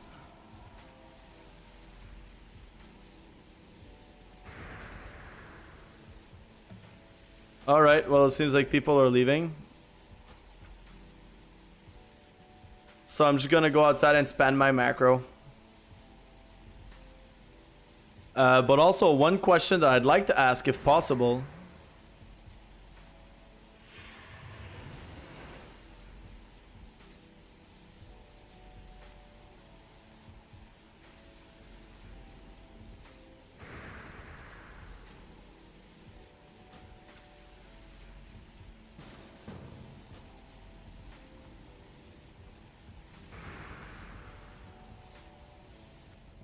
Right now I'm level 60 in Hellfire Peninsula. Gonna try to find grouped dungeon grind now that you've mentioned the rep thing.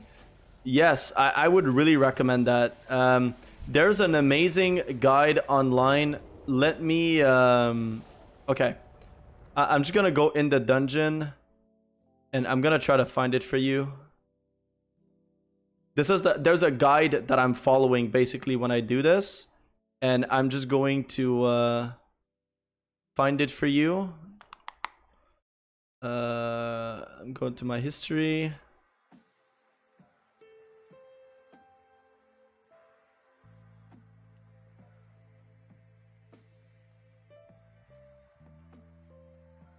Okay. So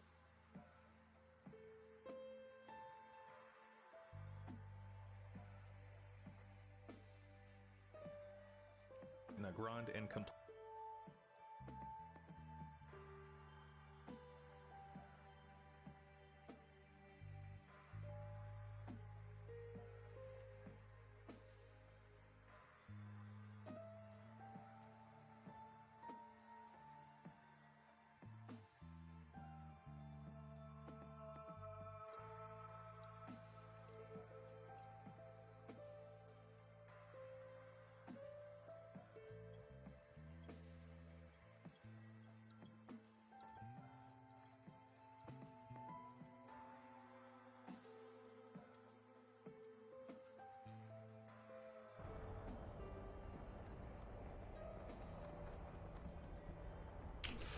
Yeah, so this is basically what I'm following.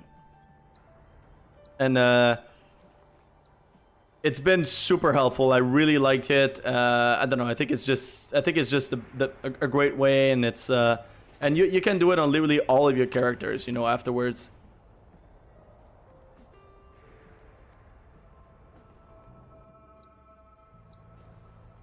And yeah, one thing I wanted to ask. I love asking these kinds of questions. I'm just curious if you would have to share with me, like, what is the thing that you like? What is the thing that you like or love the most about the game, and what is the thing that you hate the most about the game so far? What would that be?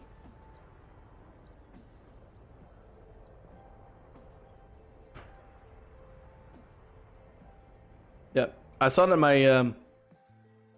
my stream was loading, so I don't know if there might have been an issue there. Maybe there was a little bit of a lag, but my question is, what is the thing that you love the most about the game, and what is the thing that you dislike the most about the game so far?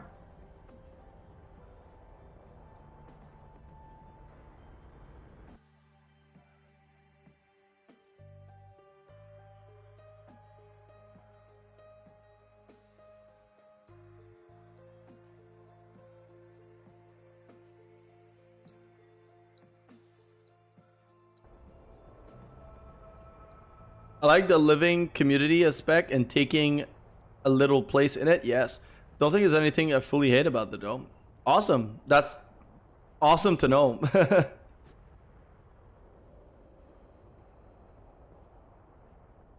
No, I think it's me when yeah, see right now I see that apparently my latency has gone down, like my bit rate is on the drop, and I don't know, it might be because I like open like a YouTube page and like start looking for stuff up, and it had to load the YouTube video or whatever, so there's a chance that it put a little bit of a toll on my internet. But if it becomes too unsustainable, you know, for yeah, if it becomes too unsustainable and it's just way too laggy all the time, just let me know and I'll just restart the stream. And it should be if I restart the stream, sometimes it solves a problem. So just let me know if it happens, okay? About me, the thing I love the most about the game is,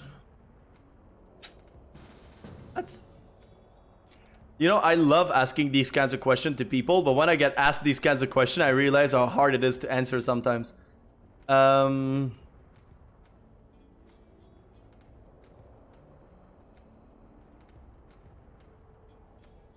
Okay, so I know that the thing that I will be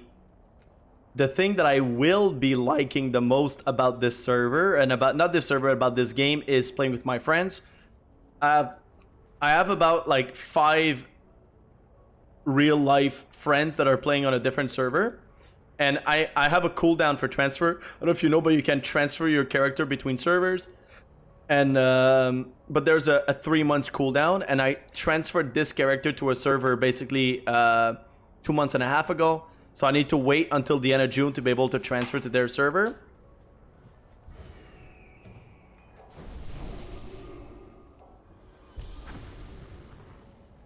So the thing I will like the most is playing them. And the thing that I dislike the most about playing right now is probably the fact that I can't play with them. Like, they're all like, my leveling process right now is a little like lonely, you know. It's like I do all the things alone. I always have to run pugs. I run stuff with the guild, but I'm not close with my guild. It's not anything, you know, too crazy or whatever. And I would just really prefer if I would be able to do that with them, you know, with all of my friends and whatnot. But right now I can't, which kind of sucks, but whatever. And so yeah, that's the thing I dislike the most, is knowing that they're out there doing their stuff, leveling probably together and trying to, you know, get to the content, and having a really cool sets of people to do it with. And for me, it's just, I'm kind of just here on my own, you know.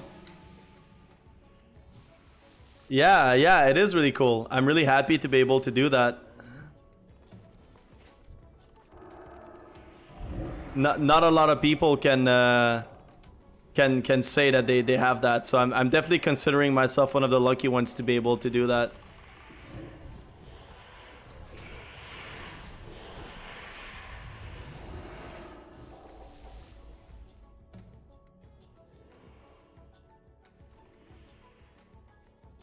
How about you? Do you have I know you said that you've met a lot of people. You met like friends online through streaming as well.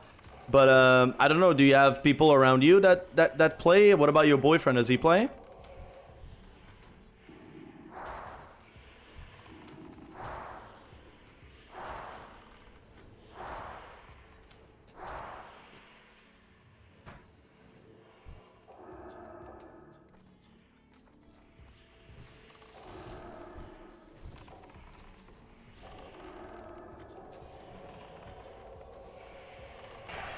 I only have the one friend, and he's just started playing, and he's level 18. Oh, that's kind of cute though. I like it.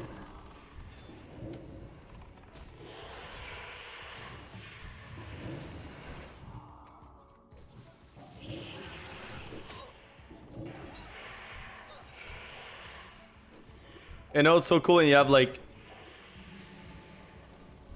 you know, like when you're, I don't know, like people are just like just starting, doing their thing and whatever, and they're just like lower level, and then you get to like play together and experience the game together. Especially for you, you said it's like, it feels to you almost like the first time, you know, like when you're playing this game, because TBC is new. So having somebody else to be able to have this like experience where to share and just talk, you know, like, oh, where are you at in the game? And I don't know, it's just, it's really cool. My boyfriend doesn't play any games, unfortunately. Yeah, that's okay. You can't have everything, you know? Sometimes there's stuff in relationship that we have to compromise on, or it's really rare to find relationships where you don't have anything to compromise on.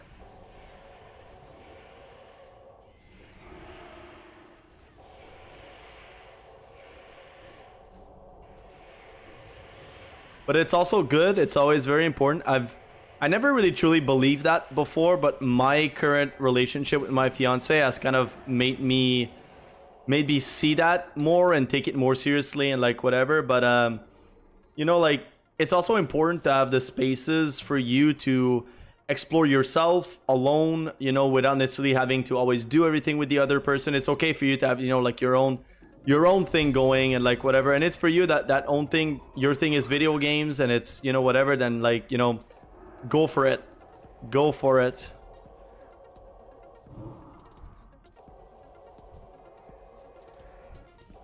Man, this paladin is taking so much damage.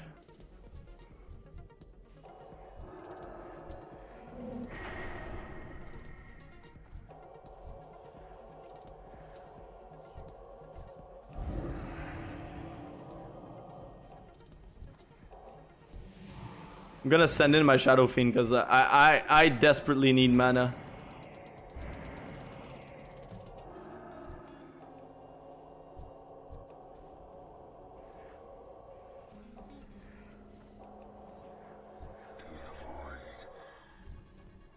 Man, I literally have to spam heal this dude. Like, I cannot not heal at any point.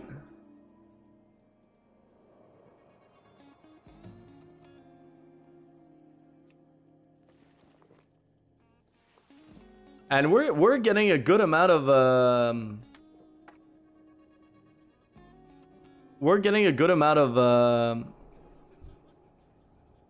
netherweave cloth and stuff, which is really good because we need a lot of that.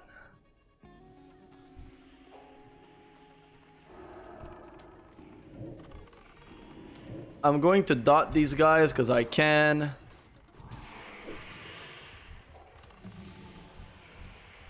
I'm gonna renew the pet because I can.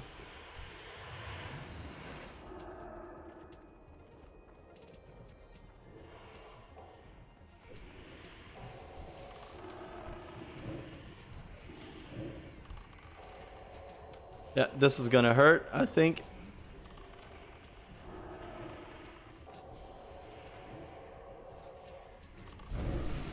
You see that this time I'm doing things a little differently in my rotation.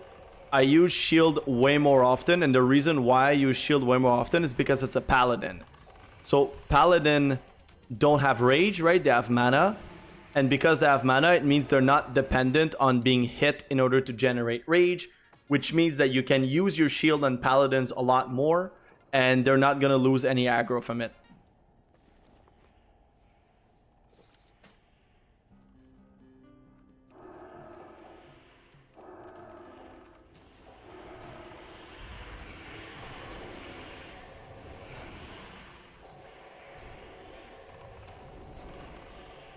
Wow, that was risky.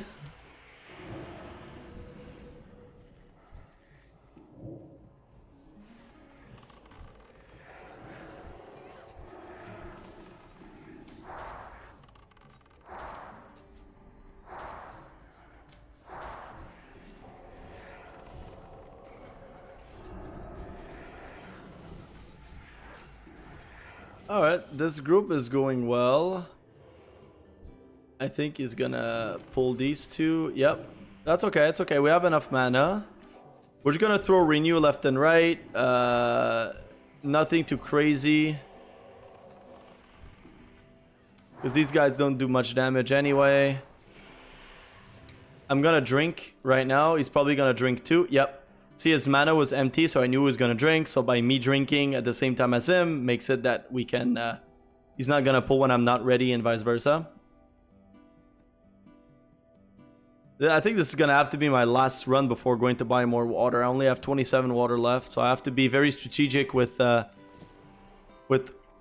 drinking stuff.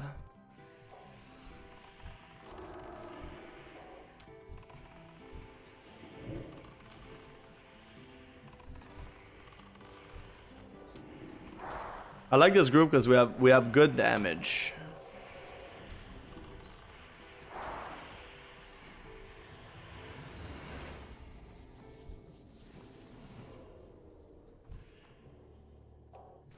So because I don't want to I don't want to use too much mana, because I'm trying to restrain you know, like the drinking, because I don't have enough drinks. I'm not gonna like do a lot of damage. I'm not gonna like put like Shadow Word Pain on people and stuff like that.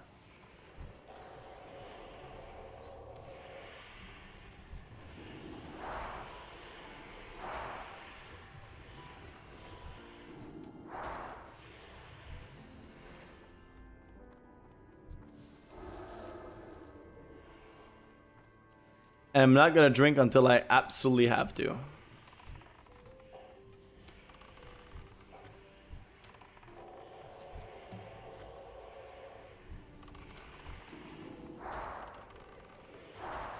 I think chat that this is gonna be my last run for now, because I'll have to go eat dinner. I'll have to go cook and eat dinner and like whatever, and I'll be back streaming later.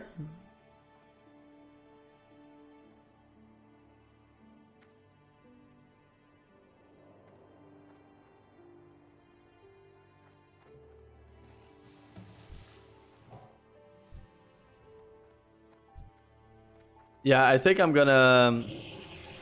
Oh my god, did it really do that?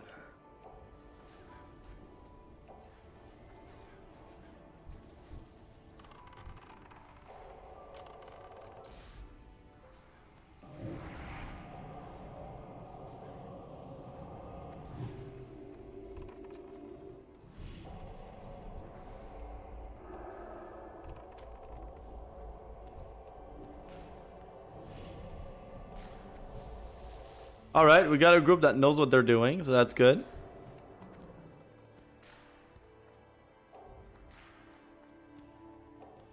That's been a good stream, man. Thank you. Thank you so much. I really appreciate that. And I really appreciate you coming in, participating, you know, engaging with me like this. It's always so heartwarming and really cool when that happens. And, you know, like dropping in the follow also, it's very, very, very helpful. It's more helpful than people realize. But yeah, after this run, I'm going to go cook food. I'm gonna leave the stream running, but I'm gonna put it on like BRB. I'm gonna leave the stream running. I'm gonna put it on BRB. Probably as I'm gonna eat my lunch, I'm just gonna like put my just chatting screen. You know, if people are gonna be around to just chat. And whenever I'm gonna be ready, I'm gonna hop into the game again and start playing. But I'm gonna take a little break after the stream is gonna be running, but I won't be there. Awesome, that's so cool. I'm so glad to hear this.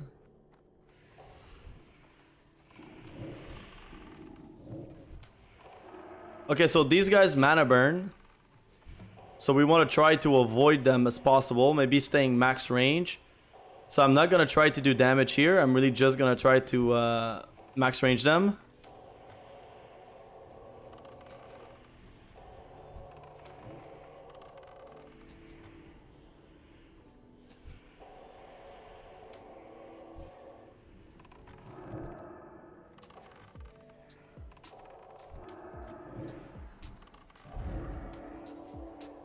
Bring some big heals.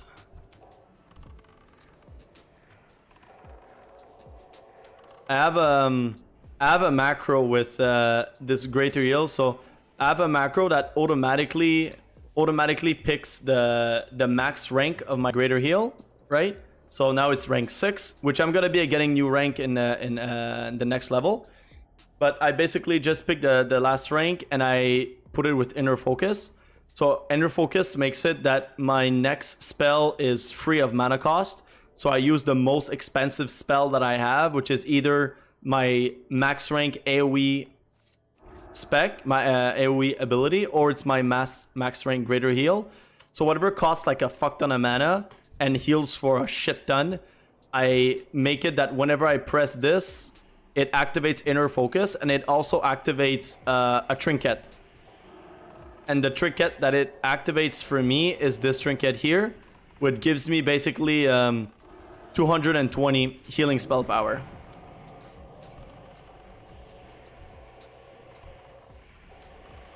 So sometimes my trinket is going to be on cooldown. Not my trinket. Sometimes my inner focus is going to be on cooldown, but my trinket won't. So I'm just gonna like press it, and it's going to give me like big heals.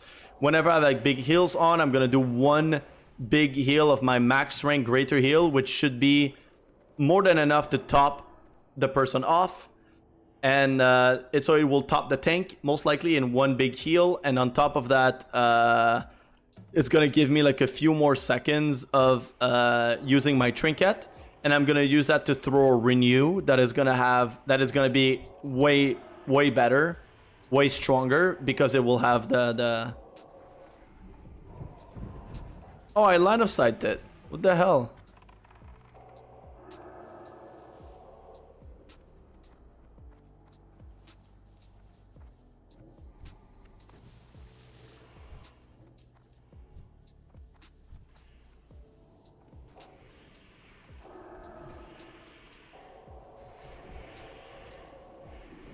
Okay, I didn't get the chance to drink before this pull, so I'm going to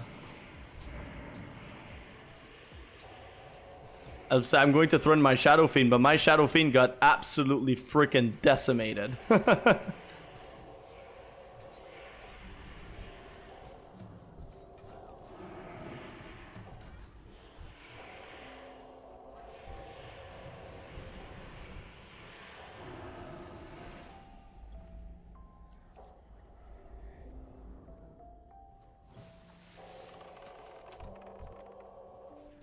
Well, I don't have mana. I hope he's gonna be able to sustain himself for a bit. Gonna throw in a renew because it's like the best I can do right now.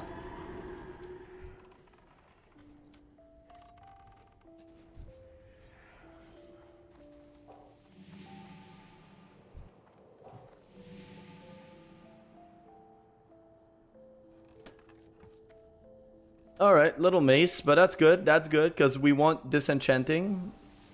You know, we want to be able to disenchant. Thank you. That was nice. I like when people are doing stuff like that and they're thinking, you know, they're just like, oh, I got mana. It's helpful for you. How about you have them?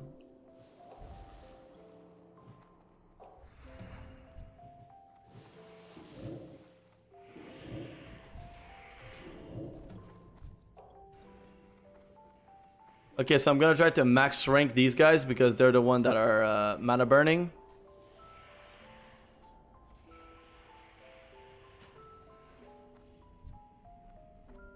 All right. What the hell is this baby music? I don't want to listen to no baby music. There we go. We want calming, soothing, chill music, but there's like, nah, you know? There's a goddamn limit.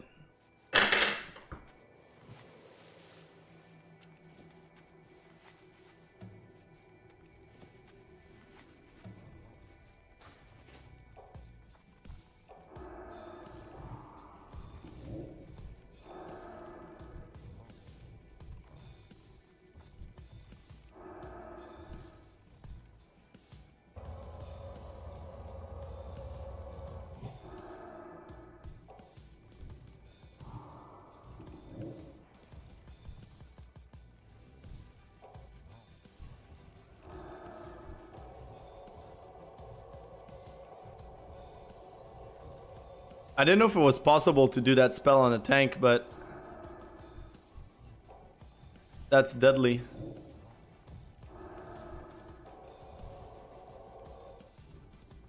Ta-da!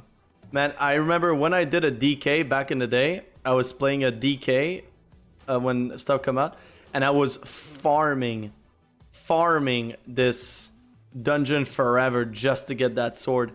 And I don't know why, because it's not a great sword by any means. For some reason, I just really wanted that sword. I'm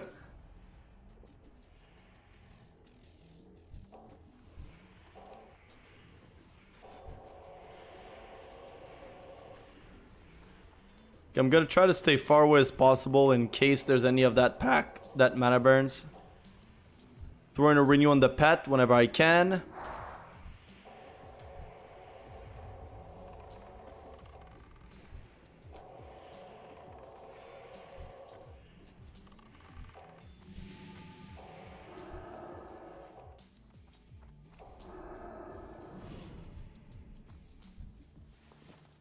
Woo! More than matter with claw.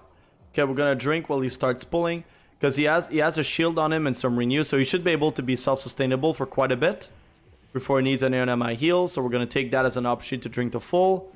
Hopefully the Draenei will get one shot because of it, but that's okay. Oh, some free heals. We like it. We like the free heals. Gonna throw a renew on the pet.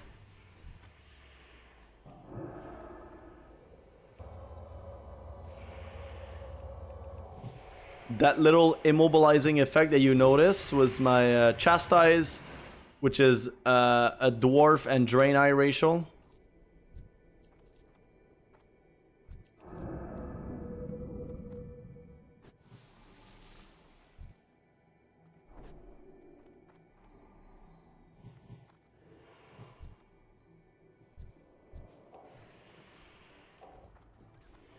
So I'm gonna try to line aside as much as possible, just in case these folks want to mana burn me.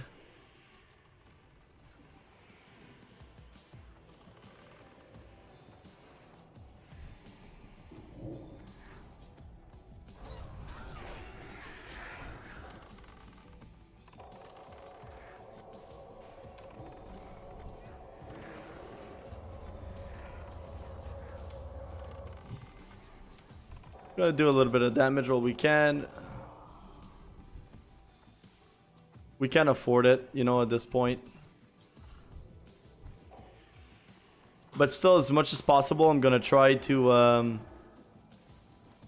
just max range, making sure I don't get mana burn, I don't get any of that stuff.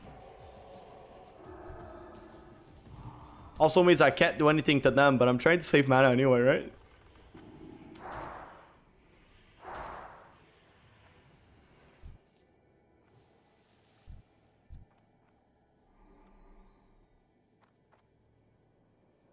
I really should check out the how much XP I'm doing per run to see if the guide is accurate, you know?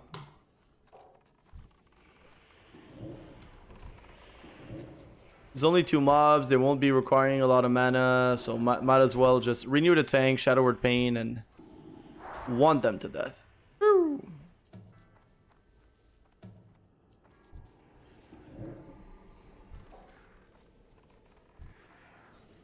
Yeah, it's just the terror guy. I'm gonna dispel this.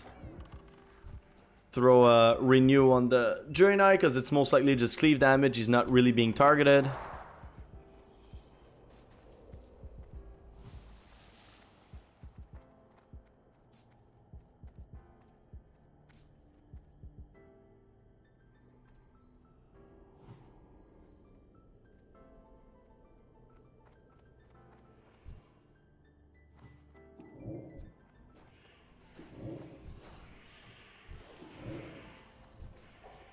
Okay, these guys polymorph. So I don't want to like get in line. The more line of sight away from line of sight I am, the better.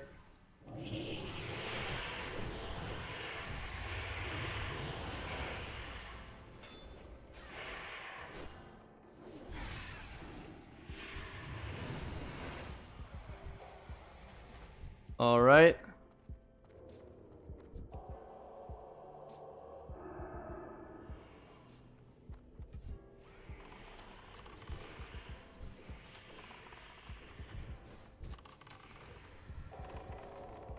I'm gonna throw a renew on.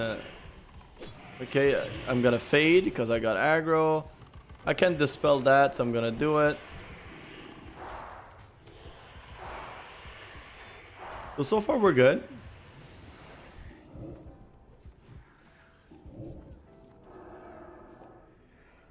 Dispel as soon as possible.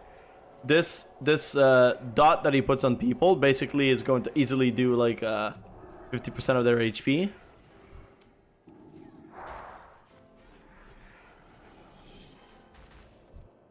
So it's like priority to dispel that as soon as possible.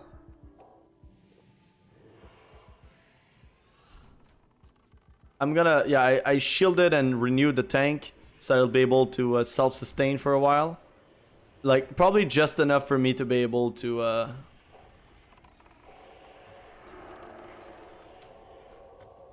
drink the full, which is exactly what happened. So what happened there, once again, I explained it earlier, is the target got MS'd, Mortal Strike, and Mortal Strike basically reduces the cooldown of... not a cooldown, it reduces the healing received by like 50%.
I don't know that. We said...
I don't want to be doing this quest right now. I don't want to.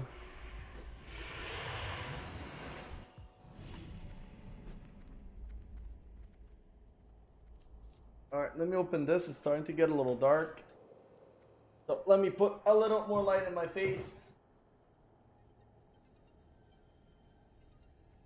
Alright, that should help.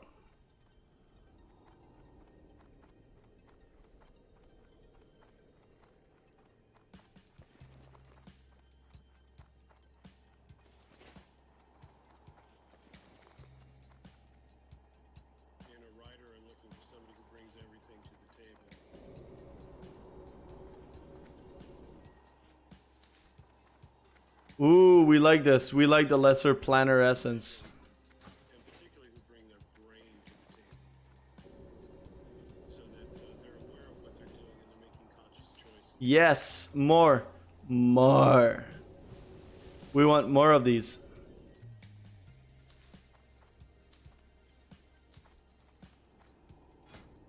We want more because we want to put this on our weapon for leveling purposes, for leveling or enchanting. We need a lot of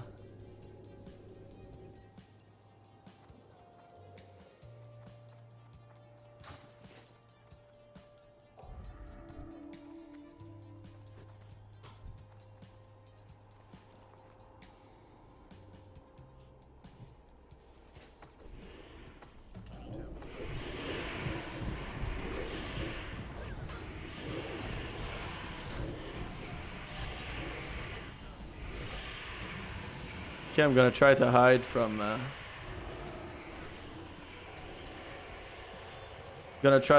potential mana burns. Or you're just grateful for any idea that comes along, and you don't want to change it because you don't know how.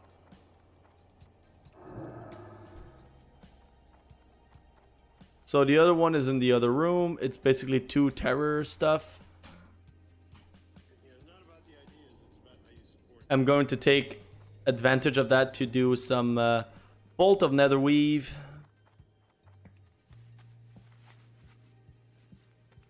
Because why not, you know? Why not take advantage of this timeout?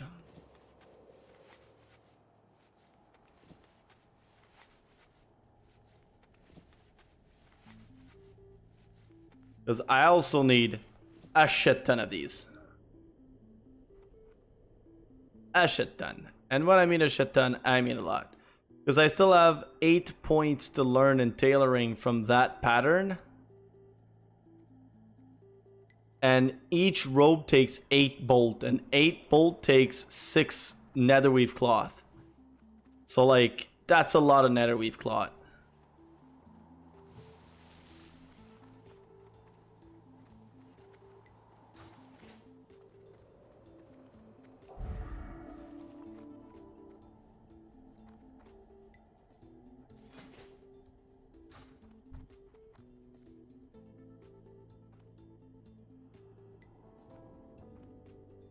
Yeah.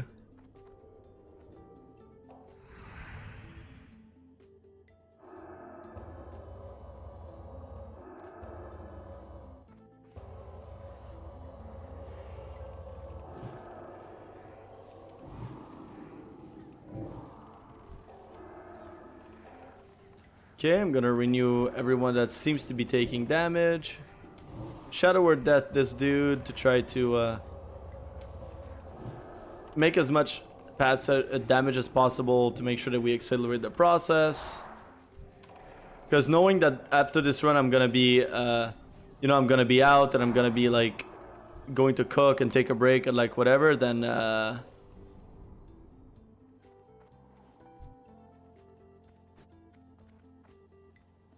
knowing that this is what's gonna happen, then I don't mind kind of like spending more mana and using my drinks. Because after that I'll be able to go and buy some, you know?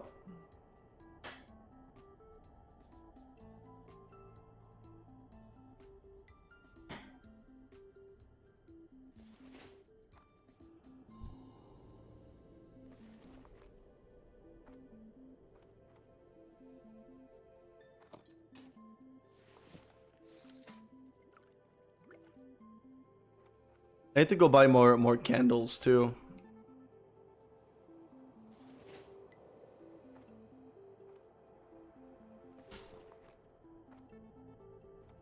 Should I be wearing this? 35, 4 MP4. It's the 15 spirit that's kind of like... Because then it gets increased by 15%, and then 35% of that is changed to like healing spell power.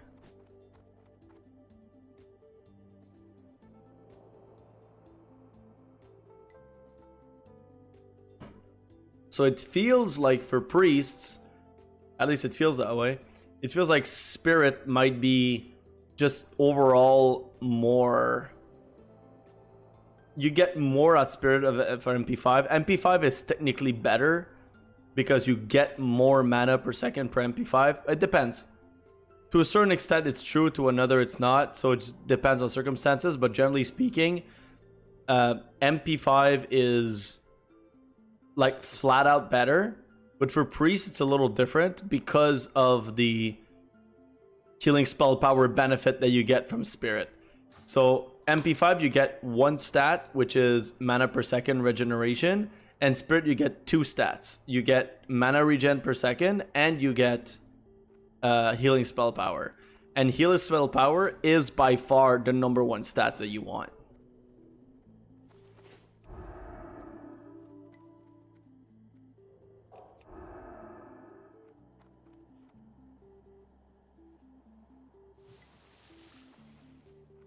Little bit of RP, but this guy is cool.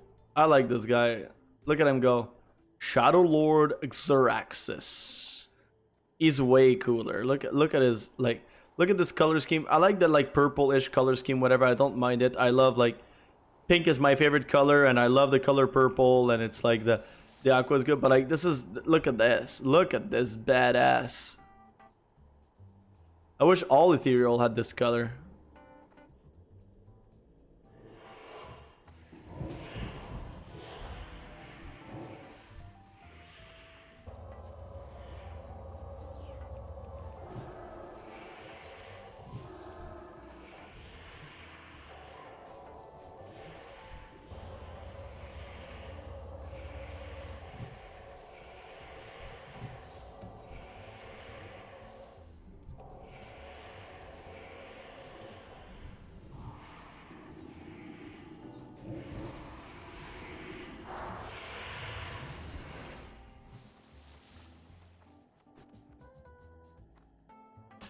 All right, so let's go back to the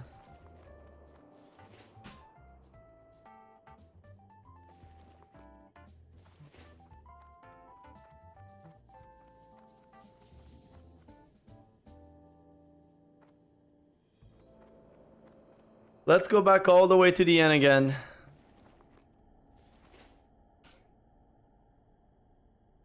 See, like right now, this quest probably took about, I don't know, like 10 minutes or whatever to do. And without that, we probably would have completed the entire dungeon in something like 40 minutes, which is really good. Because I think so far, if I'm not mistaken, so far, almost every single run that we've done of this dungeon has been like either at the hour mark or higher than that.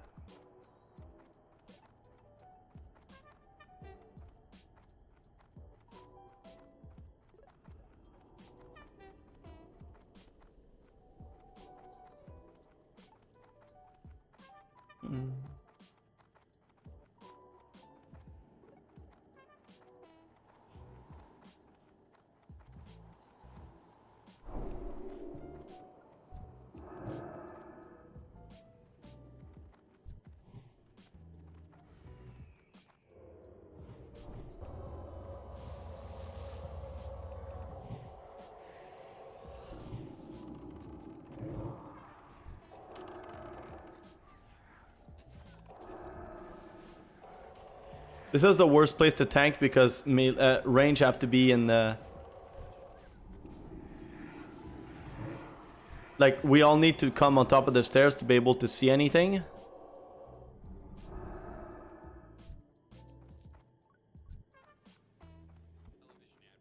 And that means that if we all have to come on top of the stairs to be able to see anything, it means that this guy...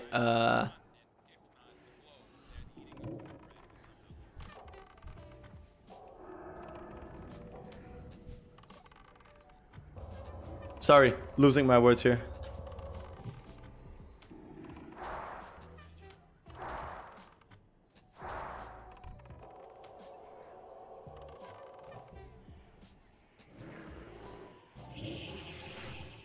They were all coming my way, so I faded.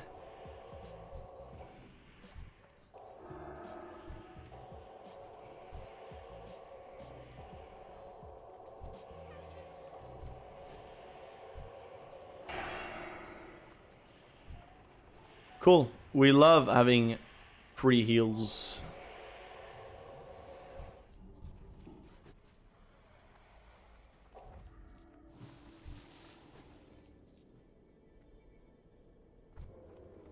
What is this? Oh, you must forgive me, but I was not expecting company.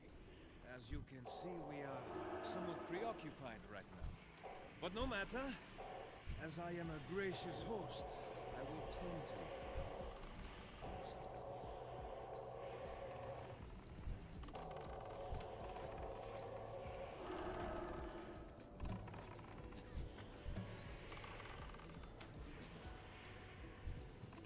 Okay, I almost don't have any mana left, so...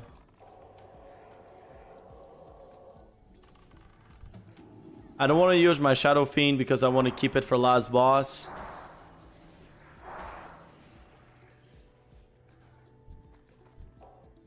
I'm just going to continue healing the tank and they'll figure it out. Alright. Alrighty. Oh, we're almost there, chat. We're almost there. Last run, almost at the last boss. I feel like my body is starting to tell me that I need to eat. Like I'm starting like shaky a little bit. So I really have to get something into that body.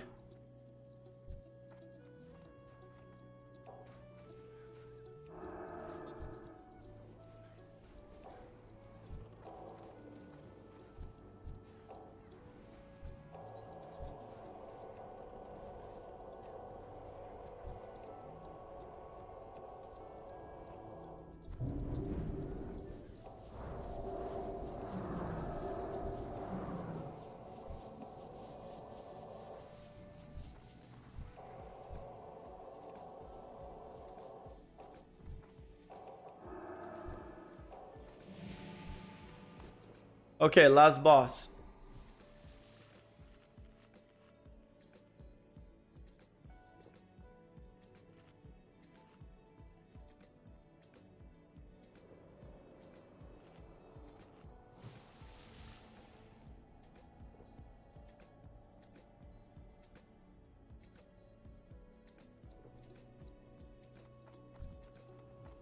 An epic battle. How exciting. All right, let's do this.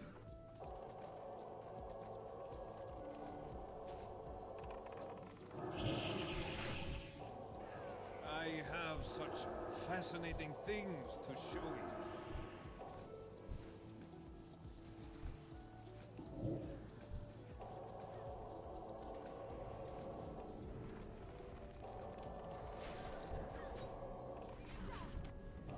Gotta throw in some big heals. Then pop Shadow Fiend. And because we used our...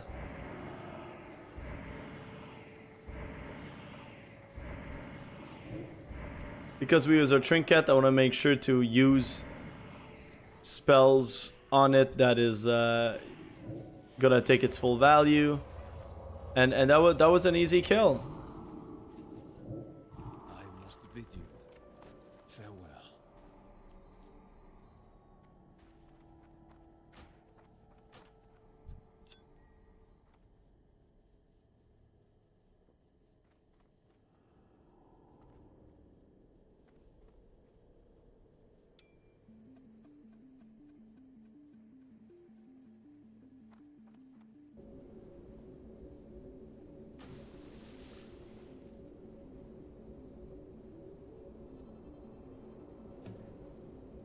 All right, chat.